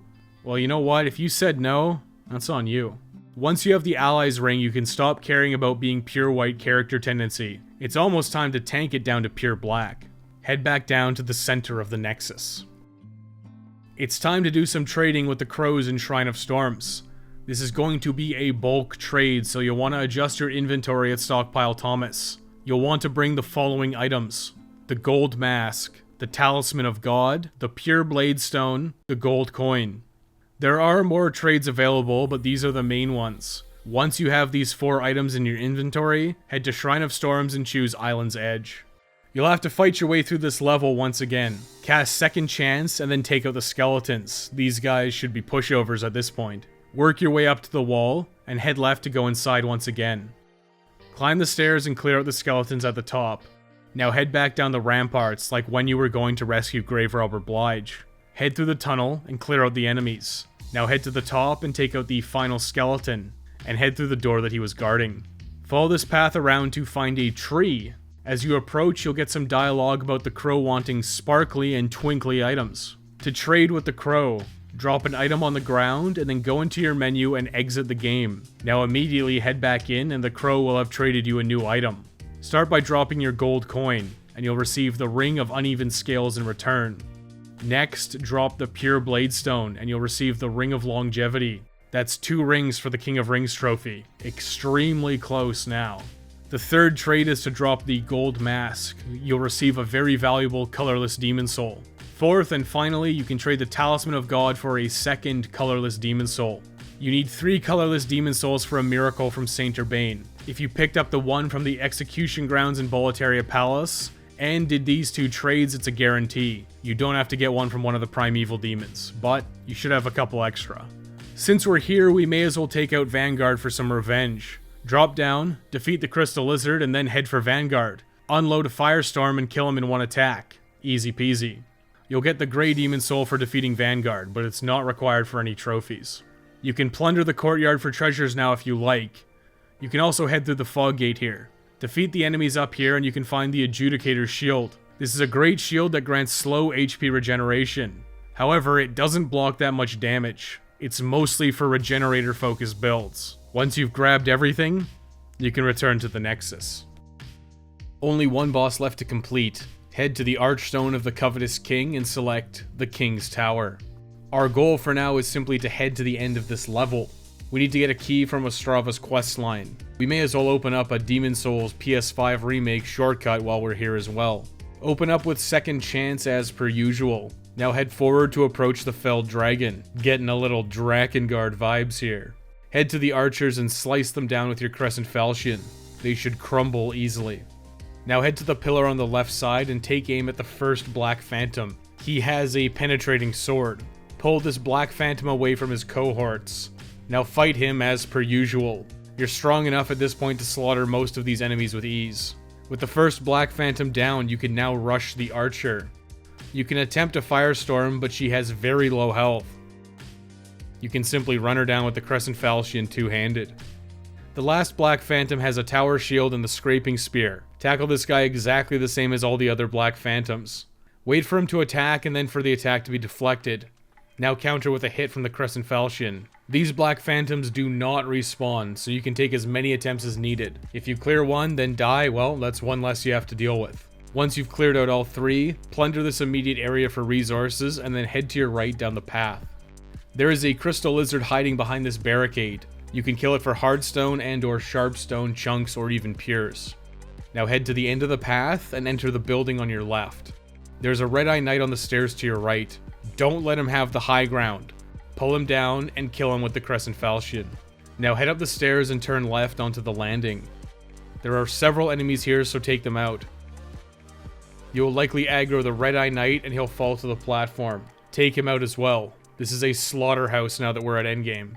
Once everything is clear, head up the staircase and exit out to the ramparts for a cutscene.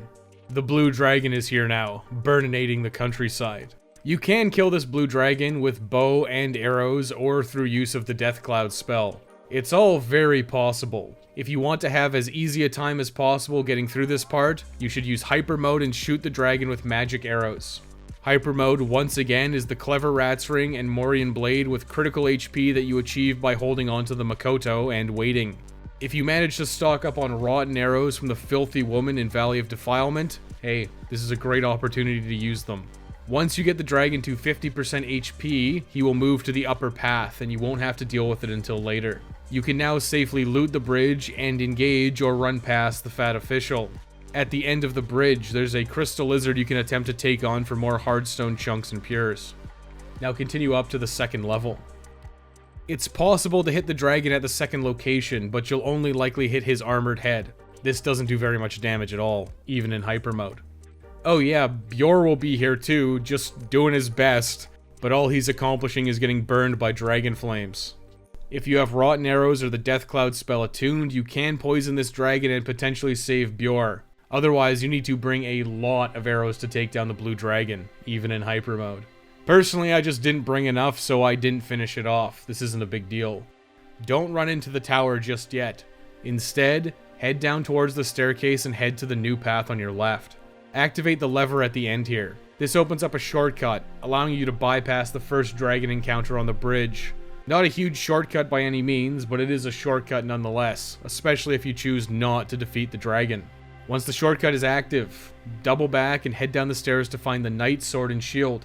These are strong weapons and a decent shield, but we're far too late in the game at this point for them to be useful. Now you can head up the stairs for real. The dragon flames have a set pattern. You should get close and observe it. You can watch Bjor do it very wrong if you wish. Ignore the treasures here, they're all bait and there's nothing of real value. Just sprint past the flames. Once you cross the threshold, you can loot the treasures on the way inside the tower. Head to the staircase and on the right side, talk to Ostrava of Boletaria for the last time. He'll give you the mausoleum key and then pass on. Our new destination is to use this mausoleum key to enter the mausoleum. But before we head out, head up the stairs, pillage the treasures around, and then head for the bridge. If you wish to attempt to keep Bjor alive, you can quit out and head back inside. Head towards the bridge and Black Phantom Ostrava will spawn. You should fight him now to save yourself a little bit of headache later. Make sure that second chance is active. Now you can take on Black Phantom Ostrava. No different than any other Black Phantom at this point in the game. He drops the rune sword and rune shield. Once again, far too late to be of any use. We could head to the last real boss and take on False King, but we're going to leave it for a little later. We have a couple more tasks to finish. Double back outside. If you quit out, the dragon will be at the lower part of the bridge. This will allow you free access to run down the area. The treasures are still a no-go, but you may snag one or two along the way. Now head to your right and use the nearby shortcut. At the end, you can pick up the Blue Eye Knight Greaves. Now head all the way back to the Archstone and return to the Nexus. This level does provide quite a few souls, so spend them how you see fit. You may want to eke out a couple of levels by going to the ritual path, otherwise you can restock your healing grass and spice. Now it's time to tackle Demon Soul's most powerful meme, the Old Burger King. Old King Doran is resistant to fire damage. You should adjust your magic attunements to be Soul Ray and Homing Soul Arrow. If you learned Death Cloud earlier, that's also an option. When you're set up, head to Gates of Boletaria once again. Head through this level the same as before. Take on the Legion of Dredgelings as you move forward. Use the first shortcut to quickly ascend the tower to get back to the top of the ramparts. Once you're at the top, you'll want to ignore the normal way through the level. Instead, cross the ramparts all the way to the other side. We haven't been here before. Defeat the enemies and head inside. Now turn left out to a bridge. There's a Red-Eye Knight here. Make sure that Second Chance is active and take it on. This is a Spear Knight, easily the most deadly. Homing Soul Arrow is a great choice to start. It may or may not kill it, but it will definitely give you an opening to finish the night off with your Crescent Falchion. Now cross the bridge, plunder the treasure, and then use the Mausoleum key to open the large door. You'll have to tackle Old King Doran now. This guy is no joke, but he'll take it easy on you for this first encounter. You can adjust your gear. I chose the Ring of Magical Sharpness and the Cling Ring.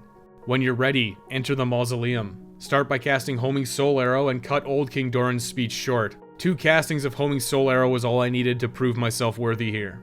The very first time, and only the first time you attempt this, Old King Doran will stop fighting. You should now head to the sword and draw the Demon Brand from the altar. Make sure you have enough item burden available. We need Demon Brand. That's a pretty serious component to the Legacy of Kings trophy in the bag. At this point, Old King Doran becomes non-aggressive. However, we need to defeat him for the King of Rings trophy. Restock your health and magic and then start attacking him. Keep in mind, Old King Doran's Demon Brand will deal a ton of magic damage through your shield. You should try to avoid Old King Doran's attacks rather than blocking them. You'll want to maintain distance and get a lot of damage from your Homing Soul Arrow. Old King Doran doesn't have a shield, so he can't block it. Old King Doran will heal himself at least once, so you'll want to maintain pressure. Once the gloves are off in the second phase, Old King Doran does a lot more damage, is faster, and much more aggressive. This is a challenging fight. You should use your fundamentals and you should be able to come out ahead though. But if you're struggling, here are a few alternative strategies. You can use Death Cloud on Old King Doran to put Plague on him.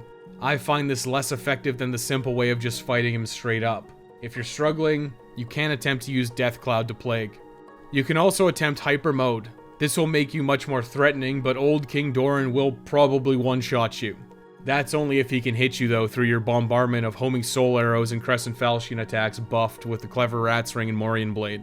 Once Old King Doran is defeated, you'll get the Ancient Kings set, and most importantly, the Eternal Warrior's Ring. This ring increases your stamina regeneration. This is one of the strongest rings for melee, but it's +1 to the King of Rings trophy for us. Only one more to go.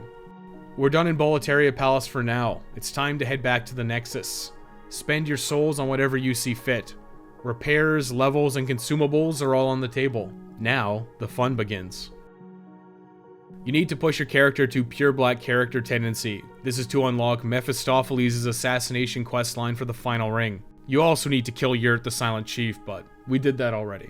You can lower your character tendency in a number of ways, the easiest of which is to kill less impactful NPCs and merchants. You can also defeat players by invading them as a Black Phantom. You do also need to do this for a trophy. If you want a PvP, your best bet is to invade the Tower of Latria so you can be the Old Monk boss. Fighting as the Old Monk gives you a handful of useful advantages. One is that you have increased health bar as the boss. Second, you will periodically cast automatic homing soul arrows. The amount of soul arrows spawned is determined by your current health. The lower it is, the more arrows spawn.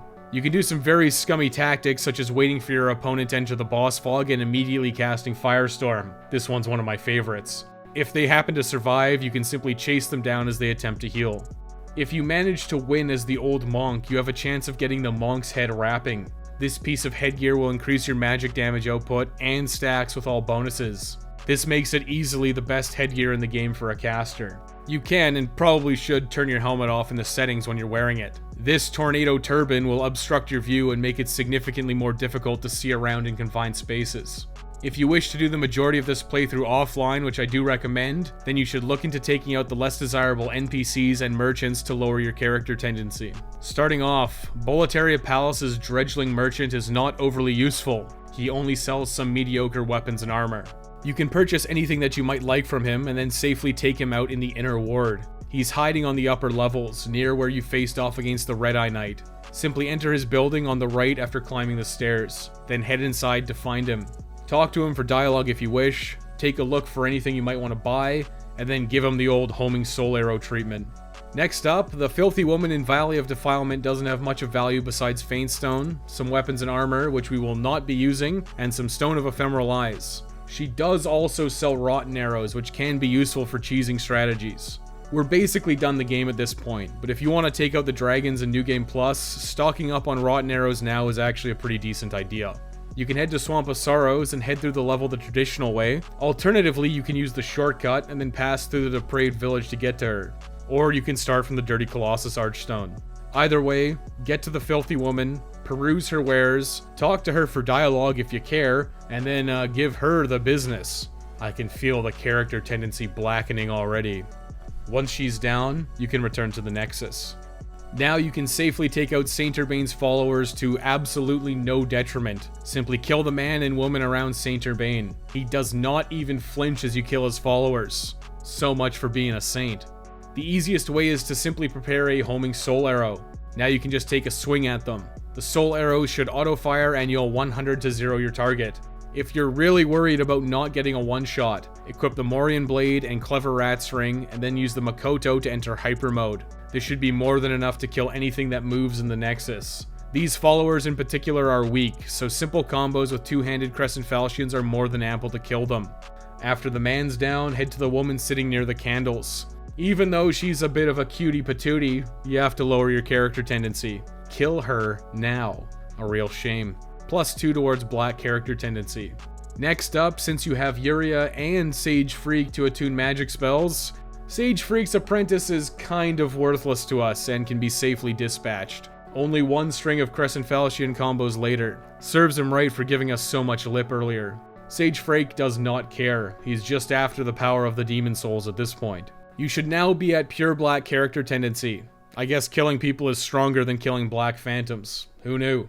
You'll need to leave the Nexus and then return to respawn the area. Hopefully Mephistopheles is on the upper landing. If she isn't, you'll have to kill some more merchants. You can take out the Filthy Man in Stonefang Tunnel. He's residing in the Tunnel City. This merchant has a steady supply of large hardstone shards which you can stock up on before killing him. You want to absolutely avoid killing the following merchants. The former royal's wife is your spice dealer, and she should be kept alive at least until you've stockpiled 99 old spice at Stockpile Thomas, or otherwise have finished the game. Grave Robber Blige is your supplier for elemental arrows. His proximity to the Shrine of Storm's grinding location makes him extremely valuable. That being said, we are pretty much done. If you don't want to grind anymore, and you're not yet pure black character tendency, Grave Robber Blige is safe to take out. Obviously, never kill Stockpile Thomas. Never, ever kill Stockpile Thomas. You technically don't need Blacksmith Baldwin because you can always use Blacksmith Ed instead, just requires a little bit of runaround. Patches the Hyena should be kept alive as you are provided a reward for killing him during Mephistopheles' questline. Try to avoid killing all of these NPCs though. Hopefully Saint Urbain's followers, Freak's Apprentice, and the Dredgeling and Filthy Merchants were enough. Once Mephistopheles is in the Nexus, head upstairs and talk to her. She'll start by giving you a kill list. This kill list has a set of rewards associated with it. We've waited until the very end of the game to do this, because once we complete it, we'll finish the game and move immediately into New Game Plus. She'll start by asking you to kill Saint Urbain and his followers. Accept. Head down to Saint Urbain. Do not kill him yet. You want to learn a miracle from him this playthrough. The recovery miracle requires 3 colorless demon souls. However, it also likely requires you to have killed a primeval demon in the current playthrough. We have both of these criteria completed. Buy the recovery miracle from Saint Urbain before you take him out. Make absolutely sure that you have the recovery miracle from Saint Urbain, and you have Second Chance attuned. Once Saint Urbain is gone, there's no way to change your miracle loadout until New Game Plus. Not that we've used any miracles other than Second Chance at this point. Once you're absolutely ready, it's time to take out Saint Urbain. Start by casting Second Chance just in case, and then prime Homing Soul Arrow. Now head towards Saint Urbain and start swinging at him two-handed with the Crescent Falchion. The Homing Soul Arrow should go off and one-shot kill him. If you want to have an absolutely guaranteed kill, come in with Hyper Mode first. Killing Saint Urbain will net you the Saint Set and the Ring of Devout Prayer. These are all duplicates. Now head up to Mephistopheles. She'll give you a Stone of Ephemeral Eyes. Pretty weak reward so far, but she'll also give you your next quest. Accept this. This is to kill Sage Freak and his apprentice. Half of that's done already. But you want to hold off for now. It's time to head back and finish the last real boss in the game. You may wish to adjust your magic loadouts, so don't finish off Freak or Yuria just yet. Time to tackle the last real boss. You can choose what to use here. Homing Soul Arrow and Firestorm will both work. Firestorm is quite strong but less reliable. It can lead to a devastatingly easy fight or a absolutely crushing loss. You'll want to head back to the King's Tower. You can then fight or ignore the archers. There are respawned crystal lizards in this area, so you're free to fight them for high tier upgrade materials. Work your way back to the next tower and then head inside. Tackle the Red Eye Knight the same as before, a few slashes is all that it takes. Now climb the stairs and take out the 2 archers and the Imperial Spy. Double back to find the 2-handed sword Red Eye Knight. Finish him off in exactly the same way. Collect your spoils and then head to the top. This time, head to your left and climb the ladder. This bypasses a short but annoying section of this level. Head towards the stairs, wait for the flame breath, and then run across. Now run up the stairs to the bridge. If you care about Bjor's life, you can quit out to avoid him being burned to death. Otherwise, just cross the bridge and activate the elevator to reach the boss fog gate. False King is by far the most difficult boss in Demon Souls. You'll want to start by putting on Second Chance. This is a no-brainer. After the cutscene, you should start by casting Homing Soul Arrow and refreshing your MP. False King will charge you immediately from across the arena. He's very mobile, and a lot of his attacks have wind slashes associated with them. Keep your shield up at all times and maintain a medium distance. Pretty typical fare. False King will occasionally stop and start charging up his sword. He'll draw it up and then slam it down. You need to choose here. You can run a fair distance to get away from the attack, or go in for extra damage. If you deal enough damage here, you can interrupt this attack.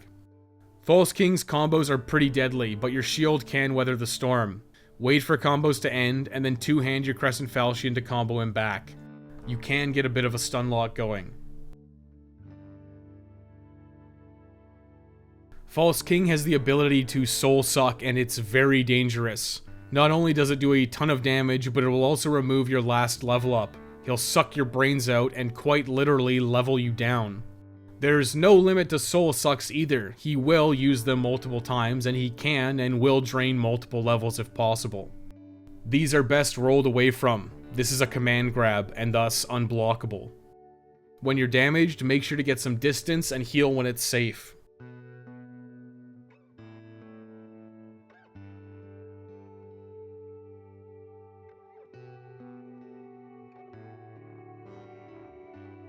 It is very hard to reapply Second Chance in this fight. Your best bet is when he attempts to stab his sword. If you get lucky, you can reapply Second Chance mid-fight, but it's better to just wait for a more reasonable chance.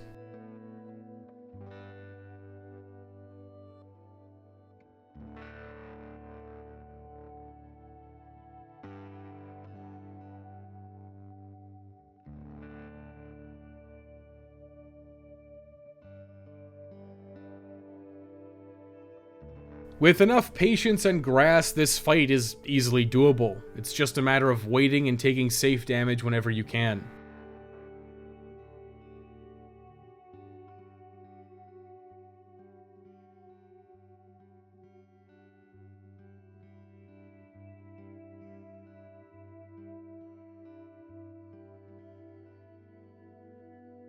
You will take chip damage from Soulbrand, but it is inevitable. You should try and back away to avoid deflecting swings if you can. It's better for them not to hit you than to block them.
You can also resort to using both Soul Ray or Homing Soul Arrow, but they won't deal a lot of damage. False King can and will dodge Homing Soul Arrows, unfortunately, but you can still try to get a few to stick. Pretty much just a straight up fight. Well, unless you want to use the plethora of cheese strategies that I'll explain now. These strategies include using Rotten Arrows and Death Cloud with the Thief Ring and then playing Keep Away for the rest of the fight as he slowly dies.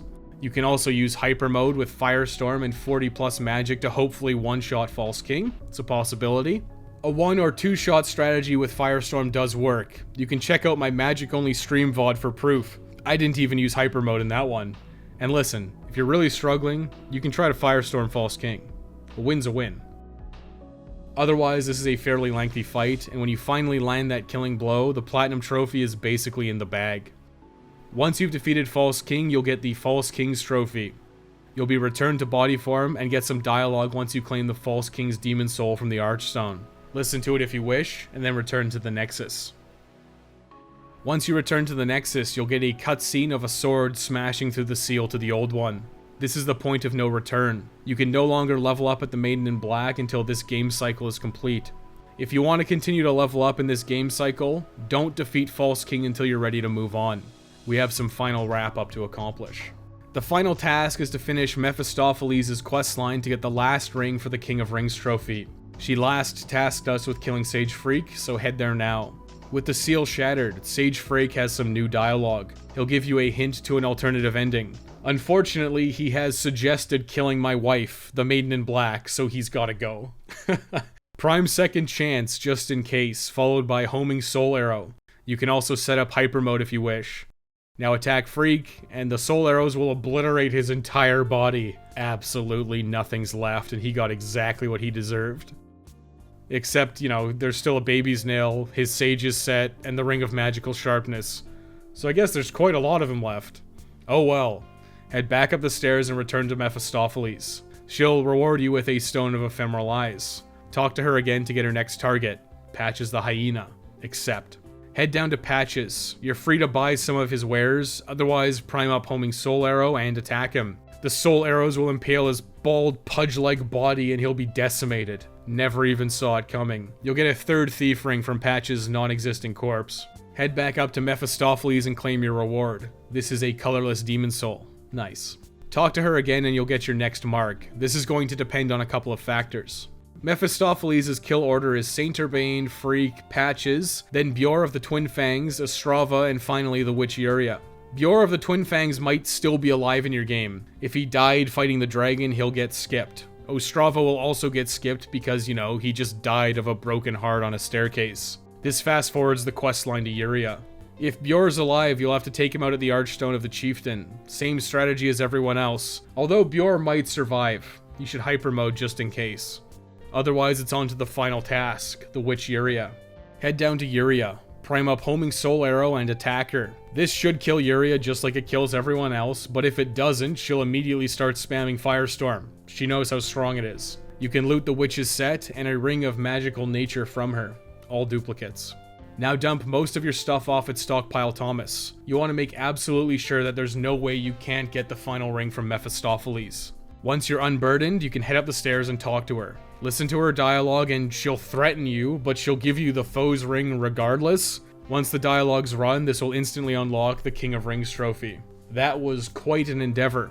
Back on topic, Mephistopheles will attempt to kill you, but she's the world's worst assassin. Just back up and cast homing Soul Arrow. She'll try and feebly attack you, only to be riddled with bullets, her body blowing up from the inside. Don't even get 1,000 souls. She sucks. At least we got the King of Rings trophy.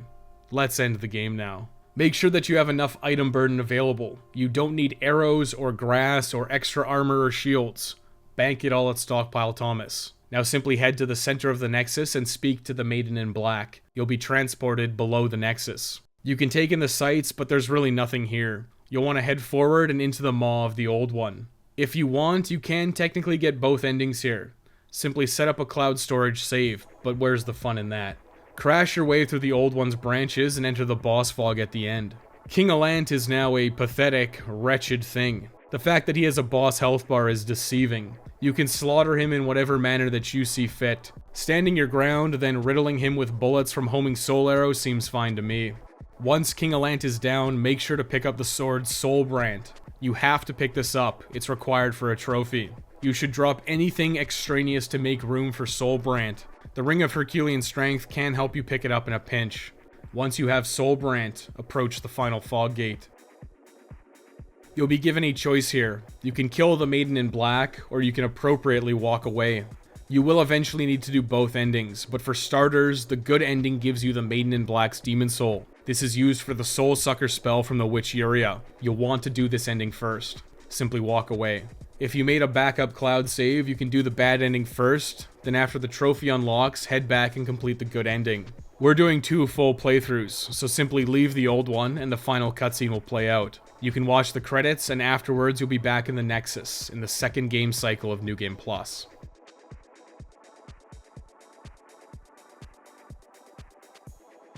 In New Game Plus, enemies are harder. Enemies will gain increased health and damage, but you'll gain increased souls for defeating them. This also applies to bosses.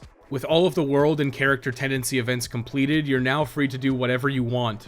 You can freely alter your character's tendency to your preferences and play in whatever form you prefer from here on out. Soul form is still safer, as playing in body form can lead to invasions, and dying will make your game more difficult by lowering world tendency towards black. That being said, you should enjoy the Demon Souls experience. I personally stay in body form for most of these levels because I enjoy the increased HP and the second ring slot. Don't have to use the Cling Ring in body form. If I die, I simply try again and put the Cling Ring back on. It's not a big deal. Keeping second chance up at all times should alleviate a lot of the pressures of dying. This is now just a matter of beating every demon once again and stockpiling their souls. There really is no rush for the next set of trophies. They simply must be done before moving on to the potential third cycle. This second cycle is almost exclusively for collecting the remaining magic and miracles. From the first playthrough, you have all the tools you need, and it's just a matter of going through the game a second time. Now is also a great time to PvP and assist in co-op.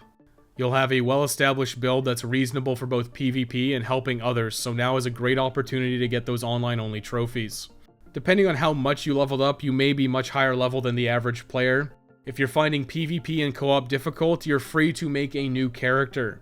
You can quickly fire through the game and head to Adjudicator. Once you've beaten Adjudicator, you have access to the grinding location. You can grind to a higher but more acceptable level. If you're really struggling for PvP and co-op experiences, you should call in the boys for some assistance. Collusion is always a strong option, although, PS5s are just a myth. Starting Cycle 2, you'll be forced to tackle Boletaria Palace first and take on Phalanx. Then you can do the climb to talk to the Monumental. If you have the King of Rings trophy from last playthrough with the Allies ring, you can just tell the Monumental no. Regardless of what you choose, the game opens up now. Personally, I like to tackle Shrine of Storms after Phalanx, as I can do some trades with the Crow immediately. You can trade the Talisman of God you can pick up in Shrine of Storms, and the Gold Mask from Mephistopheles for 2 more colorless Demon Souls. Moving on from New Game, I do like to incorporate 26 Strength to be able to wield the Brushwood Shield. The Brushwood Shield is very comparable to the Purple Flame Shield, but it is heavier and blocks 100% fire versus the Purple Flame Shield's 90. This is a pretty minor nuance, and it's only really present on Flamelurker. The Brushwood Shield is upgraded using colorless Demon Souls. Depending on your luck with materials and your personal desires, the Brushwood Shield is arguably easier to upgrade. 5 colorless Demon Souls may be difficult, but Hardstone may be harder to get for the Purple Flame Shield. Once I've done the Crow trades, I like to just get Shrine of Storms out of the way in its entirety. Same strategies will apply. First, rescue Grave Robber Blige. Then you can use the jump shortcut to get to Adjudicator. Now you can kill Adjudicator from above with magic like Flame Toss or Soul Ray, or you can go down and melee him. After you beat Adjudicator, you'll have unlocked the Ritual Path grinding location. You can grind here for additional levels or souls for consumable items, just like regular New Game. New Game Plus is harder, so leveling up can help alleviate the pressure a bit. You can always come back to the Ritual Path to tune up. Next, you can switch to Firestorm to get through the next area to Old Hero. Old Hero should still go down in 1 or 2 castings of Firestorm. Highly recommended to use Makoto to get yourself into hyper mode range, and then equip the Clever Rat's Ring and Morian Blade. Should only be 1 or 2 Firestorms. Next, you can immediately fight Storm King. Storm King can be tackled using Soul Ray this time, as it has greatly superior range to Soul Arrow. You may find casting Soul Ray easier and more consistent than using the Storm Ruler, but it shouldn't be too much different. You should also rescue Saint Urbane at some point here. This is a simple task of killing a Black Phantom. If you're in pure white world tendency, you can get a second Makoto and give it to Satsuki here if you missed the trophy last playthrough. Next, I chose Tower of Latria mostly to get Sage Freak back early. This is all about speeding through the level. Just cut through the level and you can safely ignore most of the pickups now except for the keys. You can use the Makoto and Hyper Mode on Fool's Idol again to trivialize the encounter if you wish. Upper Latria is a bit more complicated. Soul Ray is significantly better at dealing with the gargoyles than Firestorm, so I would advise taking Soul Ray and homing Soul Arrow to complete the level. Once you've looped back, head to the Archstone and switch to Firestorm for the Maneaters. You can use Hyper Mode once again, but Firestorm alone should be enough. If you want to bring a ranged spell, bring Flame Toss over Soul Ray. The Maneaters are fairly resistant to magic and much weaker to fire. Now it's just a matter of heading up the long staircase. You can do the PvP encounter if you're invaded while online, or the NPC encounter if you're playing offline. He's easily dispatched by simple block counters and then strafing when homing Soul Arrow comes up. Stonefang Tunnel, you're up. This is largely the same, simply go through the first level as normal. You'll want to make sure to activate Blacksmith Ed's shortcut, as we need to use his services this playthrough for a trophy. Armor Spider is nothing to write home about. You can cheese Armor Spider with your compound longbow and magic arrows from the back of the arena. Or you can use your Great Shield to block most of the incoming damage to close the distance and then wail on him with your Crescent Falchion. With a combination of Soul Ray or homing Soul Arrow. Your choice. Quick and easy fight otherwise. You can safely skip the entirety of the mines again this time, and simply head right and drop down the shaft directly to Flamelurker. Nothing's changed here. Use Soul Ray while maintaining a moderate distance and guard most of his attacks with your purple flame shield. I personally find Soul Ray more reasonable here. Homing Soul Arrow is slower to cast and often whiffs because of Flamelurker's jerky jumping around. Soul Ray is more reliable from my experience. One more demon down. Obviously, you can do Dragon God immediately after, and it's exactly the same as before. Put on the Thief Ring to lower your visibility. Now use your bow to aim and Soul Ray to destroy the debris from behind a pillar. Then run to the anti-dragon ballistas. Once he's been shot twice, head down and blast him with magic from a safe distance. If you did not use the Hands of God last playthrough for whatever reason, use them now for the trophy. Oh, and you have second chance. Make sure to use it. I like to burn through Tower Knight and Penetrator next. Attune Soul Ray and homing Soul Arrow. Just rush through the level to Tower Knight and kill him however you see fit. You can keep the archers up or take them out this time, it makes no difference. Afterwards, complete the majority of the inner ward and make sure to rescue Bjor and the witch Yuria. You have to rescue Yuria to learn all of her spells, and Bjor's on the way to her, so it's a no-brainer here. Now you can take out Penetrator with Bjor's help once again. Easy peasy. I always do Valley of Defilement last, it's customary. This is definitely a situation where you want to bring Firestorm, as it's by far the easiest way to deal with the giant deprived ones. Everything is killable with a well-placed Firestorm, including the bosses of this area. You can simply avoid picking up all the trash and take out Leechmonger with Firestorm. Now with the Sodden Ring equipped, you can easily deal with the Poison Swamp by rushing through. You only need to encounter a handful of giant deprived ones and some well-placed Firestorms will kill them in one shot. You can also just run past them with the Sodden Ring.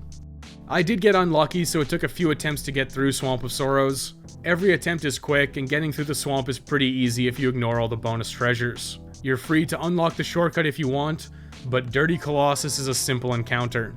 Firestorm him, and if he survives, hit him with a second Firestorm. Now Maiden Astraea is up next. The same hyper mode fire arrow strategy is still the easiest way to take her out. Stand on the cliff, use Makoto to drain your health, and then use the clever Rat's Ring and Morian Blade to boost your attack power to absurd levels. Now just stand on the platform and shoot her until she dies. You can opt to fight Garl Vinland by using a mix of fire magic and parries on his Bramd, but the bow strategy is so easy to execute it's worth doing. Then you can simply return to the Dirty Colossus Archstone and teleport back to Maiden Astraea's Archstone. Collect the Pureblood Demon Soul and then head back to the Nexus, exactly the same as last time. With every boss cleared except for False King, this is where you want to make a backup save if you want to save yourself a third playthrough. If you have PlayStation Plus, make a backup save to the cloud. Now head over to the Miracle Corner and learn all of Saint Urbain's miracles using your accumulated souls from this playthrough. You'll also want to purchase the spells that only cost generic souls. Once you have Saint Urbain's full catalog, you'll unlock the Saint's Trophy for unlocking all the miracles. But I'm not going to do that this time. Immediately use the cloud storage to restore your save to your PlayStation 5. Now use your newly refunded Demon Souls to learn all of the remaining spells from Sage Freak. You'll need to purchase a few of the lesser spells with regular old souls. This is a pretty lengthy list, so just grab everything indiscriminately.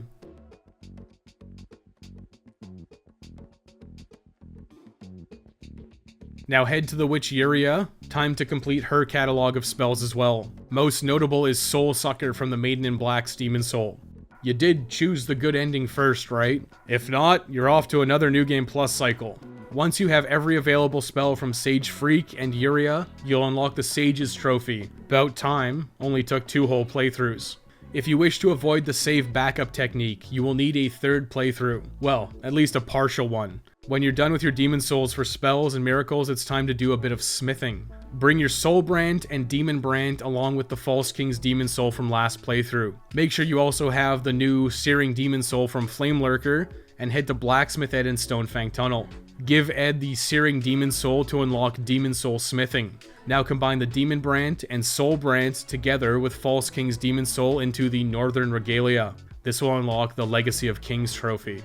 That's all for this playthrough, and there's only one thing keeping you from unlocking the Platinum Trophy, and that's to beat the game. Well, assuming you use the save backup to unlock all of Saint Urbain's miracles.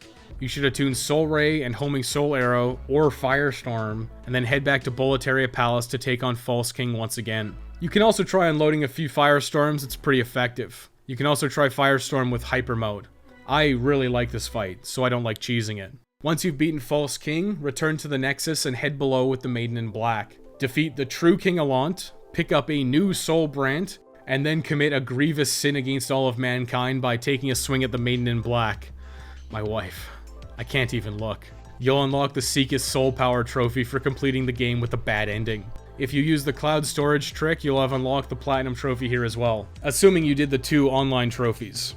If you opted to do the Platinum Trophy legitimately, like I did, you'll have to complete 1 more New Game Plus cycle. Well, most of it anyways.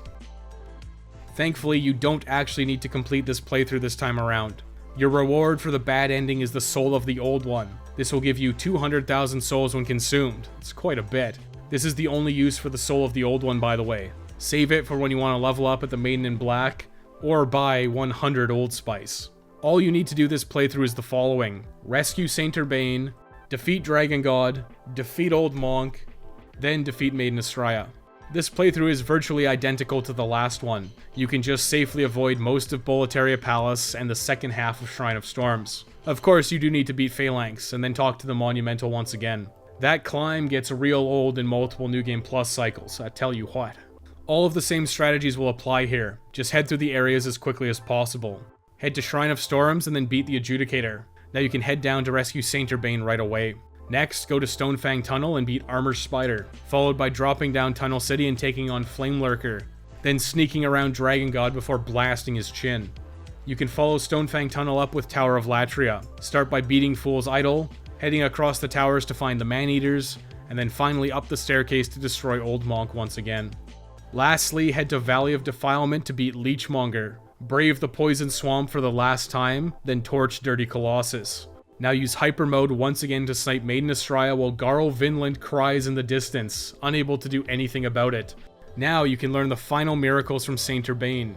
These are God's Wrath from the Dragon Demon Soul, Banish from the Yellow Demon Soul, and Resurrection from the Pure Blood Demon Soul.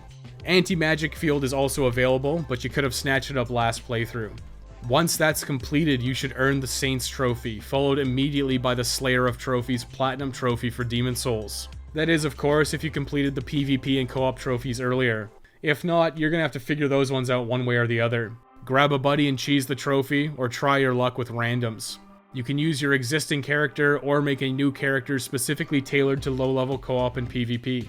Regardless, you'll need to finish both of these trophies for the Platinum.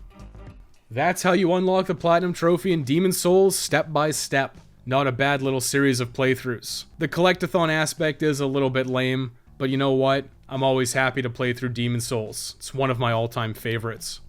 Thanks for watching. If you had a good time, you can subscribe for more extremely detailed and long-winded guides like this one.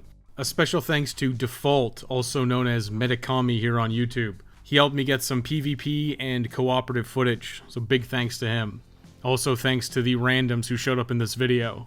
If you want to support the channel further, you can use Super Chat during live streams or use Super Thanks on this or any one of my videos. I'm not picky. Likes and comments always help with the YouTube algorithm too. Becoming a channel member is also a great option. Hey, you could even subscribe to YouTube Premium. This gives you ad-free viewing on all of YouTube, and every channel you watch gets a little slice of that pie. I won't even remind you that it used to hilariously be called YouTube Red. Oof, big yikes. The recommended playing Patreon is currently on hiatus, but I may reopen it at some point in the future. If I do, it'll be available at patreon.com/recommendedplaying. See you next time for whatever and whenever that might be.